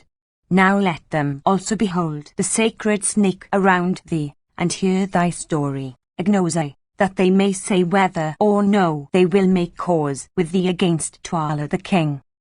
By way of answer, Ignosi again stripped off his girdle, and exhibited the snake tattooed about him. Each chief in turn drew near and examined the sign by the dim light of the lamp, and without saying a word passed on to the other side. Then Ignosi resumed his mucha, and addressing them, repeated the history he had detailed in the morning. Now ye have heard, chiefs, said Infdus, when he had done, what say ye? Will ye stand by this man and help him to his father's throne, or will ye not? The land cries out against Twala, and the blood of the people flows like the waters in spring. Ye have seen tonight. 2 other chiefs there were with whom I had it in my mind to speak, and where are they now? The hyenas howl over their corpses. Soon shall ye be as they are if ye strike not. Choose then, my brothers. The eldest of the 6 men, a short, thick-set warrior, with white hair, stepped forward a pace and answered. Thy words are true, Infdus, the land cries out. My own brother is among those who died tonight, but this is a great matter, and the thing is hard to believe. How know we that if we lift our spears it may not be for a thief and a liar? It is a great matter, I say, of which none can see the end. For of this be sure, blood will flow in rivers before the deed is done. Many will still cleave to the king, for men worship the sun that still shines bright in the heavens, rather than that which has not risen. These white men from the stars, their magic is great, and Ignosi is under the cover of their wing. If he be indeed the rightful king, let them give us a sign, and let the people have a sign, that all may see. So shall men cleave to us, knowing of a truth that the white man's magic is with them. Ye have the sign of the snake, I answered. My lord, it is not enough. The snake may have been placed there since the man's childhood. Show us a sign, and it will suffice. But we will not move without a sign. The others gave a decided assent, and I turned in perplexity to Sir Henry and Good, and explained the situation. I think that I have it, said Good exultingly. Ask them to give us a moment to think. I did so, and the chiefs withdrew. So soon as they had gone, Good went to the little box where he kept his medicines, unlocked it, and took out a notebook, in the flyleaves of which was an almanac. Now look here, you fellows, isn't tomorrow the 4th of June? He said. We had kept a careful note of the days, so were able to answer that it was. Very good, then here we have it, apostrophe the 4th of June. Total eclipse of the moon commences at 8:15 Greenwich time, visible in Tenerife, South Africa, and C. There's a sign for you. Tell them we will darken the moon tomorrow night. The idea was a splendid one. Indeed, the only weak spot about it was a fear lest Good's almanac might be incorrect. If we made a false prophecy on such a subject, our prestige would be gone forever, and so would Ignosi's chance of the throne of the Kukuanas. Suppose that the almanac is wrong, suggested Sir Henry to Good, who was busily employed in working out something on the blank page of the book. I see no reason to suppose anything of the sort, was his answer. Eclipses always come up to time, at least that is my experience of them, and it especially states that this one will be visible in South Africa. I have worked out the reckonings as well as I can, without knowing our exact position, and I make out that the eclipse should begin here about 10 o'clock tomorrow night, and last till 12:30. For an hour and a half or so there should be almost total darkness. Well, said Sir Henry, I suppose we had better risk it. I acquiesced, though doubtfully, for eclipses are queer cattle to deal with. It might be a cloudy night, for instance, or our dates might be wrong, and sent Ambopa to summon the chiefs back. Presently they came, and I addressed them thus. Great men of the Kukuanas, and thou, Infdus, listen. We live not to show our powers, for to do so is to interfere with the course of nature, and to plunge the world into fear and confusion. But since this matter is a great one, and as we are angered against the king because of the slaughter we have seen, and because of the act of the Zanussi who would have put our friend Ignosi to death, we have determined to break a rule, and to give such a sign as all men may see. Come hither. And I led them to the door of the hut and pointed to the red ball of the moon. What see ye there? We see the sinking moon, answered the spokesman of the party. It is so. Now tell me, can any mortal man put out that moon before her hour of setting, and bring the curtain of black night down upon the land? The chief laughed a little at the question. No, my lord, that no man can do. The moon is stronger than man who looks on her, nor can she vary in her courses. Ye say so. Yet I tell you that tomorrow night, about 2 hours before midnight, we will cause the moon to be eaten up for a space of an hour and half an hour. Yes, deep darkness shall cover the earth, and it shall be for a sign that Ignosi is indeed king of the Kukuanas. If we do this thing, will ye be satisfied? Ye, my lords, answered the old chief with a smile, which was reflected on the faces of his companions, if ye do this thing, we will be satisfied indeed. It shall be done. We three, Inkabu, Bagwan, and Macumaze have said it, and it shall be done. Dost thou hear, Infdus? I hear, my lord, but it is a wonderful thing that ye promise, to put out the moon, the mother of the world, when she is at her full. Yet shall we do it, Infdus? It is well, my lords. Today, 2 hours after sunset, Twala will send for my lords to witness the girls' dance, and 1 hour after the dance begins the girl whom Twala thinks the fairest shall be killed by Skra, the king's son, as a sacrifice to the silent ones, who sit and keep watch by the mountains yonder. And he pointed towards the 3 strange-looking peaks where Solomon's road was supposed to end. Then let my lords darken the moon, and save the maiden's life, and the people will believe indeed. Said the old chief, still smiling a little, the people will believe indeed. 2 miles from Lu, went on Infdus, there is a hill curved like a new moon, a stronghold, where my regiment, and 3 other regiments which these chiefs command, are stationed. This morning we will make a plan whereby 2 or 3 other regiments may be moved there also. Then, if in truth my lords can darken the moon, in the darkness I will take my lords by the hand and lead them out of Lu to this place, where they shall be safe, and thence we can make war upon Twala the king. It is good, said I. Now leave us to sleep a while and to make ready our magic. Infdus rose, and, having saluted us, departed with the chiefs. My friends, said Ignosi, so soon as they were gone, can ye do this wonderful thing, or were ye speaking empty words to the captains? We believe that we can do it, Ambopa, Ignosi, I mean. It is strange, he answered, and had ye not been Englishmen I would not have believed it, but I have learned that English gentlemen tell no lies. If we live through the matter, be sure that I will repay you. Ignosi, said Sir Henry, promise me one thing. I will promise, Inkabu, my friend, even before I hear it, answered the big man with a smile. What is it? This, that if ever you come to be king of this people you will do away with the smelling out of wizards such as we saw last night, and that the killing of men without trial shall no longer take place in the land. Ignosi thought for a moment after I had translated this request, and then answered, the ways of black people and not as the ways of white men, Inkabu, nor do we value life so highly. Yet I will promise, if it be in my power to hold them back, the witch-finders shall hunt no more, nor shall any man die the death without trial or judgment."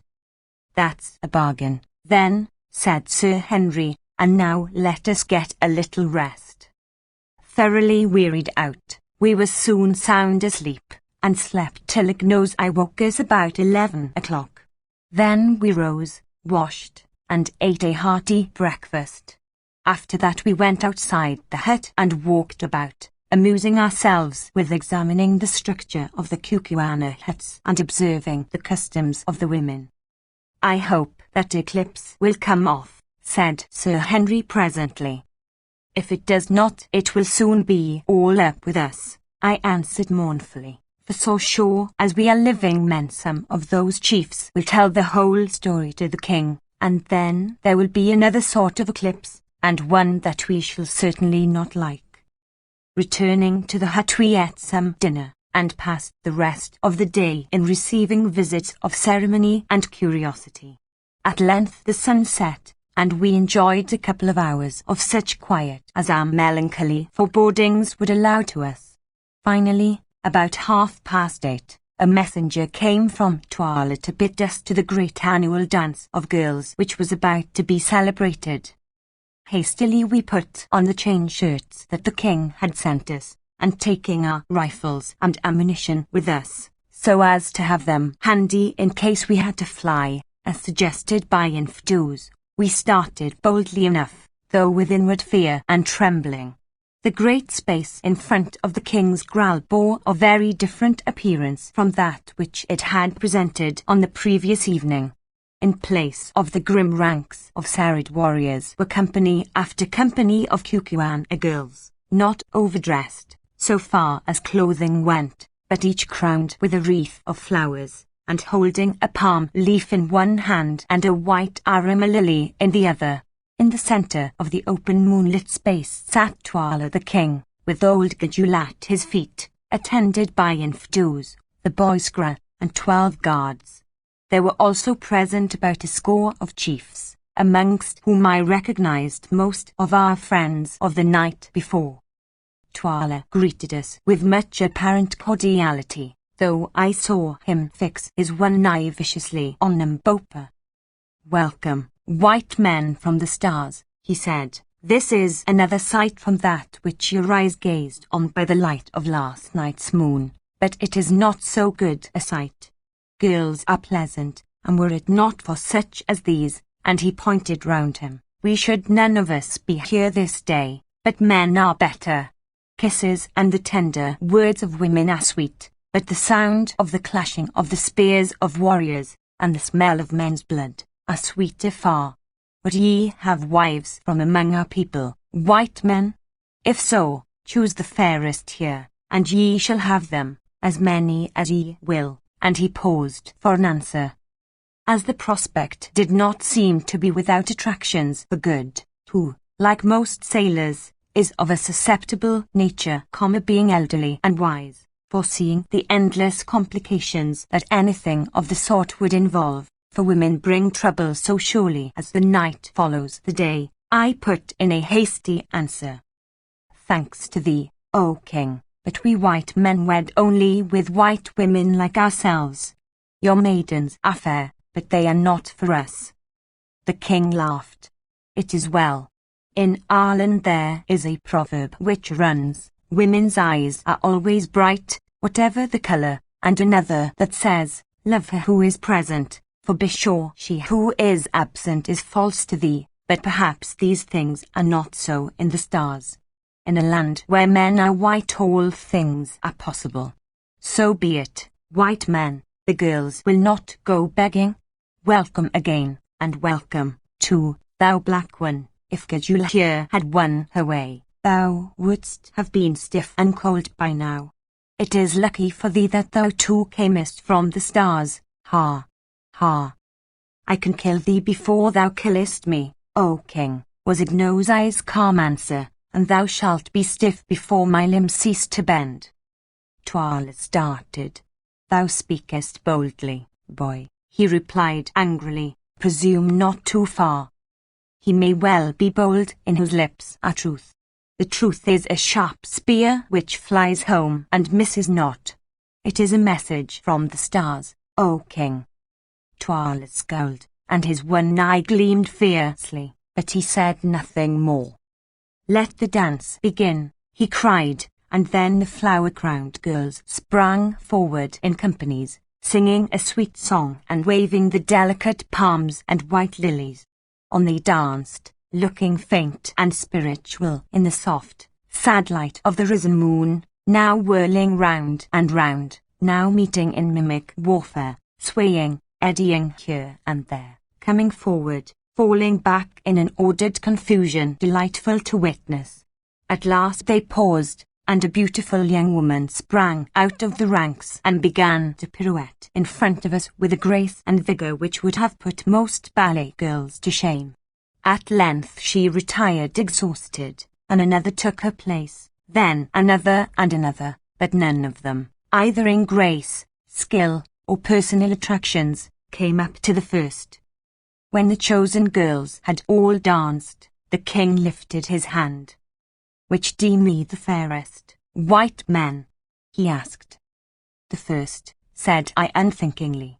Next second I regretted it, for I remembered that Imphtus has told us that the fairest woman must be offered up as a sacrifice. "Then is my mind as your minds, and my eyes as your eyes. She is the fairest.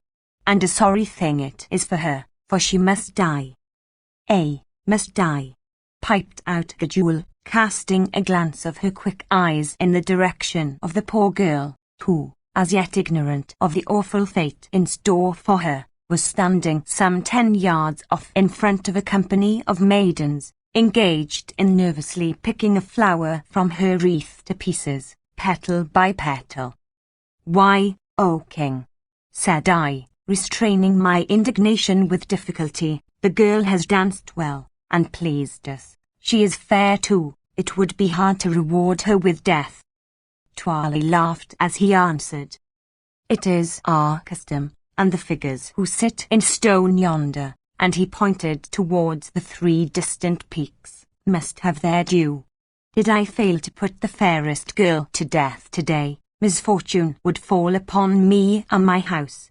Thus runs the prophecy of my people, if the king offer not a sacrifice of a fair girl, on the day of the dance of maidens, to the old ones who sit and watch on the mountains, then shall he fall, and his house. Look ye, white men, my brother who reigned before me offered not the sacrifice, because of the tears of the woman, and he fell, and his house, and I reign in his stead. It is finished, she must die." Then turning to the guards, "Bring her hither, Scra, make sharp thy spear." 2 of the men stepped forward, and as they advanced, the girl, for the first time realizing her impending fate, screamed aloud and turned to fly. But the strong hands caught her fast, and brought her, struggling and weeping, before us. "What is thy name, girl?" piped Gajul. "What? Wilt thou not answer? Shall the king's son do his work at once?" At this hint, Scra, looking more evil than ever, advanced a step and lifted his great spear, and at that moment I saw Good's hand creep to his revolver. The poor girl caught the faint glint of steel through her tears, and it sobered her anguish. She ceased struggling, and clasping her hands convulsively, stood shuddering from head to foot. "See," cried Scra in high glee, "she shrinks from the sight of my little plaything even before she has tasted it," and he tapped the broad blade of his spear. "If ever I get the chance you shall pay for that, you young hound," I heard Good mutter beneath his breath. "Now that thou art quiet, give us thy name, my dear. Come, speak out, and fear not," said Gajul in mockery. "Oh, mother," answered the girl, in trembling accents, "my name is Faulata, of the house of Sako. Oh, mother, why must I die? I have done no wrong." "Be comforted, went on the old woman in her hateful tone of mockery. "Thou must die, indeed, as a sacrifice to the old ones who sit yonder," and she pointed to the peaks. "But it is better to sleep in the night than to toil in the daytime. It is better to die than to live, and thou shalt die by the royal hand of the king's own son." The girl Fowlata wrung her hands in anguish, and cried out aloud, "Oh, cruel! And I so young! What have I done that I should never again see the sun rise out of the night, or the stars come following on his track in the evening, that I may no more gather the flowers when the dew is heavy, or listen to the laughing of the waters? Woe is me, that I shall never see my father's hut again, nor feel my mother's kiss, nor tend the lamb that is sick. Woe is me, that no lover shall put his arm around me and look into my eyes, nor shall men children be born of me. Oh, cruel, cruel!"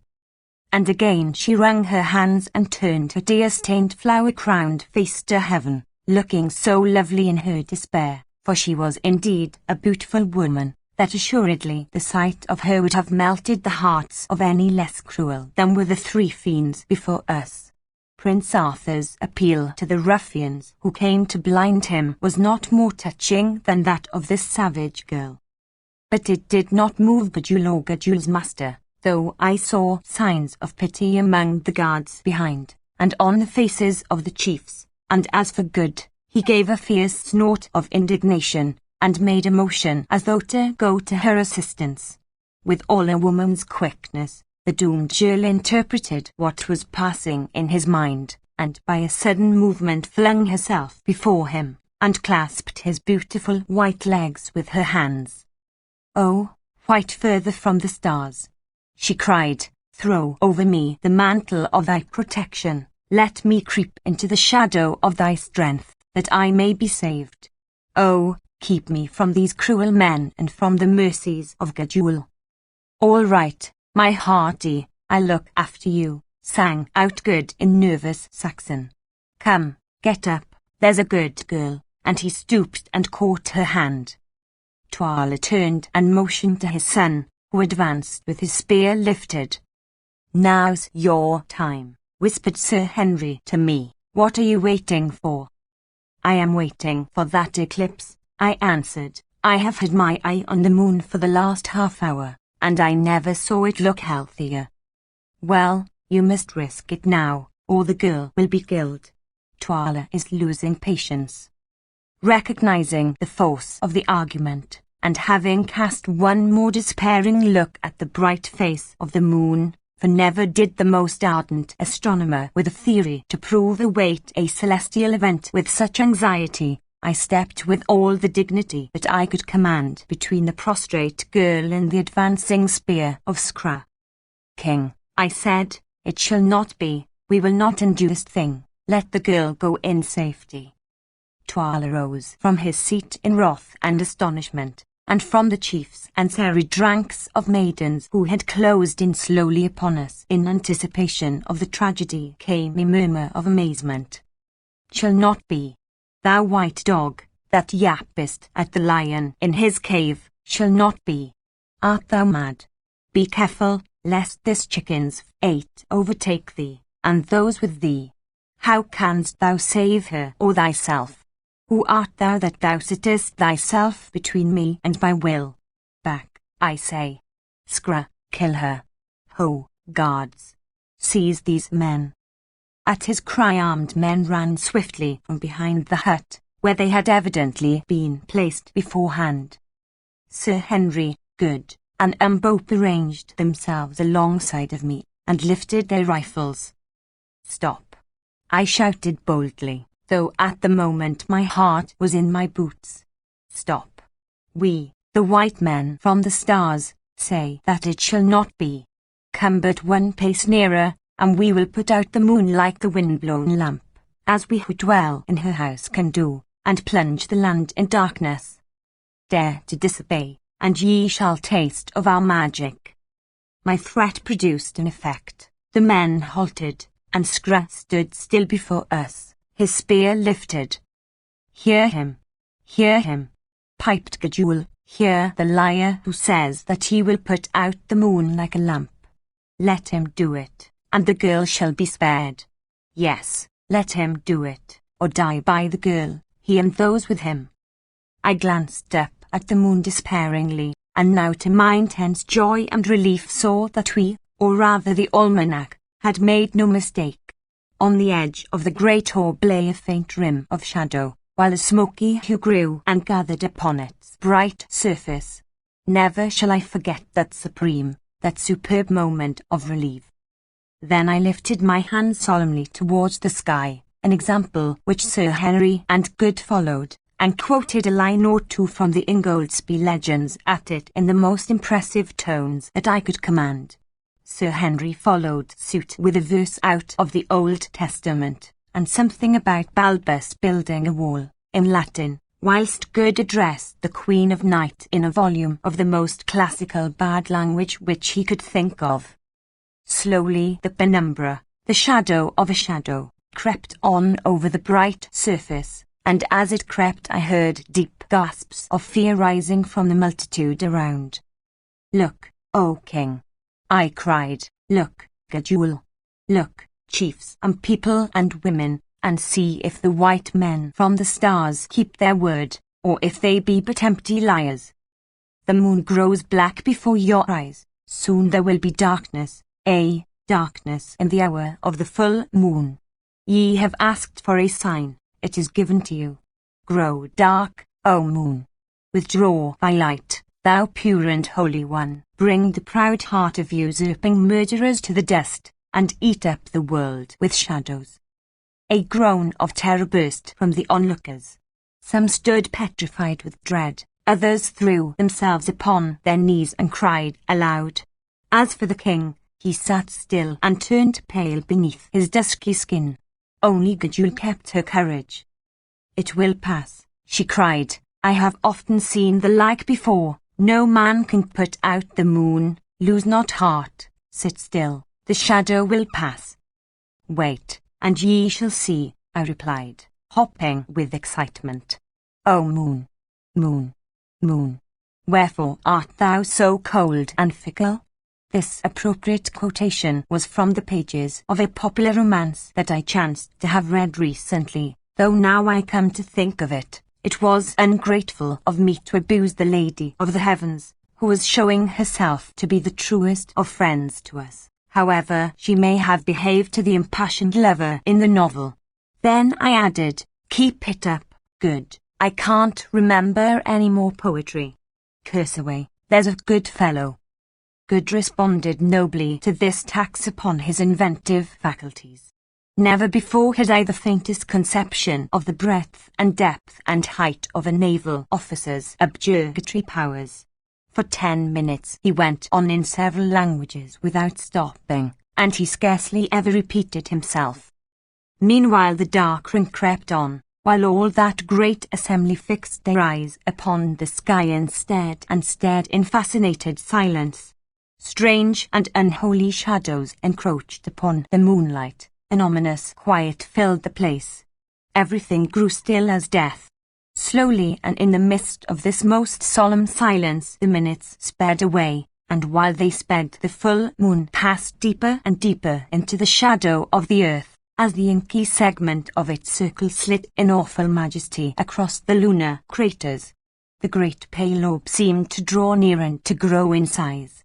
She turned a coppery hue. Then that portion of her surface which was unobscured as yet grew grey and ashen, and at length, as totality approached, her mountains and her plains were to be seen glowing luridly through a crimson gloom. On, yet on, crept the ring of darkness. It was now more than half across the blood-red orb. The air grew thick, and still more deeply tinged with dusky crimson. On, yet on, till we could scarcely see the fierce faces of the group before us. No sound rose now from the spectators, and at last Good stopped swearing. "The moon is dying. The white wizards have killed the moon," yelled the Prince at last. "We shall all perish in the dark, and animated by fear or fury, or by both," he lifted his spear and drove it with all his force at Sir Henry's breast. But he forgot the mail shirts that the king had given us, and which we wore beneath our clothing. The steel rebounded harmless, and before he could repeat the blow Curtis had snatched the spear from his hand and sent it straight through him. Scrah dropped dead. At the sight, and driven mad with fear of the gathering darkness, and of the unholy shadow which, as they believed, was swallowing the moon, the companies of girls broke up in wild confusion, and ran screeching for the gateways. Nor did the panic stop there. The king himself, followed by his guards, some of the chiefs, and Gudule, who hobbled away after them with marvellous alacrity, fled for the huts, so that in another minute we ourselves, the would-be victim Fowlarter, Infdus, and most of the chiefs who had interviewed us on the previous night, were left alone upon the scene, together with the dead body of Scrah, Twala's son. Chiefs, I said, we have given you the sign. If ye are satisfied, let us fly swiftly to the place of which ye spoke. The charm cannot now be stopped. It will work for an hour and the half of an hour. Let us cover ourselves in the darkness. Come, said Infdus, turning to go, an example which was followed by the old captains, ourselves, and the girl Fowlarter, whom Good took by the arm. Before we reached the gate of the kraal the moon went out utterly, and from every quarter of the firmament the stars rushed forth into the inky sky. Holding each other by the hand we stumbled on through the darkness. Chapter 12. Before the battle. Luckily for us, Infdus and the chiefs knew all the paths of the great town perfectly, so that we passed by sideways unmolested, and notwithstanding the gloom we made fair progress. For an hour or more we journeyed on, till at length the eclipse began to pass, and that edge of the moon which had disappeared the first became again visible. Suddenly, as we watched, there burst from it a silver streak of light, accompanied by a wondrous ruddy glow, which hung upon the blackness of the sky like a celestial lamp, and a wild and lovely sight it was.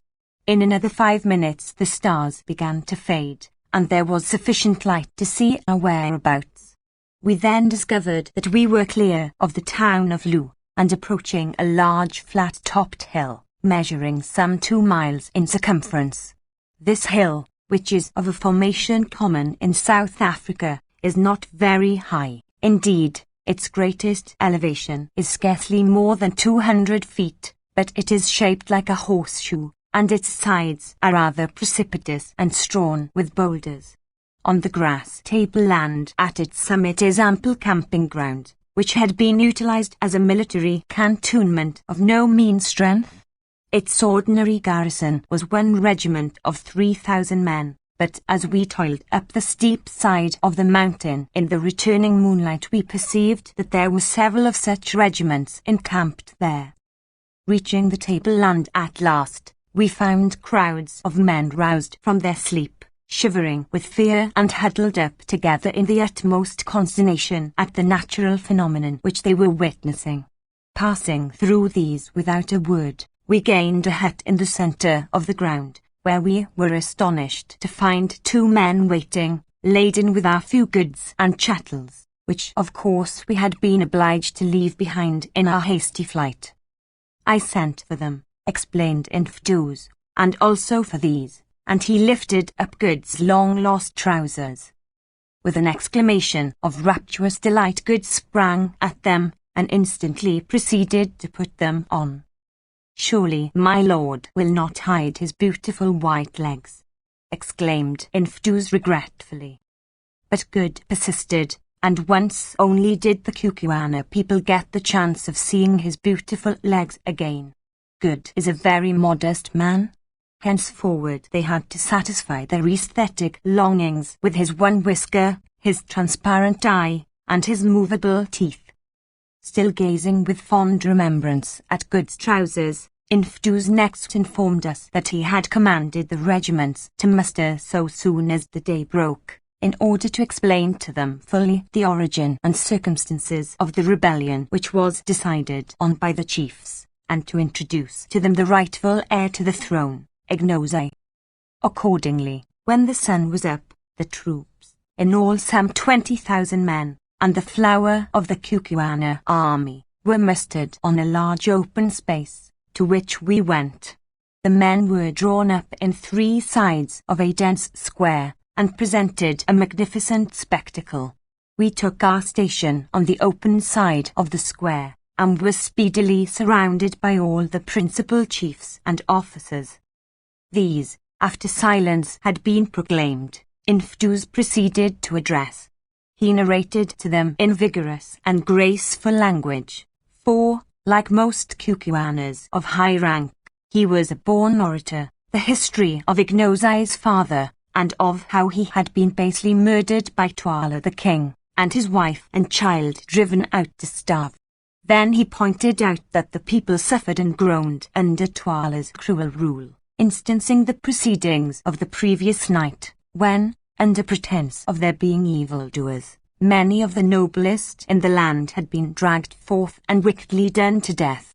Next he went on to say that the white lords from the stars, looking down upon their country, had perceived its trouble, and determined, at great personal inconvenience, to alleviate its lot, that they had accordingly taken the real king of the Kukuanas, Ignosi, who was languishing in exile, by the hand, and led him over the mountains, that they had seen the wickedness of Twala's doings, and for a sign to the wavering, and to save the life of the girl Faulata, actually, by the exercise of their high magic, had put out the moon and slain the young fiend Skra, and that they were prepared to stand by them, and assist them to overthrow Twala, and set up the rightful king, Ignosi, in his place.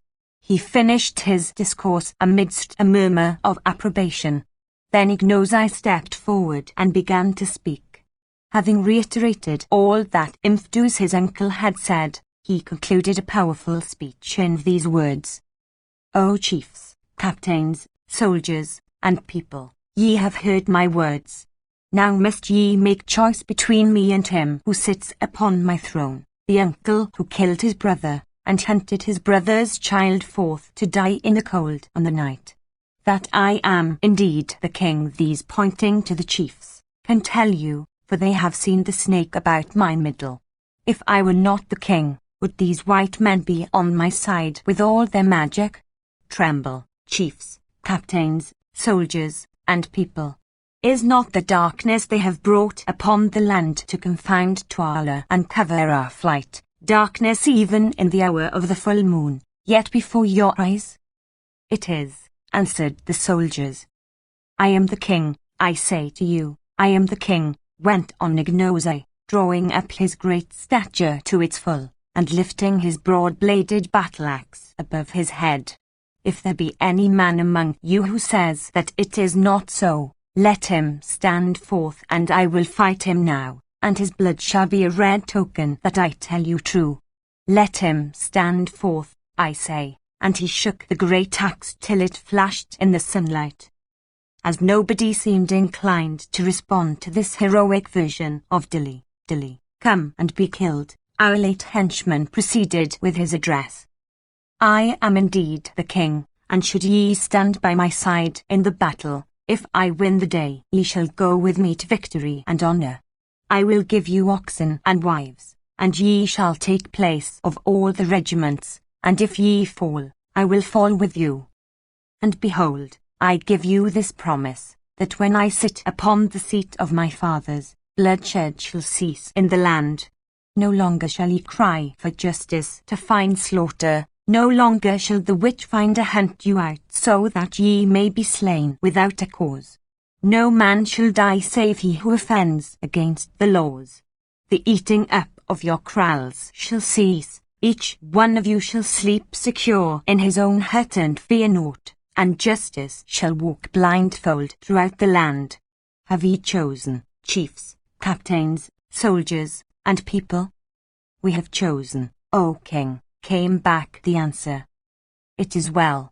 Turn your heads and see how Twala's messengers go forth from the great town, east and west, and north and south, to gather a mighty army to slay me and you, and these my friends and protectors. Tomorrow, or perchance the next day, he will come against us with all who are faithful to him. Then I shall see the man who is indeed my man, the man who fears not to die for his cause, and I tell you that he shall not be forgotten in the time of spoil. I have spoken, O chiefs, captains, soldiers, and people. Now go to your huts and make you ready for war. There was a pause, till presently one of the chiefs lifted his hand, and out rolled the royal salute, cum. It was a sign that the soldiers accepted Ignozai as their king. Then they marched off in battalions. Half an hour afterwards we held a council of war, at which all the commanders of regiments were present. It was evident to us that before very long we should be attacked in overwhelming force. Indeed, from our point of vantage on the hill we could see troops mustering, and runners going forth from Loo in every direction, doubtless to summon soldiers to the king's assistance. We had on our side about 20,000 men, composed of 7 of the best regiments in the country. Twala, so Infdus and the chiefs calculated, had at least 30 to 35,000 on whom he couldn't rely at present assembled in Loo, and they thought that by midday on the morrow he would be able to gather another 5,000 or more to his aid. It was, of course, possible that some of his troops would desert and come over to us, but it was not a contingency which could be reckoned on. Meanwhile, it was clear that active preparations were being made by Twala to subdue us. Already strong bodies of armed men were patrolling round and round the foot of the hill, and there were other signs also of coming assault. Infdus and the chiefs, however, were of opinion that no attack would take place that day, which would be devoted to preparation and to the removal of every available means of the moral effect produced upon the minds of the soldiery by the supposed magical darkening of the moon. The onslaught would be on the morrow, they said, and they proved to be right.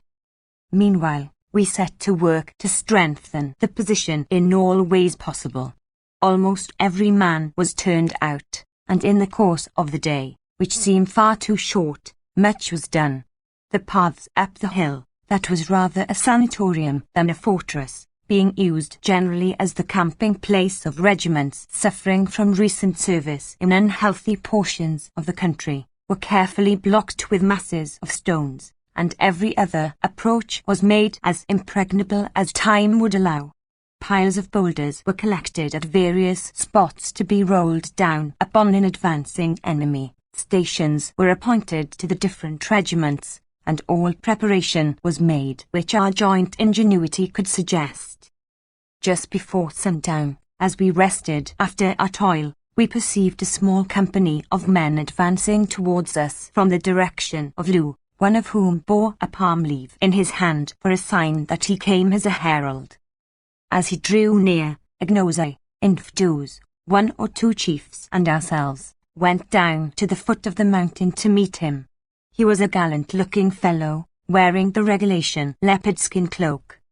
"Greeting," he cried, as he came, "the king's greeting to those who make unholy war against the king, the lion's greeting to the jackals that snarl around his heels." "Speak," I said. "These are the king's words. Surrender to the king's mercy ere a worse thing befall you. Already the shoulder has been torn from the black bull, and the king drives him bleeding about the camp." 8.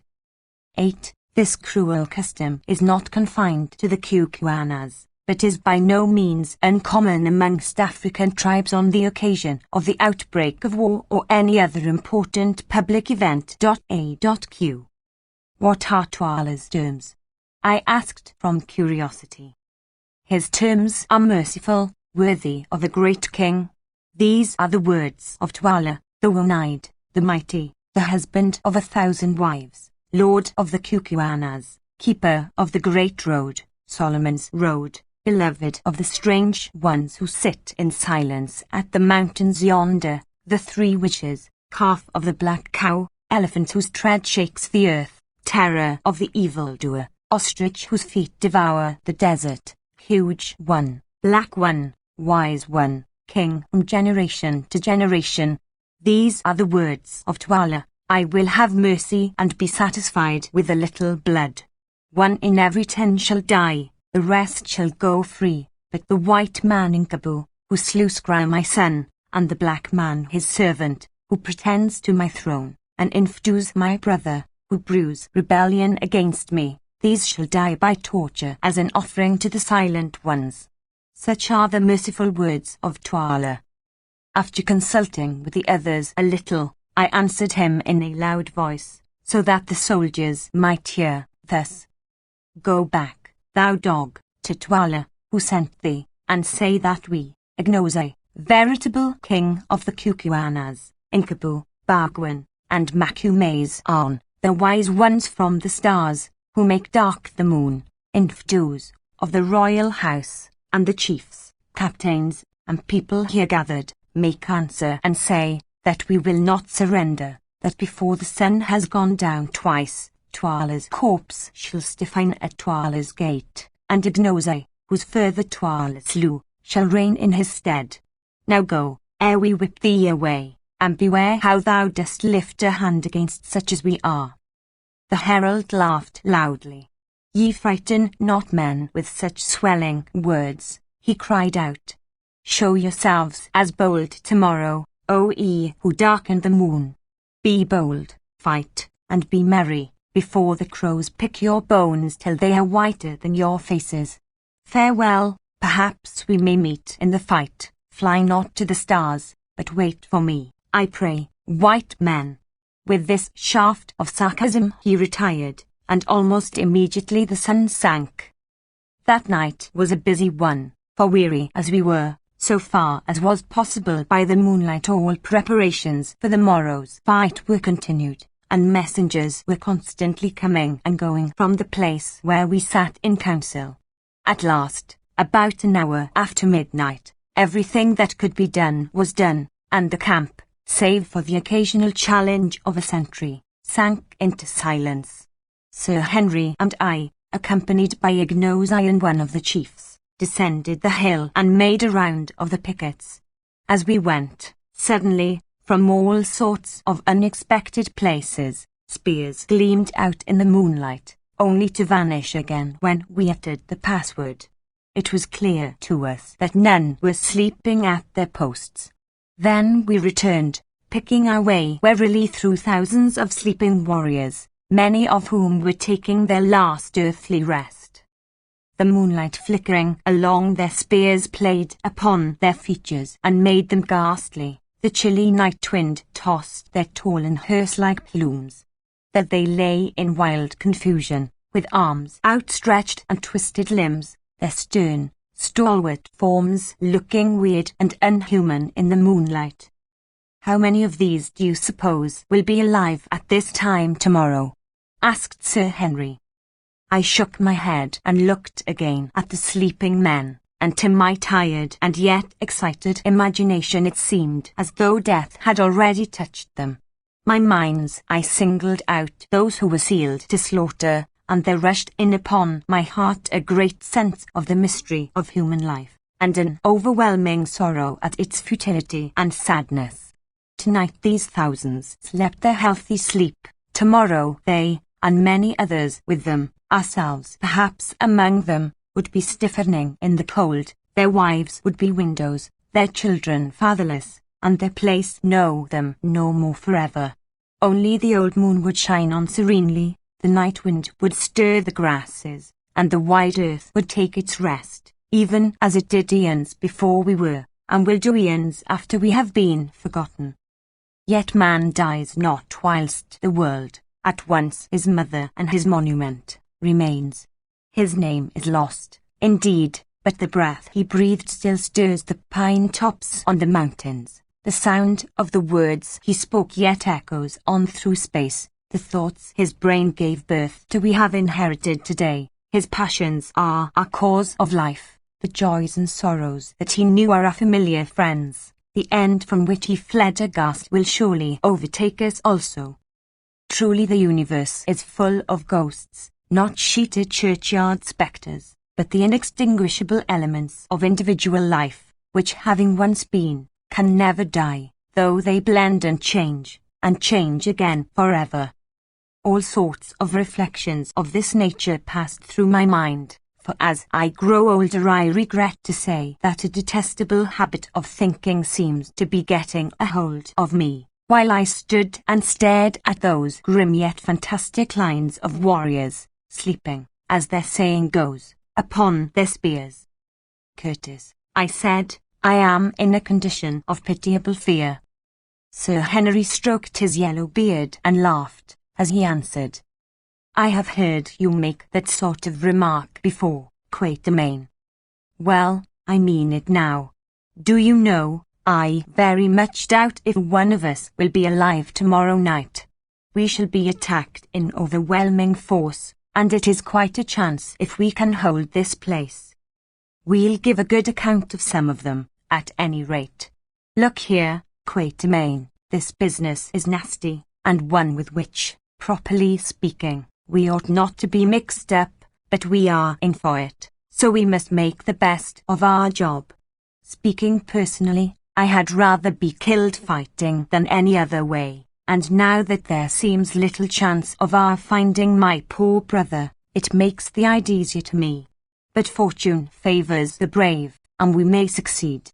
Anyway, the battle will be awful, and having a reputation to keep up, we shall need to be in the thick of the thing. He made this last remark in a mournful voice, but there was a gleam in his eye which belied its melancholy. I have an idea Sir Henry Curtis actually likes fighting. After this we went to sleep for a couple of hours or so. Just about dawn we were awakened by infidels, who came to say that great activity was to be observed in Loo, and that parties of the king's skirmishers were driving in our outposts. We rose and dressed ourselves for the fray, each putting on his chain armour shirt, for which garments at the present juncture we felt exceedingly thankful. Sir Henry went the whole length about the matter, and dressed himself like a native warrior. When you are in Cucuanland, do as the Cucuaners do, he remarked, as he drew the shining steel over his broad breast, which it fitted like a glove. Nor did he stop there. At his request infidels had provided him with a complete set of native war uniform. Round his throat he fastened the leopard skin cloak of a commanding officer. On his brows he bound the plume of black ostrich feathers worn only by generals of high rank, and about his middle a magnificent mouture of white ox tails. A pair of sandals, a leglet of goat's hair, a heavy battle-axe with a rhinoceros horn handle, a round iron shield covered with white ox hide, and the regulation number of tolas, or throwing knives, made up his equipment, to which, however, he added his revolver. The dress was, no doubt, a savage one, but I am bound to say that I seldom saw a finer sight than Sir Henry Curtis presented in this guise. It showed off his magnificent physique to the greatest advantage, and when Igno's I arrived presently, arrayed in a similar costume, I thought to myself that I had never before seen two such splendid men. As for Good and myself, the armour did not suit us nearly so well. To begin with, Good insisted upon keeping on his new-found trousers, and a stout, short gentleman with an eyeglass, and one half of his face shaved, arrayed in a mail shirt, carefully tucked into a very seedy pair of corduroys, looks more remarkable than imposing. In my case,